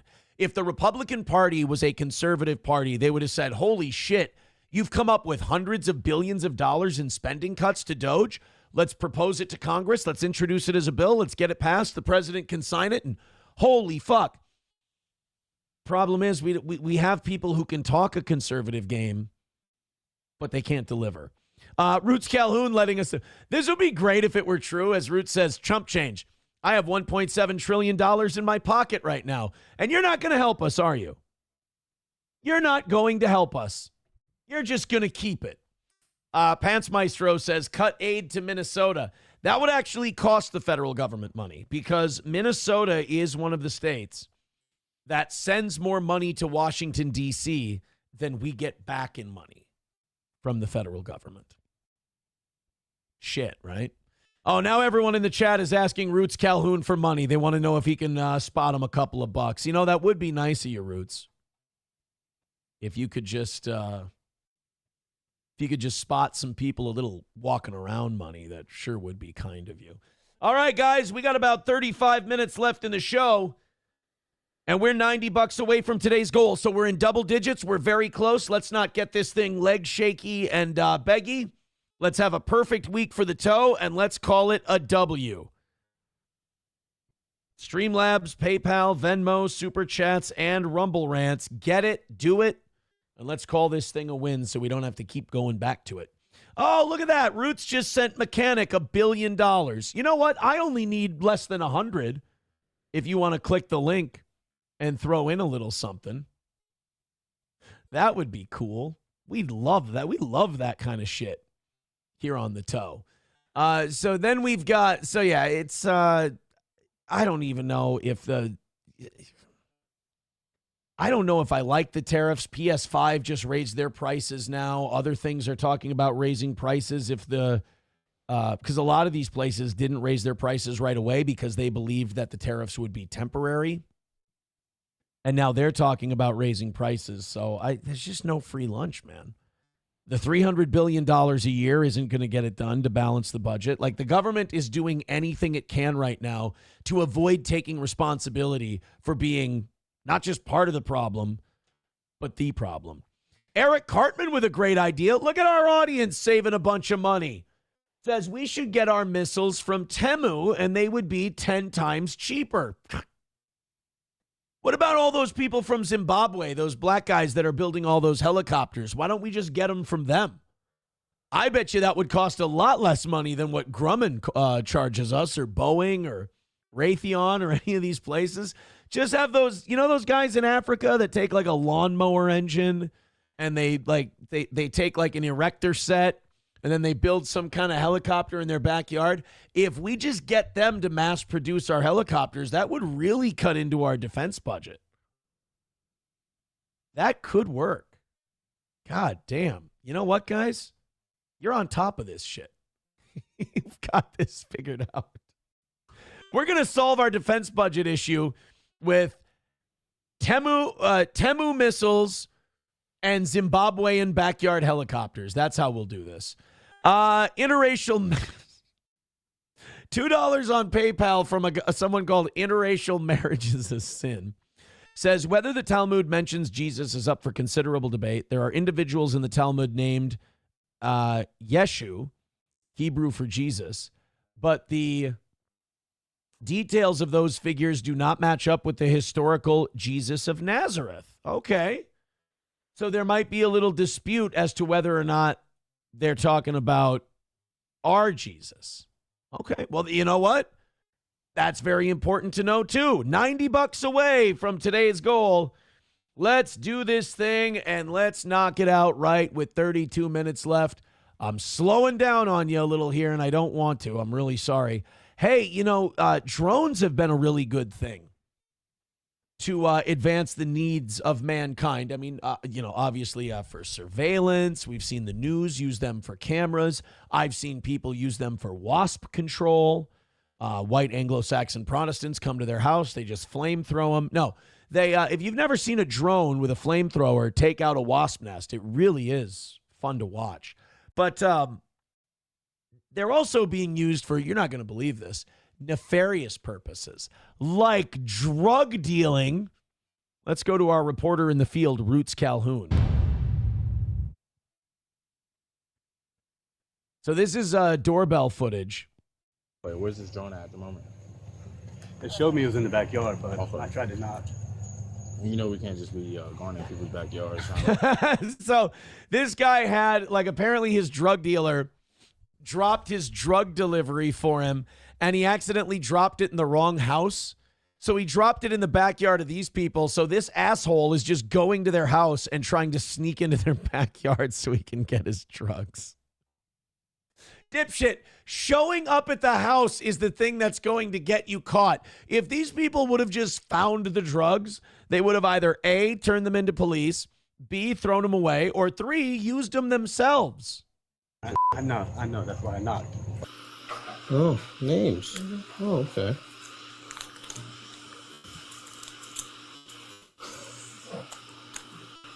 Yeah, see, this is what got you caught. You showed up. If it would have been dropped at the wrong house and you would have saw it, you walk, you're tracking it, you look, you're like, oh, fuck, yeah, I'm going to get the hell out of here. They're going to definitely know those are my drugs if I don't fucking skedaddle. Instead, you show up and try to fucking break into the place, you dipshit. God, drug addicts are smart. Share this. Okay. All right. Well. Share this. Now, I'm not the biggest drug guy in the world, but is that meth? Because it's like crystally, right? So if it's crystally, If it's Crystalia, that would be pedophilia. Well, you get the idea. But if it's crystally, that's meth. Give me the remote. Big boy, get it right? Put your hands around your back. Put your hands behind your back. Yeah, you fucked yourself, bro. Sorry. Just come off. Now we'll mess with it later. Let go of your hand. You can let go. What? I'm not holding on to anything. Jesus. What a goddamn disaster. But that's how bad you get Jonesing, though, dude. Oh, yeah, that guy's, it's definitely meth. That is a worn out dude. That face is starting to sag, the deep wrinkles. 49 years old. JB might have been better off hopping the fence and trying to get the drone back under the cover of night because the cops ended up arresting them. They say the device was filled up with meth and fent. Okay.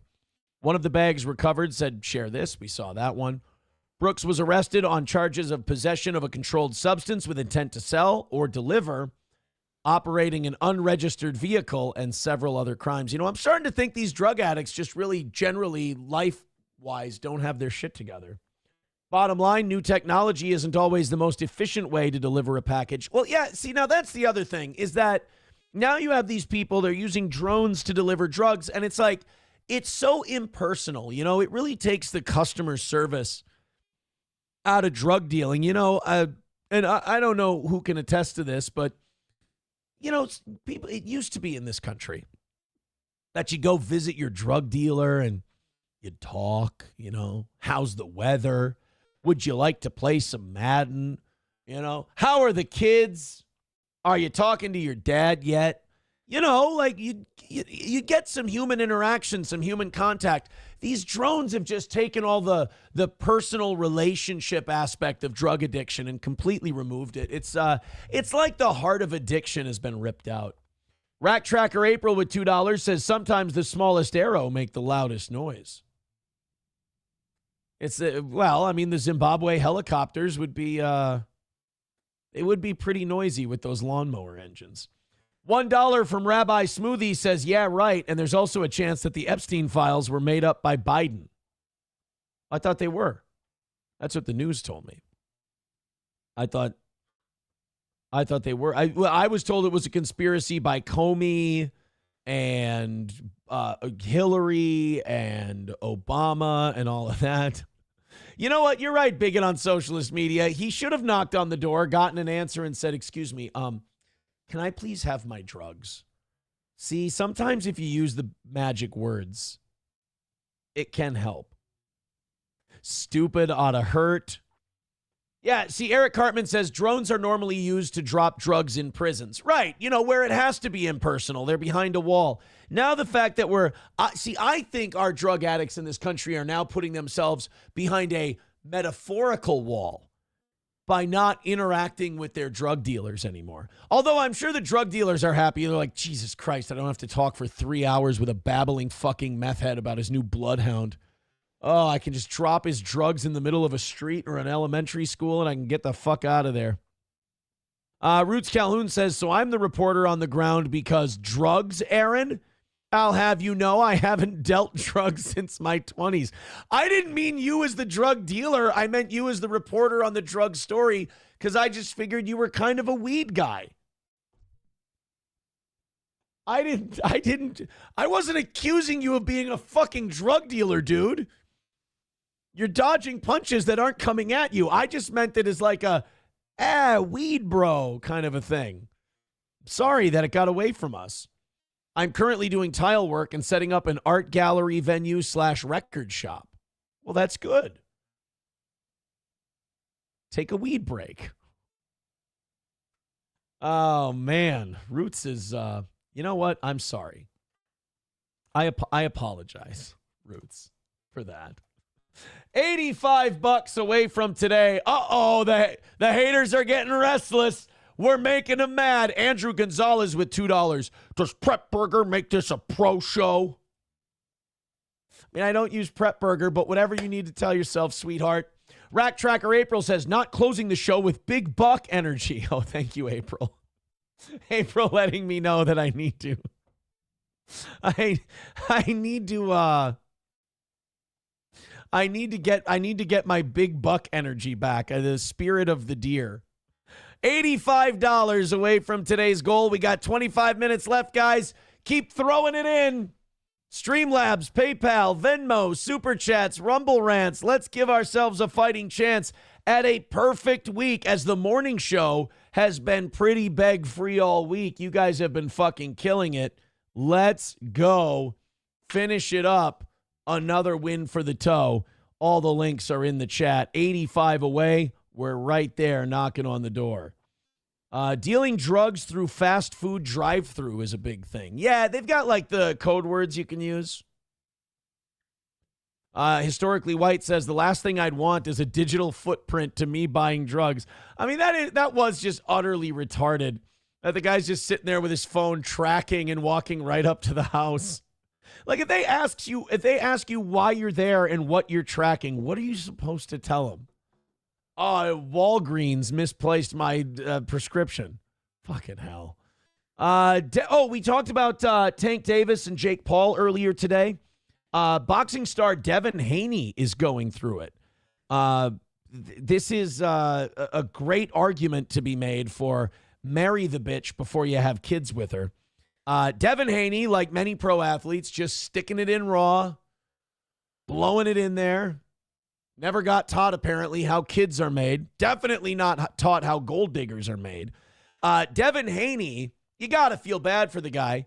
He had a kid with some chick, bailed, and now he's suing her for extortion because the mother of his child keeps asking him for money for their kid. He doesn't deserve to win this case, even if he is being extorted. Like, what did somebody say in our chat earlier? Stupid should hurt. You dick down some groupie gold-digging whore. She got your kid in her. Yes, millions of dollars on the way.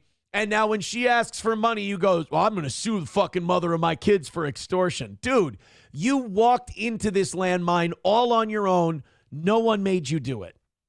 Devin Haney is suing the mother of his months-old daughter. Well, that didn't take long. Alleging she's extorting him and defamed him.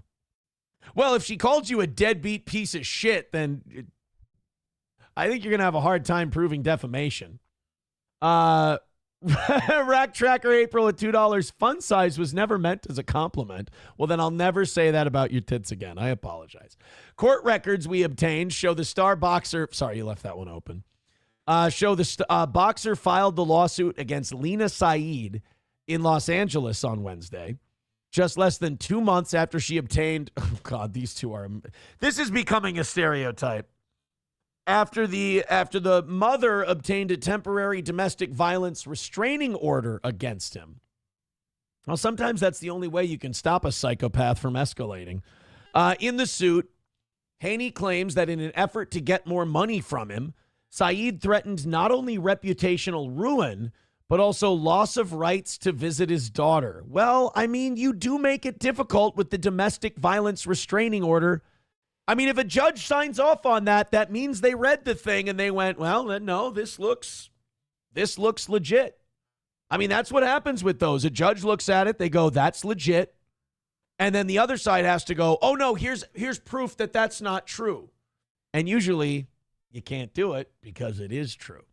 People don't just go file those because it's good for their health. And then there's coping. He's additionally suing for intentional infliction of emotional distress and is asking for unspecified damages. What are you going to get out of her? The only money she's probably got is yours. Devin Haney has lived his life and built his career with integrity, discipline, and respect, according to his attorney. He has worked tirelessly to achieve success through dedication, not shortcuts, and he remains committed to conducting himself with honesty and principle inside and outside the ring. Dude, she's got a domestic violence restraining order against you. She's got your kid, and she's got her hand out for money. Bro, this is what happens when you literally fuck around and find out. Stop impregnating these fucking broads. Show a little bit of self-control with your fucking sperm And then you won't find yourself. I don't want him to win this lawsuit. I want this lawsuit to get thrown out. I want it to fucking hurt when these guys go run and hose and knock them up. They ought to get hung out to dry. It's fucking stupid to be doing that. Like Tyreek Hill, and who had more kids than touchdown passes last year. It's just unbelievable. Thank you, Rack Tracker April, for another $2. It says, definitely not hunting big game with that equipment. Well, I don't like fatties anyway, so we're good. You and I kind of got an Abbott and Costello thing going on. You set me up, I knock them down. Nice work. $80 away from today's goal. Thank you guys very much. Now let's go. We've got 20 minutes left. Let's make this, let's get over the moon and call it a perfect week for the toe. We've knocked them all out. Streamlabs, PayPal, Venmo, Super Chats, Rumble Rants. Help us get to perfection. It's going to get more pathetic the more it goes on. So let's go ahead and hammer this thing out. Now, the suit comes 8 weeks after Saeed alleged in her application for her TRO against Haney that he abused her on multiple occasions throughout the past year and a half. Now, he has to prove that he didn't, or it sticks, which is not going to be good for your defamation claims, and it's also not going to be good for the amount of money it's going to cost you. I mean, I think if you're one of these wealthy athletes and you knock somebody up, the first thing you ought to be doing is getting lawyers and talking about a flat fee. Like, how much is this going to cost me so you won't go for child support? Like, strike while the iron is hot. While you're making a shitload of money, ask her, I don't know, is $5 million going to make this go away? How about 10? Will $10 million make this go away and we'll never have to see each other again? Because I can't imagine with all this shit going on that he's real active in the kid's life.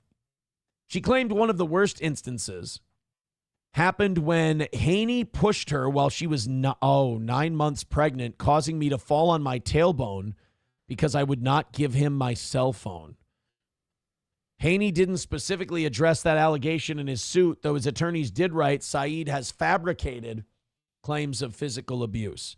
The two met around 2 years ago, and Saeed gave birth to their daughter, Chrome.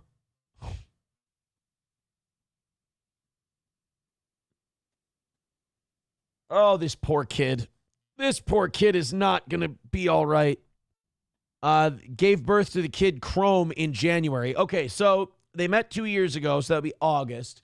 So then 7 months, so it'll be a year and a half. So they were fucking each other for about 3 or 4 months before he knocked her up. They're both due for a hearing on the order in the case in L.A. early next month. Just keep knocking up those whores while you're a multimillionaire. Let's see how it goes. Rabbi Smoothie says, oh, looks like they also love the bareback. All right. No, I meant the dress. I meant the bareback dress. I didn't mean what it sounded like I meant. Was not a gay sex thing. For the love of fuck. Good point.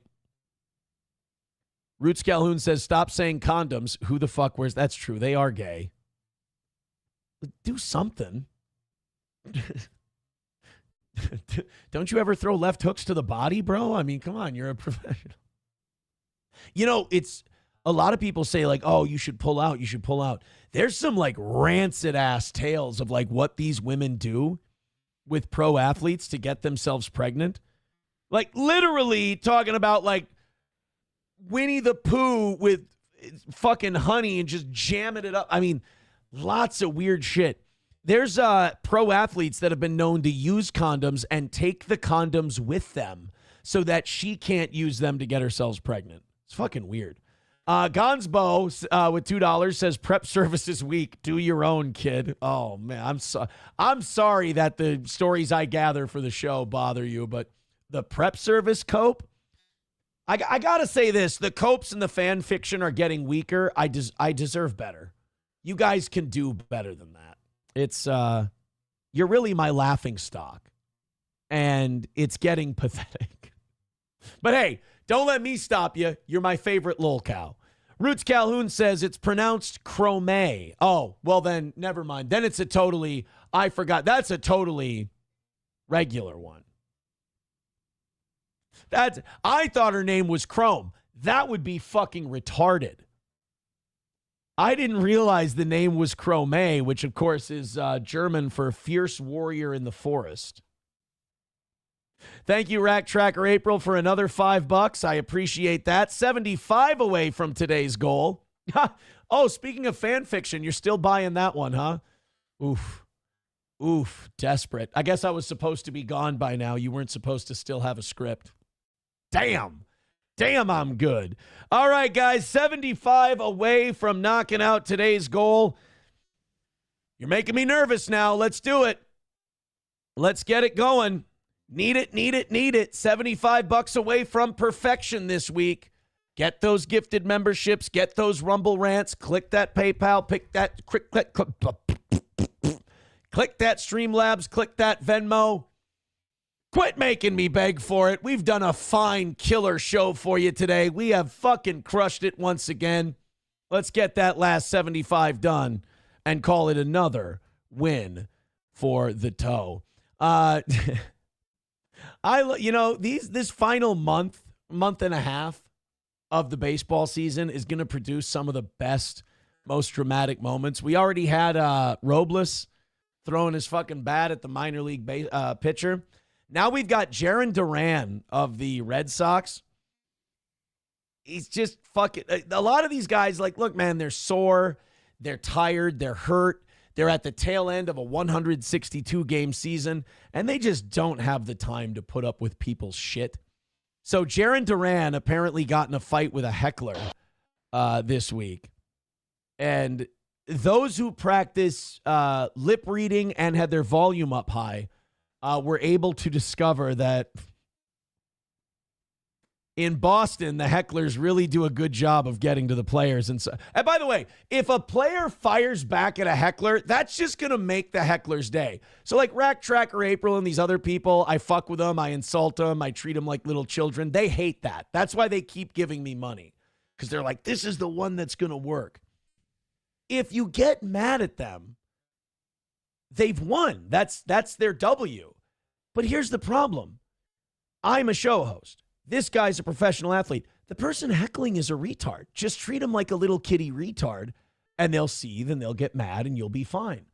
But when you're hurting and you're aching and you're trying to, get a big contract for next year and you're trying to go to the playoffs, sometimes you just blow a gasket. Man struck him out on 3 pitches. Went back to the change. Big first out for Baltimore. I don't know if you saw it. $2. I appreciate it, Rack Tracker April. Thank you very much. It's very funny. I like the parody you're doing there. So this guy Duran just said, you see the heckler go after him, and he just yells, "Fuck you, pussy." To the change. Big first. So now what's that going to do? What's that going to do other than encourage that guy? And that's Fenway Park. That's your home field.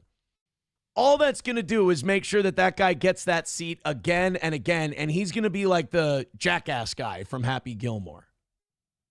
Went back to the change. Fuck Big you, first pussy. Yeah, what's he going to do? Jump the railing and come after you? No. Well, that's not true. One time, and this is an old Ty Cobb story. I don't know if it's true, because a lot of the shit around Ty Cobb is not true. It turned out not to be true over time. Ty Cobb was once being heckled by a guy, and Ty Cobb went up into the stands and beat the living shit out of him. It turned out that the guy had like these weird, not hooks, but he had like these inserts for arms. He didn't actually have arms or hands. And Ty Cobb went up into the stands because the guy called him a half an N-word. And Ty Cobb, not the biggest fan of black people, just ran up into the stands and started beating the living shit out of an armless dude. It was the principle of the thing, essentially. All right, Brian. No, not Brian. Where'd it go? Where'd that clip go? Somebody says, always use your own condoms and not hers. Uh-oh. This one's going to be bad. Hey, guys, we need to get moving here. $75 away. We got 10 minutes left. It looks like it's going to come to a beggy end today, but we got to be perfect, man. We got all this way. If we miss on a Monday or we miss on a Tuesday, what the fuck you going to do, right? But we're 75 away on a Thursday. This is it. End of the line. You guys have been crazy amazing all week. Hold on a minute. You got, oh God, this name. It's only $2. I really thought that notification was going to be the hero coming in, but keep going. Keep it up. This one is $2 from Everyone Say the N-Word in the Chat. Ready, go. It says, like Nick Cannon, that has a new child every 3 weeks. Thank Allah you got snipped. You'd suffer the same fate. Well, look, when the guy's on fire, the guy's on fire. You got to give it to him. All right, $75 away. Let's fucking go. They're saying use your own condoms. Don't you? Oh, Blue Mountain State. You know, I always thought Blue Mountain State was kind of for retards. I never thought it was a good show. It's kind of like, to me, and I'm sorry because I know a lot of people love it, it is the jock version of Big Bang Theory, where it's like, all right, guys, we fucking get it. Cool. Like it's a hammer the premise to death show. Like Big Bang Theory was a sitcom for truly stupid, brain dead people, so that they could just be spoon fed their punchlines. Kind of the same thing with Blue Mountain State. As far as closets go, his is really nice. Oh. It is. Condoms. Let's see them. Excuse me? Let me see the condom you plan on putting on my quarterback's weenie.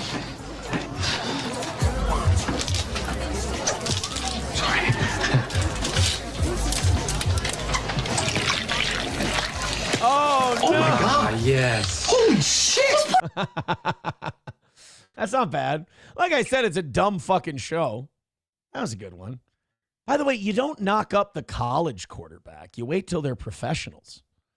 I mean, that guy's one torn ACL away from the two of you living in a trailer park and working at Walmart. I mean, use your fucking head, lady.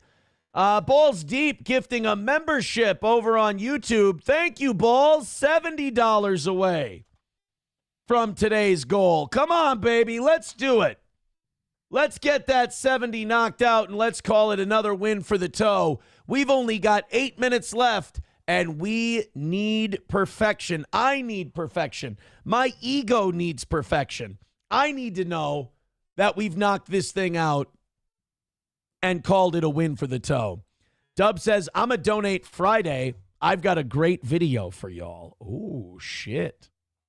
I mean, don't leave us wanting more. I mean, at least give us a little bit of a hint. Brian says, FYI, if you bought frozen shrimp from Walmart, throw it away. It's contaminated with cesium-137. You know, we talked about that yesterday. I'm against it. Not the nuclear, the radiation in the, what do you call it? The radiation in the shrimp. That's not what I'm against. I'm like, let's just have people eat it. Let's see what happens. Let's see what happens with nuclear. I mean, what can it do to you, really? And besides, Minnesota's totally free and clear. There is no cesium-137. It's only like 7 or 8 different states. But like one of them's Texas. I want to see what happens to Texans when they get radioactive. I think it's a good idea. Numero uno Josh Denny fan says, do a members only show where you just watch the new elephant graveyard video live. Oh, I'm not familiar. I feel like I should know that. What is it? Elephant graveyard. God, that sounds familiar. How comedy was destroyed by an anti-reality doomsday cult. Jesus, that's an 1.5-hour video. I mean, I'll recommend it to people. It's apparently a shitting on Joe Rogan video. Although I will say this about Joe Rogan does deserve this criticism. Joe Rogan is not a great stand-up comic. I've seen him live. He's decent. He could headline clubs. The podcast helped him out immensely for that. I don't think Joe Rogan should be held up as like this great comedian. I think he interviews great guests on his podcast. His podcast can be a lot of fun. But I will agree. Numero uno Josh Denny fan and I can totally agree on the fact that Rogan's not a great comic. Main Vein with $20. There we go, buddy. Thank you. We want the gold, sucker. Hulk Hogan, we coming for you, nigga. And On a Wall gifting a membership. That means we're $50 away. 5 minutes left. Let's fucking go. Streamlabs, PayPal, Venmo, Super Chats, Rumble Rants. Main Vein says $20 just to piss off the haters. Oh, well, we've definitely done a number on this Rack Tracker April today. I keep fucking reeling them in for like $10-15. I don't like, I've said it before. Meme Copium said it before. I don't know what brilliance I possess that makes these people so mad. Just a guy talking some shit on a show. But then again, my whole career, I've been able to trigger the fuck out of people and create like lifelong blood enemies. I never thought I was that important, but it means a lot. Thank you. All right, guys, let's get that last $50 and let's call it a win for the toe. Basically, it's 2 more 5 membership drops on Rumble. So let's get it going. We've only got 4 minutes left. We can knock this out. We can call it another win for the toe and have ourselves a perfect week. Let's get the fuck after it. Streamlabs, PayPal, Venmo, Rumble Rants, Super Chats. Brian says Rogan is horrible. He's a stool humper. I really don't. I'm not that mad. Like, a lot of people got pissed at Mark Maron recently because he criticized a lot of mediocre comedy. I thought that Mark Maron was right on a lot of his takes on modern comedy. I just think his prescription was wrong, if you will. Like, he wanted it to be, it should be he and all his alt friends, you know, him and all of his alt comedy friends. They're the good ones. No, he is right that a lot of people just became really popular, and that's how they're selling out arenas and shit, and some of their premises are very hack. But I don't think the answer is more Mark Maron. Brian says Rogan was the worst thing to happen to comedy. Okay, I can't go that far. Rogan was the worst thing to happen to comedy? I mean, he's a mid comic. Numero Uno says the Elephant Graveyard video is a work of art that nailed the zeitgeist dead center and is blowing up. Might as well grift off it. That's the show. I mean, it's an hour and a half long. That's a lot. My audience typically doesn't like that shit. All right, we need $50 for perfection. $50 to make it perfect for today. Streamlabs, PayPal, Venmo, Super Chats, Rumble Rants. Let's get it. Let's call it a W. Oh, boy. We got 2 minutes left to go. You can't do it to me. You can't.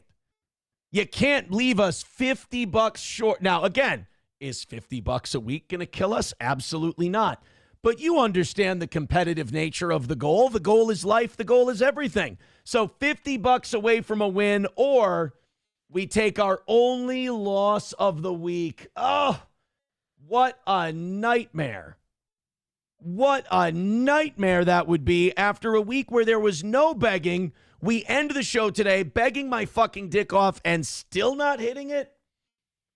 Whatever you got, time to empty the pockets, time to empty the couch cushions. Streamlabs, PayPal, Venmo, Super Chats, Rumble Rants. 1 minute left. Are we going to get that $50? You could throw 10 in. You could throw 5. You could throw 100. You could throw 50. But let's get this done and make it perfection here on the toe. Jehar with $1. Thank you very much. No, I still don't have feuds from kindergarten. I guess what I'm saying is since my broadcasting career began, I've triggered the shit out of people. All right, we need a Steven. We need a Walter. We need a big one. We need whaling is what we need for a perfect week for the toe. Fauci's pangolins. Here's what I'll do. You get under 40, I'll go till 11. Fine, fuck it. You guys know how competitive I am. You get to 40, I'll go till 11. Fine. Do I have any stories left? No. It will be literally me making shit up as I go. I'll watch a little bit of that Elephant Graveyard.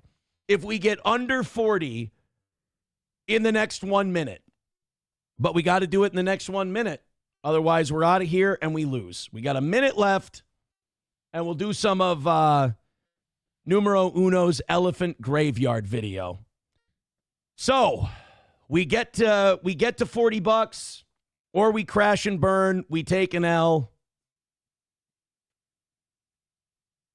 And we're just counting down the time at this point. There's Dub gifting a membership, so that brings us down to 45. Thank you very much. Papa Shab says Jew. I can't lose. I get too competitive. I get too desperate. I need the goal. I can't help it. All right, we're almost out of time. I think we're going to take a $45 L into the weekend. Oh, boy. Balls deep with 99 cents. Thank you very much, buddy. I appreciate it. Numero Uno says, I'll throw in 50 during the Elephant Graveyard watch-along.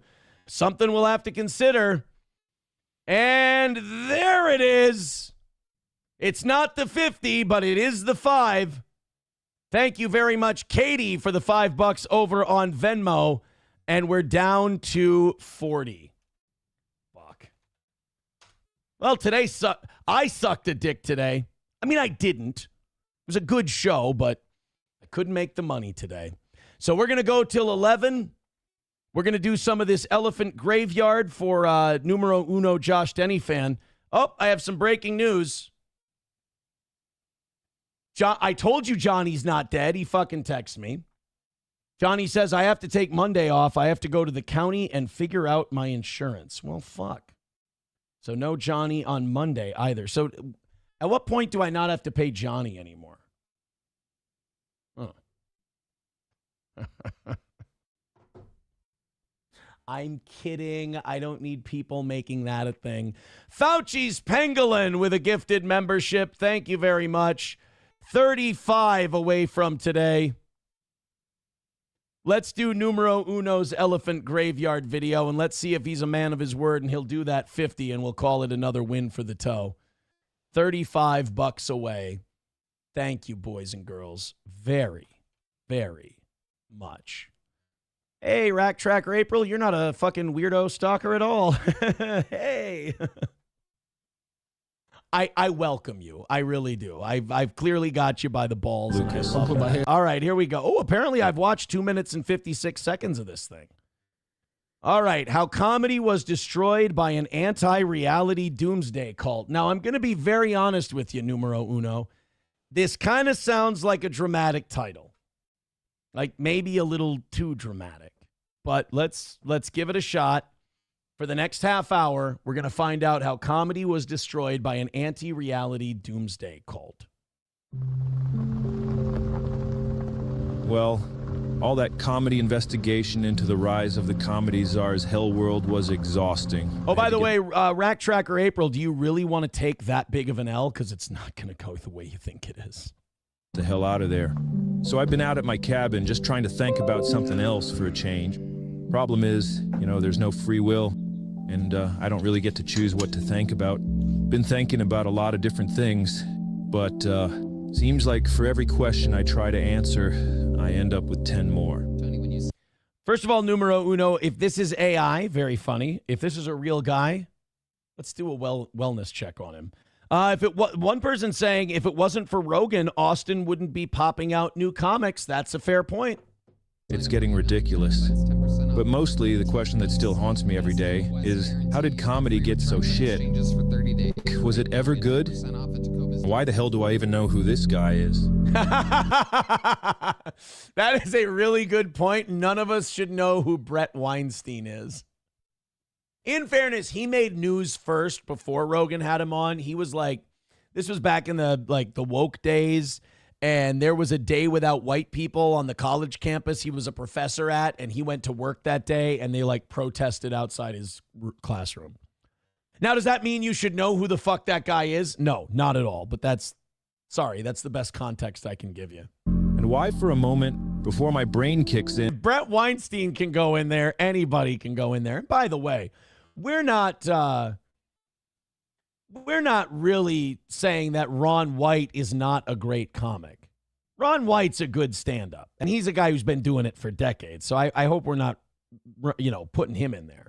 You got to earn that spot in the treehouse, you know. And so anytime you open the door, you'll see, you know, some of the best comics alive. Oh, by the way, Rack Tracker April, yeah, we all totally believe you. Take your pills, dude. First of all, you're a guy pretending to be a girl. That's fucking gay. Second of all, your mom's calling and your prescription's late. Yes. You know that our cerebral comedy guru, David Lucas, once told us that after his shows, we'd be thinking a lot. My jokes are very cerebral. So if you come to my show, I might say a lot of crazy shit, but on your drive home, you're going to be thinking a lot. You're not, can I tell you, the very, I won't say limited. I've done quite a bit of stand-up, but, you know, you don't call yourself cerebral. Other people call you cerebral. That's like saying I'm an acerbic comic. Other people call you acerbic. You don't call yourself acerbic. But, you know, after his show, they do be thinking. Women be shopping and his fans be thinking. And his wisdom is kind of what sparked this whole investigation into the comedy world. But think about this. I just realized who he reminds me of. He's kind of the Mr. Plinkett of stand-up comedy. You know, like Mike Stoklasa, whatever he is from Red Letter Media, does that Mr. Plinkett reviews of Star Wars movies. He's kind of doing that kind of a vibe. I dig it. He's almost got an Anthony Jeselnik delivery about him, too. But now I can just hear this in Plinkett's voice. Rush, Aretha Franklin. I even saw my first. It's fucking gay. I mean, I liked him when they had a show, but it doesn't age well. It's very that lame, disassociative, postmodern fucking bullshit. Finally, the Killers have killed Tony. This is where numero uno and I are in lockstep with one another. There's nothing more cancerous. This is like the D12 St. Lunatics phenomenon where a guy is really good, so all of his friends have to book shows in his name or associate with him so they can make more money. It's such a vampiric kind of a thing. Ugh. When it was because like that's like an offshoot of an offshoot because Hinchcliffe is nowhere without Rogan, so he takes off because of Rogan, and then so he's feeding off of him. And the Lucas and these other guys are feeding off of Tony. So that's like third generation parasite. You know what? He was right. I was thinking a lot. I was thinking about how bizarre it was that these low-level, no offense, but subhuman cretins were able to perform at such a hallowed theater. Wondering perhaps if I was the fool for giving the venue such reverence all these years. I pictured the ghosts of all my heroes standing on stage behind David, shaking their heads. Wait. Isn't Not Neil at David, Young still but at alive? themselves for being such fools, for thinking that making it to that iconic stage had meant something to them, that it meant something about their career, their art, and about the legacy they've left behind after they died. Poor Gord. I hated to see that. Wait, isn't Gordon Lightfoot still alive too? Neil Young and Gordon Lightfoot are still kicking, dude.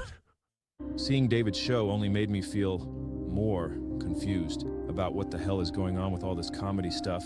And on that drive home, I really was thinking, why does everything that ever seemed good, like when I was a kid, now seems to be rapidly deteriorating? Because you're getting older and you hate yourself. That's why.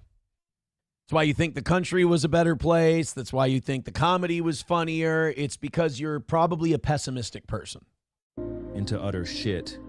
And when I looked around at the other people in attendance at that show, evidently enjoying themselves, why did it feel like I was in another dimension? I tried putting a comedy podcast on, but all of them were just interviews with, like, the CIA or the FBI or some other guy that works for the president. Like, you know what? Fuck you, numero uno, because this video is selling me on what bullshit all of that is. I will admit, when Rogan has like Mike Baker on, I go, this is gross. This is bad. This is weird. He's right. Like all of these podcasts, like Theo Vaughn is talking genocide with a Palestinian activist. It makes no sense. What the hell was actually going on here? I couldn't relax until I figured it out. Why is Tulsi Gabbard talking to Brendan Schaub? Why is this happening? Quest for clarity, I even, and I'm ashamed to admit this, but I even went on the sacred pilgrimage to Comedy Mecca, and visited the comedy spaceship down in Austin, Texas. Oh, no. I paid about $800 for a ticket. My ticket said something about a mandatory drink, but I'd lost the stub and couldn't remember how many I was dictated to have. The vibe in there was so tense, I thought I might get literally shot in the head if I did anything wrong, so I drank about 8 Negronis just to be safe. I went to find the washroom, and when I got there, to my dismay, I discovered that Joe, the comedy czar, had actually removed his own special from the Comedy Wall of Fame that he put up there. Maybe he just got embarrassed after we pointed it out, but I think it's the first sign that he knows his scheme is at risk of being exposed and he's begun to hide his tracks. But anyway, I watched the show. It was fine, I guess, but it really couldn't compare to the pleasure I experienced. Why are we pointing at our asshole on stage? Why is this something we're doing? Releasing those 8 Negronis into the toilet pipe. The armed guards at the door stole my phone and placed it in a locked bag, so I wasn't allowed to take any more photos. So I sat there drawing a picture of what I was witnessing on a free napkin that came. Fuck off. This is great. God bless Texas. On it. A crucifix. And with my Negronis. Now we've been getting a lot of feedback saying that we are very negative, so here's something positive about the experience. The show is only a couple hours long, which for $800 is insane, but it's so boring that it feels like it's about 5 or 6 hours, so that improves the value at least. As you walk into the room, you're reminded of 2 of the most horrific acts of brutality ever committed. Which is good because when you're thinking about what happens when an atomic bomb blows up over your head, it makes the terrible show you're witnessing seem like an okay Is that real? Does he alternative. really have Fat Man and Little Boy on the... No idea who the comics were. Who cares? They were shit. And of course they were, we already knew that. What we want to find out is why or how. But the vibe was very bad in there, very negative, and so I got the hell out of there and began walking down 6th Street, where a horde of scary, methed-out ghouls began to oogle me, which, compared to the vibe in the comedy spaceship, was honestly much more welcoming. And that's when I saw it. In the alleyway behind the mothership, a flock of comedy pilgrims had gathered, lining up. They told me they had traveled from all over the country for their chance to win 1 minute of stage time there. Oh, their no. opportunity to climb the ladder to a higher tier class of human. Is this Kill Tony? Oh, no, he went to oh, God, the Kill Tony podcast. Okay. A real comedian. I couldn't believe how many of them there were. They were all over the place, living in their cars, in tents. So many comedy pilgrims, everywhere, just taking over the entire area. And I started thinking about how the hell all these people ended up here. I started thinking about human migration. Like, how did you end up where you are? No matter who or where you are, at some point, some guy in your lineage looked around and said to himself, "This, I gotta get out of here." Packed up and went to a new place. And with that spirit in mind, I packed my bags. Okay, I one criticism of this video, numero uno, this could probably be 30 minutes long. This guy does fall in love with his own wit a little bit. This is dragging. Don't get me wrong. I'm going to listen to the rest of it on my drive today, but it's a lot. When I got back to my cabin, I placed a photo of my guru above my typewriter with a sign that said, "Keep thanking." Keep thanking. That's what I did for several weeks, obsessively, compulsively. And it led me to discover what's actually going on behind all this unsettling comedy stuff. And that we were right to find it so unsettling and evil and vile. And that what we're witnessing with this Austin comedy thing is actually part of a massive operation designed to destroy the entire world. Oh, wow. That sounds kind of out there, but yeah, as a little see, bit. That's actually part of their design. I thank my comedy guru David for helping me get my thinking back on track.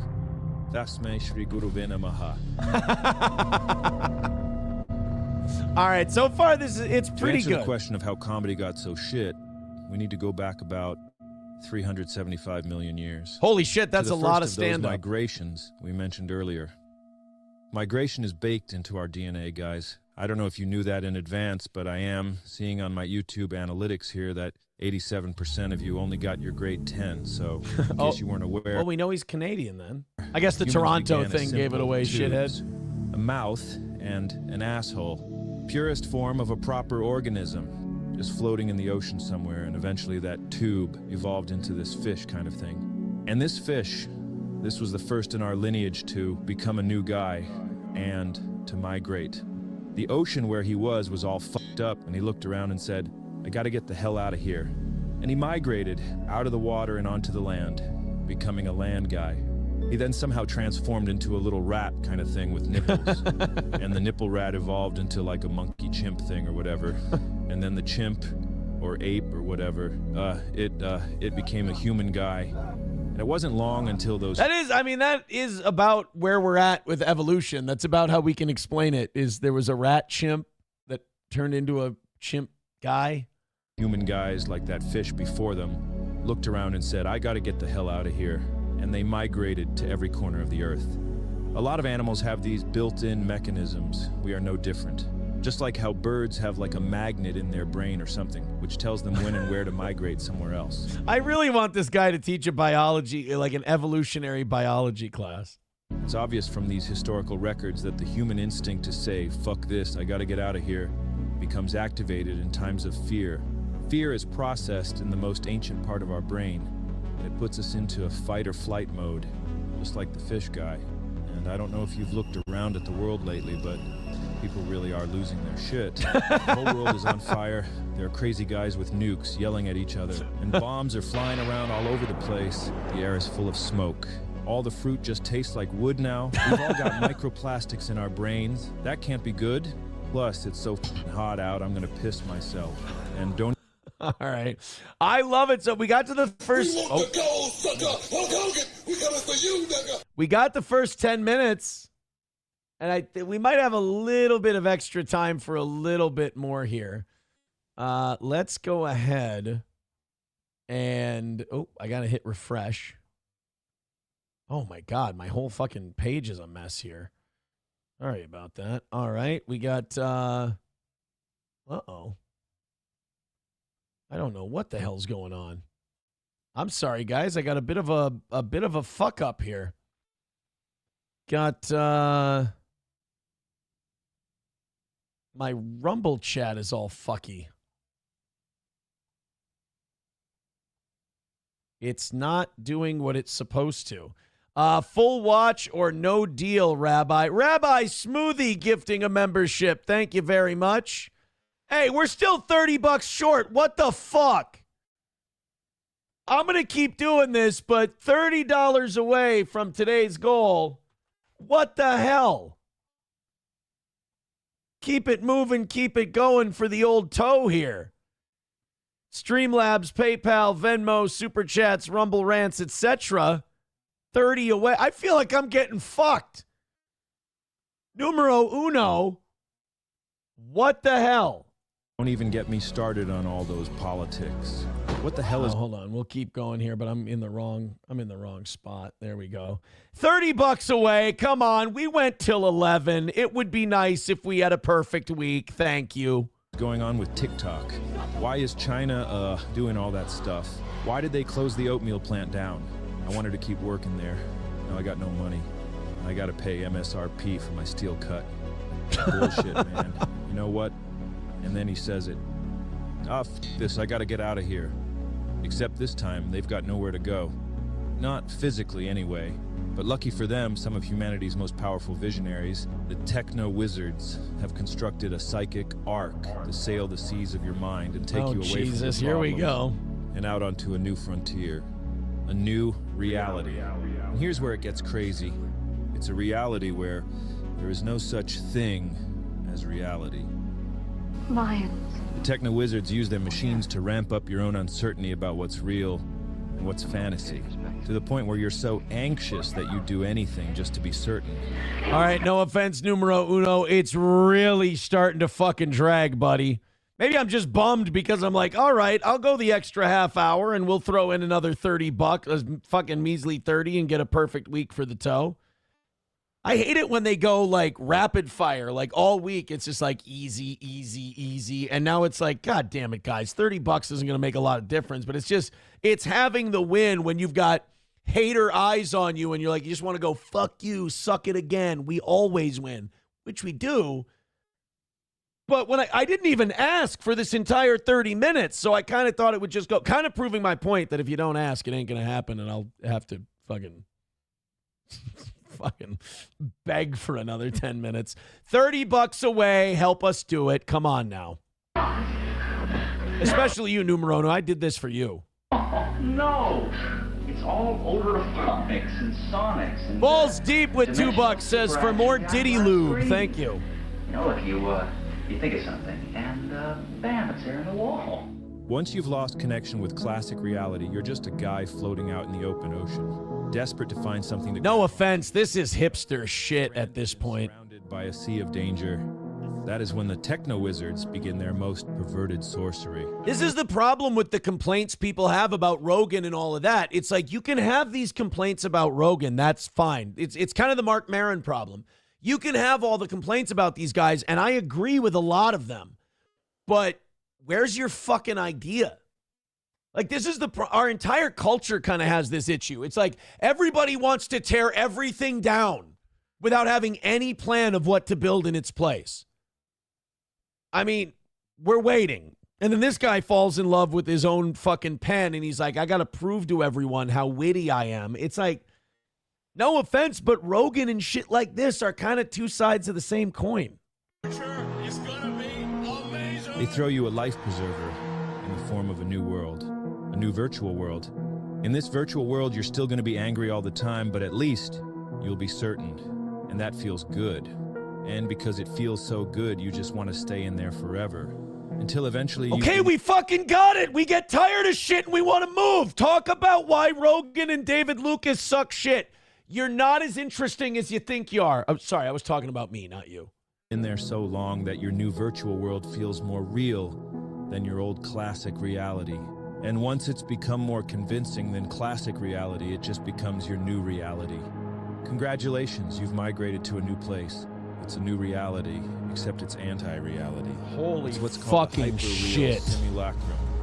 The battle for the mind of North America. Numero uno, no offense, but if you like ran this show, I know you like to critique the show and stuff. If you ran this show, I'd be done by it. I'd be gone. I'd be like off the air. I'd have no viewership left. This is fucking garbage. Will be fought in the video arena. Yeah. The television screen is the retina of the mind. Like, everyone comes to this video to have fun watching him kind of take this shit apart, but he's got to show you. I know he's trying to be funny, but he's also trying to show I know shit. This is hipster Canadian shit, dude. Yep. Therefore, television is reality. Yep, exactly. And reality is less than television. There are a lot of visionaries in this world, all with their own ideas about creating new worlds into which we can migrate. I love how this guy thinks he's so much different than Dave Lucas and Joe Rogan. He's the same type of guy. You all think way too highly of yourselves. Saying, I got to get the hell out of here.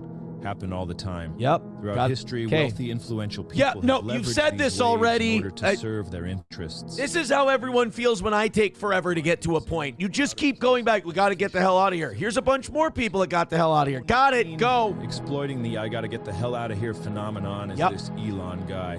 He was bullied a ton as a kid because he was a strange, scrawny, little weak guy who could also be a bit of a dickhead. And so his teachers, his parents, nobody wanted to help him. Did you have a happy childhood? No, it's horrible. Are you serious? Yes. Why was it? Now I know why we're not hitting during this free overtime. I wouldn't have paid me for this either. Even though Numero Uno promised. You were bullied at school and had a difficult... I was almost beaten to death, if you call that bullied.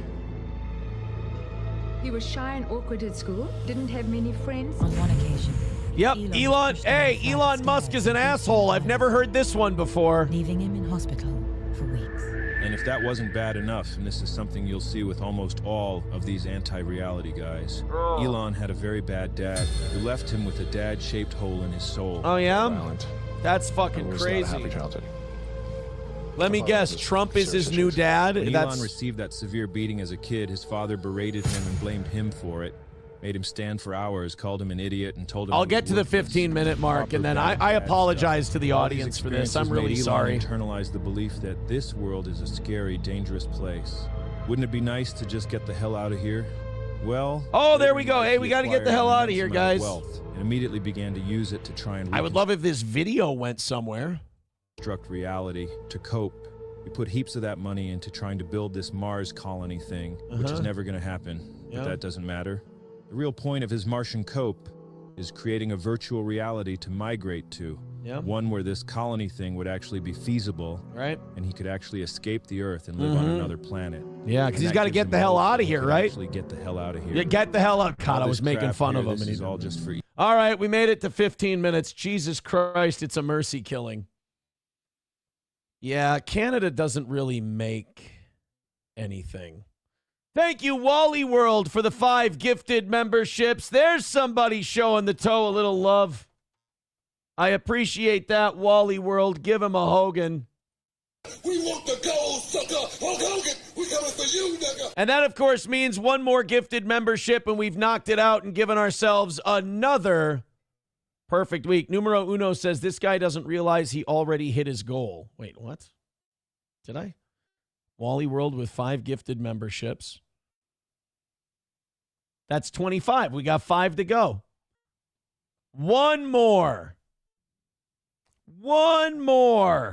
gifted membership. One more $5. Someone said, how much to ban Numero Uno for a week?